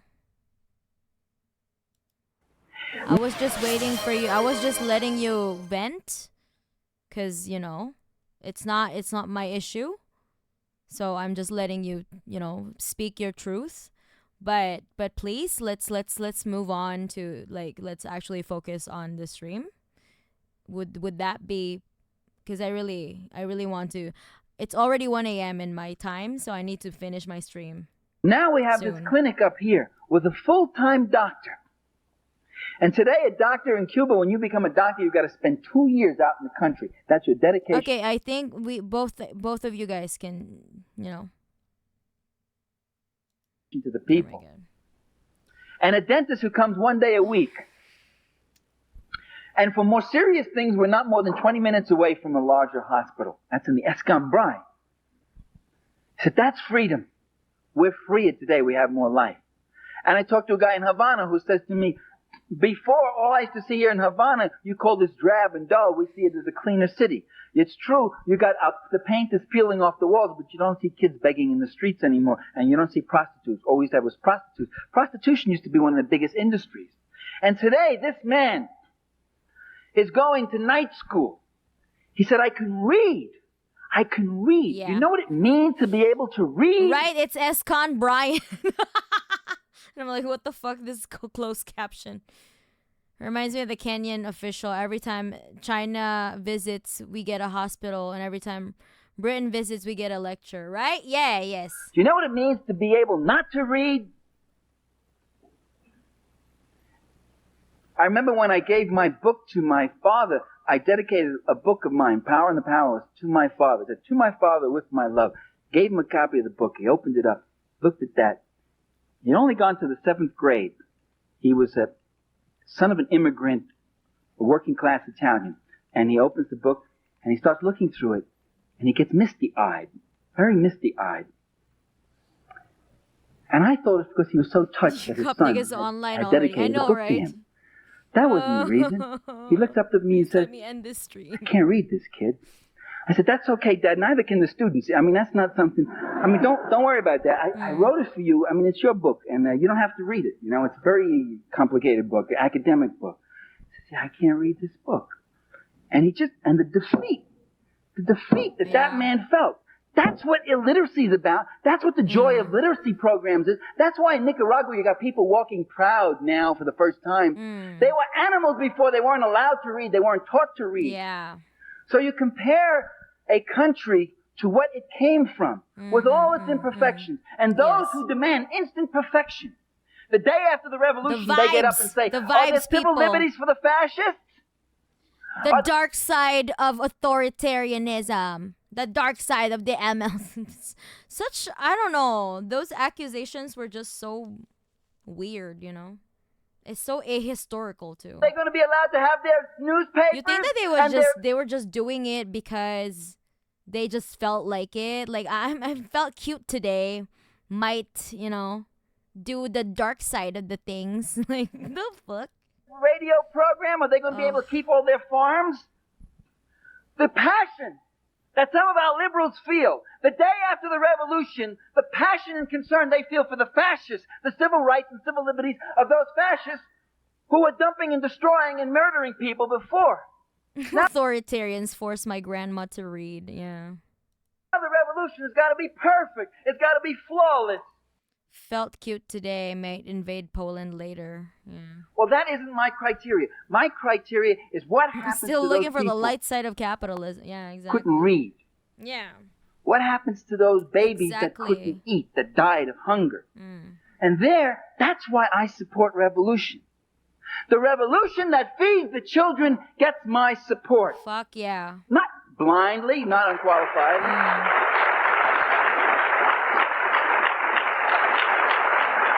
And the Reaganite government that tries to stop that kind of process, that tries to keep those people in poverty and illiteracy and hunger, that gets my undiluted animosity and opposition. Same, yeah. So that's the my answer thing. to you. Let's not judge these countries by some abstract model, but where they're coming from. Yeah, that's So you can what I'm trying to tell the story girl earlier. Like, why do you have so much animosity towards the DPRK? When considering their history, the 20% of their population were bombed to oblivion. And you're and then accusing me of being like in my ivory tower. Like, what do you mean? You are in your ivory tower, demanding perfection from these socialist experiments, you know? judge a socialist country, one, by what it's replacing. I'm so tired. Two, you I'm can tired judge of it this by cyclical comparing it argument. to U.S. society. And there, in some areas, there's a higher level of production of goods and prosperity here, although it's very unequally distributed. The poor are the fastest growing social group in America, from 24 to 35 million. That's growth since 1980. And three, you can judge a socialist country by an abstract model of what you might ultimately want. By the way, that's not illegitimate. I shouldn't have said don't impose that. That's a reasonable thing to do in a certain way. Not to damn the country and to be holier than thou, but to say that there are aspirations, there are new forms of social relations we hope we can move to someday. There are places the Nicaraguans may go if they don't have to give half of their income to their army to fight off the Contras. There's new improvements, new cultural forms, new political forms that might develop. In fact, it's fascinating in Nicaragua that there are. DPRK is so much lied about that I would think 10 times before accusing them of it. Yeah, but that person was literally like, oh, I've had some friends who defected from the DPRK. Yeah, your credibility's already is gone. The moment that you mention the defectors, nah, hell nah. Which defectors? Yomi Park? The fuck? The tautology of capitalism is constantly banking on the inability to imagine something different. Yeah, capitalist realism. That's how they wear you down. The arguments go nowhere, and the effort to address them is way more than the effort to... Exactly. This is why I don't engage sometimes, but most of the time, they are in our ranks. They call themselves leftists, but they peddle the same CIA propaganda, like that person earlier. Libs really can't understand. We're sick of the same old yeah, I'm really tired. I've been like communist for like almost 9 years now.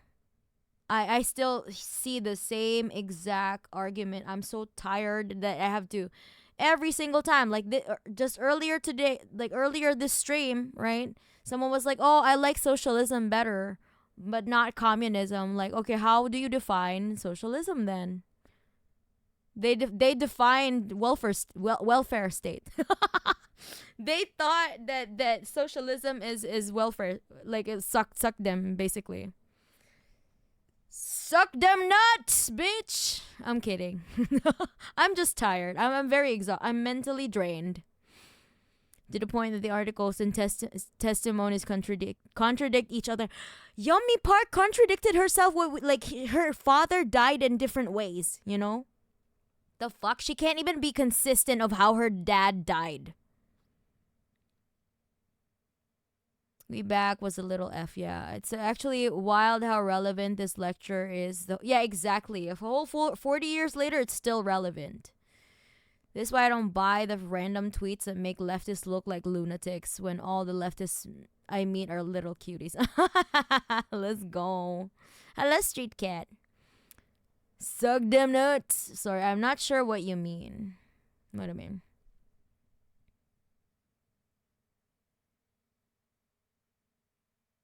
What? Yeah, I don't know what he means either. I'm not, yeah. The person earlier, what's her name? Story Girl? She said that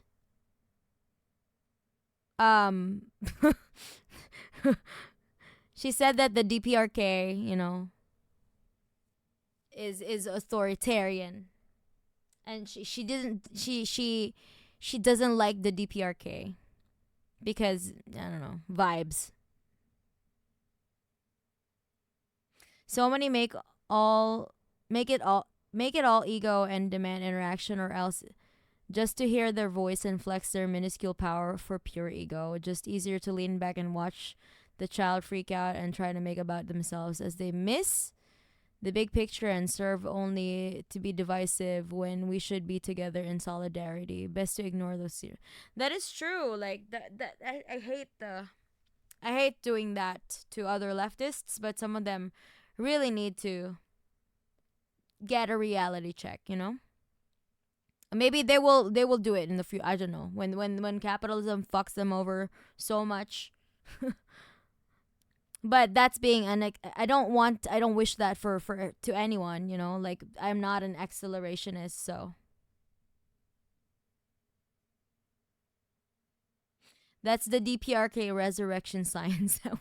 There's Revolutionary Initiative YouTube Russian channel about DPRK mainly. They shoved examples in their videos of banning DPRK YouTube channels, even those about Korean music. Yummy Park's story always evolving is what makes it fun. You never know how big the mutant zombie rats will be this time. What color will they glow? Yeah, this lecture is so still relevant to this day. Yummy Park also has said that North Korean had to get out to train to push it as if it was an own and not a way to show how fucking jacked they are. Yeah, what's wrong with training? The fuck? I think it's absolutely necessary because they are still under siege, you know? I never thought of it that way. I mean, Yummy Park's like recounted like how her dad died or something. But it's two different stories. It's very inconsistent. I think I missed the whole Story Girl portion. Yeah, you did miss it. It was jarring. I was those new political forms. So I would judge that way. And I would say that what we would do is look at socialist countries and look at the things about them that might be... No, not Story Girl. I'm talking about Yeonmi Park. Yeonmi Park talked about how her dad died in different ways. But I was saying that Story Girl was against, you know, because they were anarchists, I guess, you know. Indeed, very whatever. Admirable. And learn about them. The ignorance about existing socialism is abysmal on the left, too. Learn about the People's Control Commissions in the Soviet Union, how they work. Learn about she is, and also, like, I mean, get that bag, girl, because I guess, like, all of that book deal money went to her plastic surgery. Ombudsman role of the press there. I get it. Learn about the function of trade unions. Girl William Wimpensingh, president of the International Association of Machinists, comes back and he says, what clout Soviet trade unions have. Annoying. Well, I was astonished because I had always heard they were just rubber stamps and didn't do anything. And he said, wow, what a role they play in production and planning and protecting the rights of workers. If we had that kind of clout, boy, we could really get results in our system. So there are a lot of things that are worthwhile, which we should learn about, which might be helpful to us as a historical experience that might be useful to us. And also look at the things we don't like and say, no, we don't want that. Oh yeah, the thing that she said that Yomi Park said that people had to push the train. Like, damn.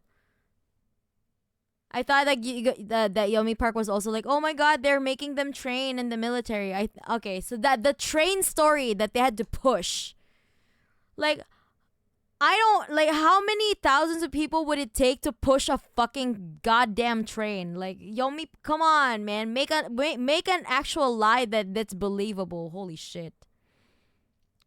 She's magic. It's everything that she says is magical, like magical thinking.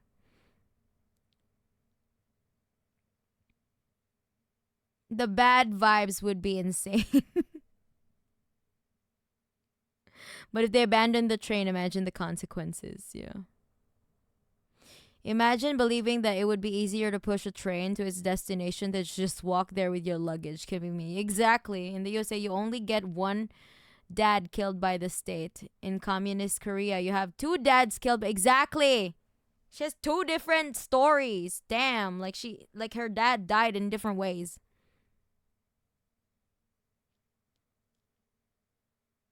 She has psyoptity.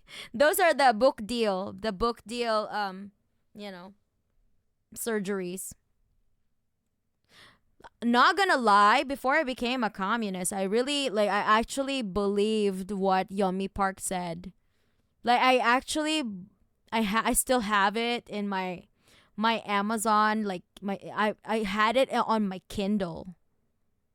Can you believe I bought her book? I bought Yomi Park's book. What the fuck? That would be my approach. So yeah, I have a personal vendetta against that bitch. I got scammed.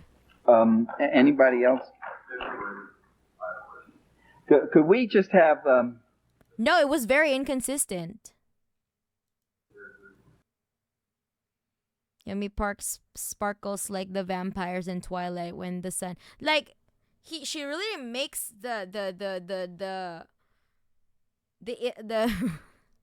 the Kims really like magical people, you know?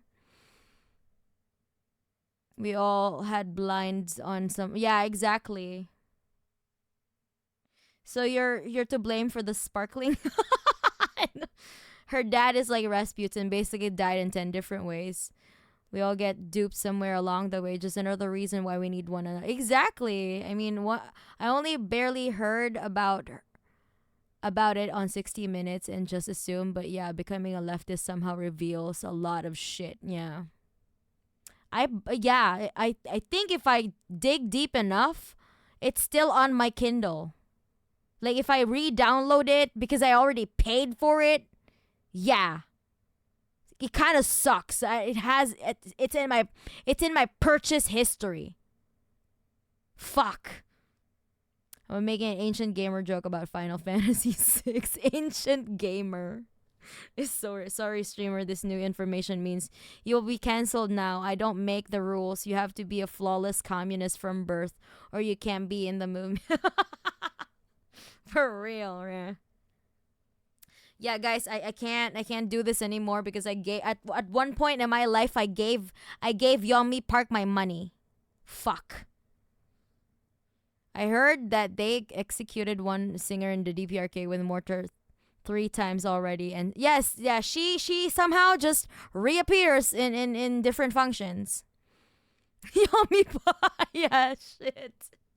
That's right. I will this is why I will spend the rest of my waking moment to like antagonize Yomi Park. Not Mana of old contribute. Yeah, I know. I contributed to her psyop titties. When the revolution comes, it will be found and they will know you. Yeah, I am a fraud. At one point I gave her money for her booby surgery. Booba surgery. Psyop booba. You gotta be born and your first word needs to be communism. I know, right? Yep. Yeah, to the wall. To the wall with me. This game on. I gave Jeff Bezos a lot of money, unfortunately. Yeah. Yomi bought a Coach purse with your. I know. and she bought her booba with my money. Juche necromancy number 1. Let's go. I'm pretty sure there. Yeah, I know, right? Like the Kims are definitely necromancers for how many people just turned up alive. People pronounced dead, but turn out they're just like at some party and some another function here and there. I'm pretty sure there was one person who left the DPRK but snuck back in and said that they left a capitalist hellhole. I saw like this YouTube video about defectors that wanted to go back. They wanted to go back to the DPRK because, you know, they're living a nightmare. They're living a capitalist nightmare. What they had to face was literally nothing of like sort of there. It was beyond their imagination. Imagine not learning to read with Das Kapital and Gotha program. Yeah, I know, right? That's why I'm on Juche to learn the dark arts. Yeah, right? Maybe we can learn necromancy with Juche. I would be down, you know? If the train isn't pushed, no booba. I know, right? How to trick Mana to get Be Yomi Park. Like I was a lib, you know. I was a fucking annoying lib. Oh my god. Now we are aware not to go down the same road and buy. Exactly. Like, please learn from my lesson, imps, and do not waste your money. I don't believe it. Where is the picture? Yomi Park, just look at her boobs. She got a new rack, you know. From all that psyop stacks. Maybe DPRK have woke gays polycule since she was raised in one. Caught by Bezos. At least I will have good company on the wall. I know, right? A lot of the defectors just do just get kidnapped too, which is fucked. Right? Some of them want to go back, but they're not allowed to go back. They can't go back. Yes. Loyal citizens of Pyongyang in Seoul. I think it was Comrade Larry that sent me that video as well back then, you know.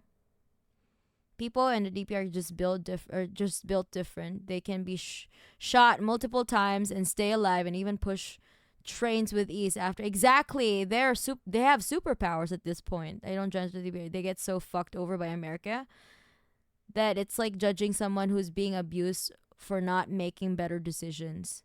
And even then, despite the sanctions, they're still principled people there, you know?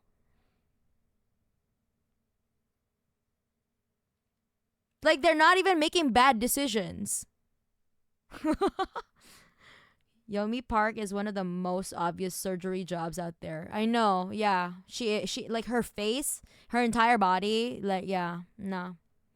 I'm not necessarily against body modification, but she's fair game because she's a psyop, so we can make fun of her.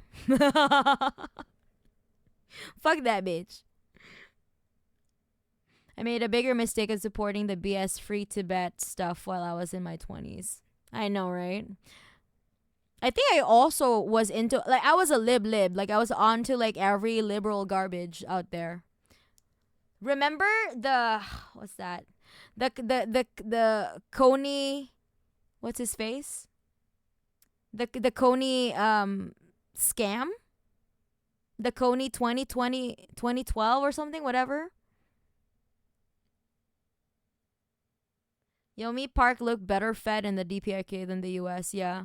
Libs are still fine as long as they are well-meaning, I guess. I was a fash thanks to growing up with post-Modi era free internet. Damn, okay. Oh, yeah, okay.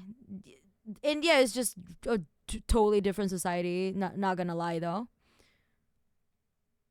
But Tibet is already free. For those who haven't seen, yeah, please watch The Loyal Citizens of Pyongyang in Seoul. Dysphoria is dysphoria, whether it's cis or transphobia. Yeah, true. I think it's just weird that she changed her entire look. That's true, but I don't give a fuck about her feelings because she's a traitor. Pro transhumanist cyborg movement. I know, right?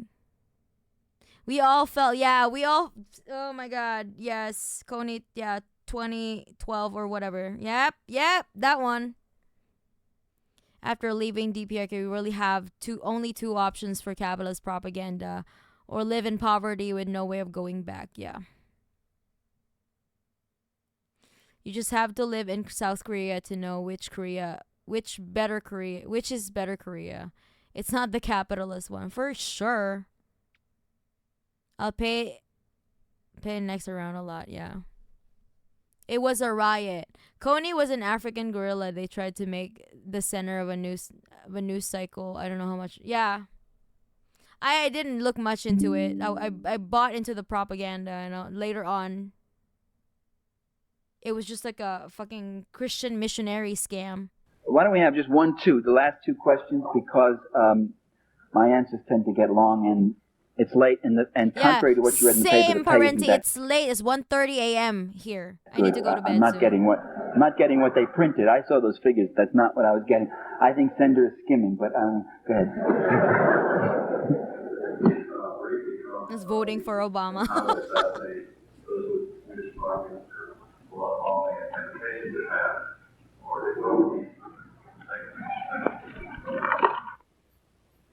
No! Wait, what the fuck? No! Hell nah. Okay, where's the other one?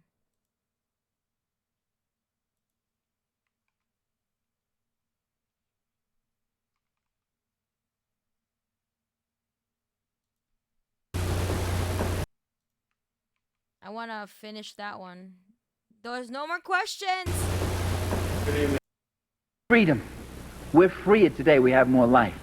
And I talked to a guy in Havana who says to me, before, all I used to see here in Havana, you call this drab and be holier than now, but to say that there are aspirations, there are new forms of social relations we hope we can move to someday. There are places the Nicaraguans may go. If my answers tend to get long and it's late, and contrary to what you read in the paper, the pay isn't that good. I'm not getting what they printed. I saw those figures. That's not what I was getting. I think Sender is skimming, but go ahead.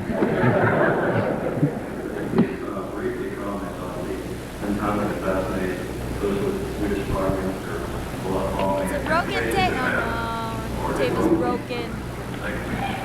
No. That's it though. Okay, Parenti, that's it for him.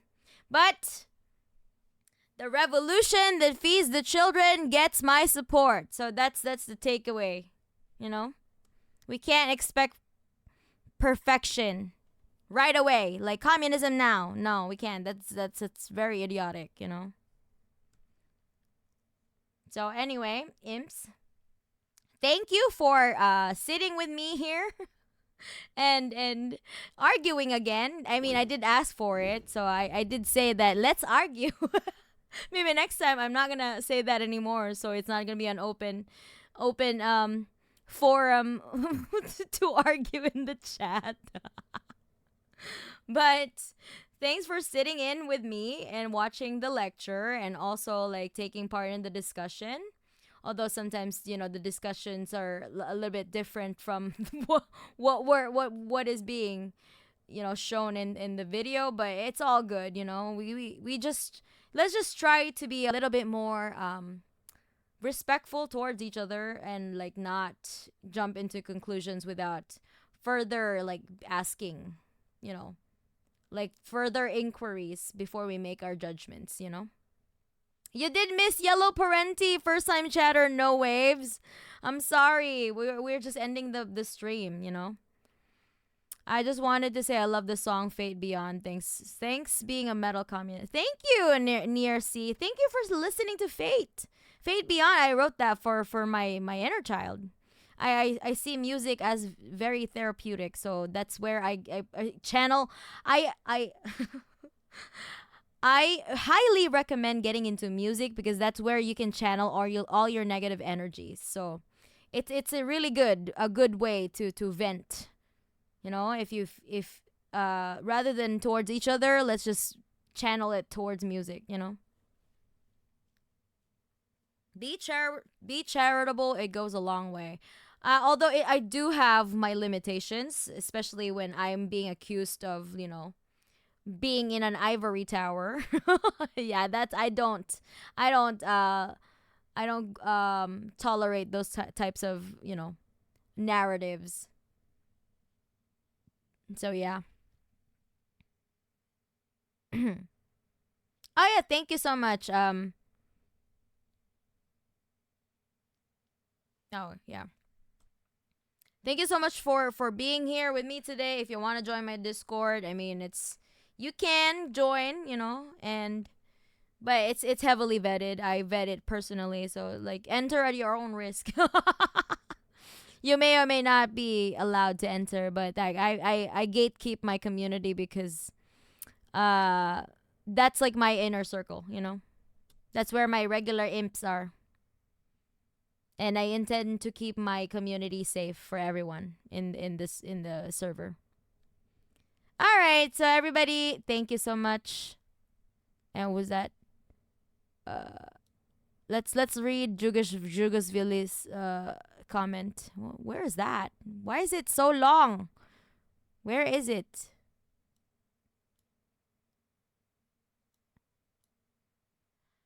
Just the objective accomplishments of the people, what they've done to lift themselves up, even helping the oppressed around the world while living under threat of war all the time. At all times, rather. There's not a whole lot to compare to those things that's negative. Just made up silly stuff about unicorns and people being executed over and over and still being alive. I know, right? They just somehow materialize after being pronounced dead. Briefly summarizing, despite facing insane U.S. sanctions and a massive propaganda campaign against them and having 90% of their buildings bombed in the Korean War, they have managed to create a country with decent living standard for a third world country and managed to defend themselves through their acquisition of nuclear weapons. Yeah. Yeah, definitely. Yeah, I think I'm gonna be rating Yugopnik. So let's see. Hold on. Let me see first which of my friends are online though.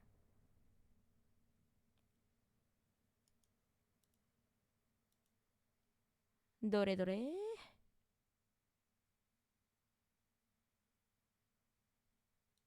All right, I'll be yes. Yugopnik is online. Raid. Okay, imps. Let's raid Yugopnik.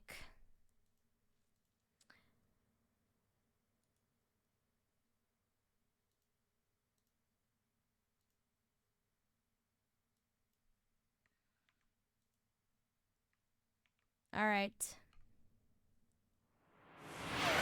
And that would be all for me today, imps. I will see you soon. On Wednesday. You know, we're gonna watch Solaris, another Soviet film. All right, so be there and watch and have fun with me. All right, later, motherfuckers. Please tell this raid from Comrade Mana. Comrade Mana. Okay, that's it for me. All right, later, motherfuckers. Whoop whoop.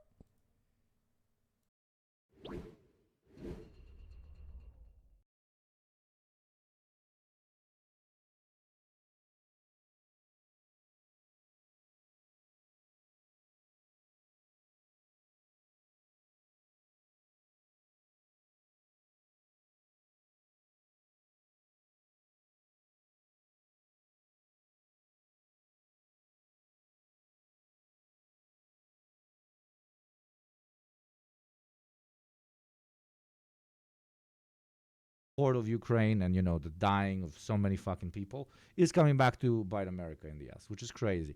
Thank you very much, Futakuchimana. Thank you very much for the raid. I hope you had a great stream.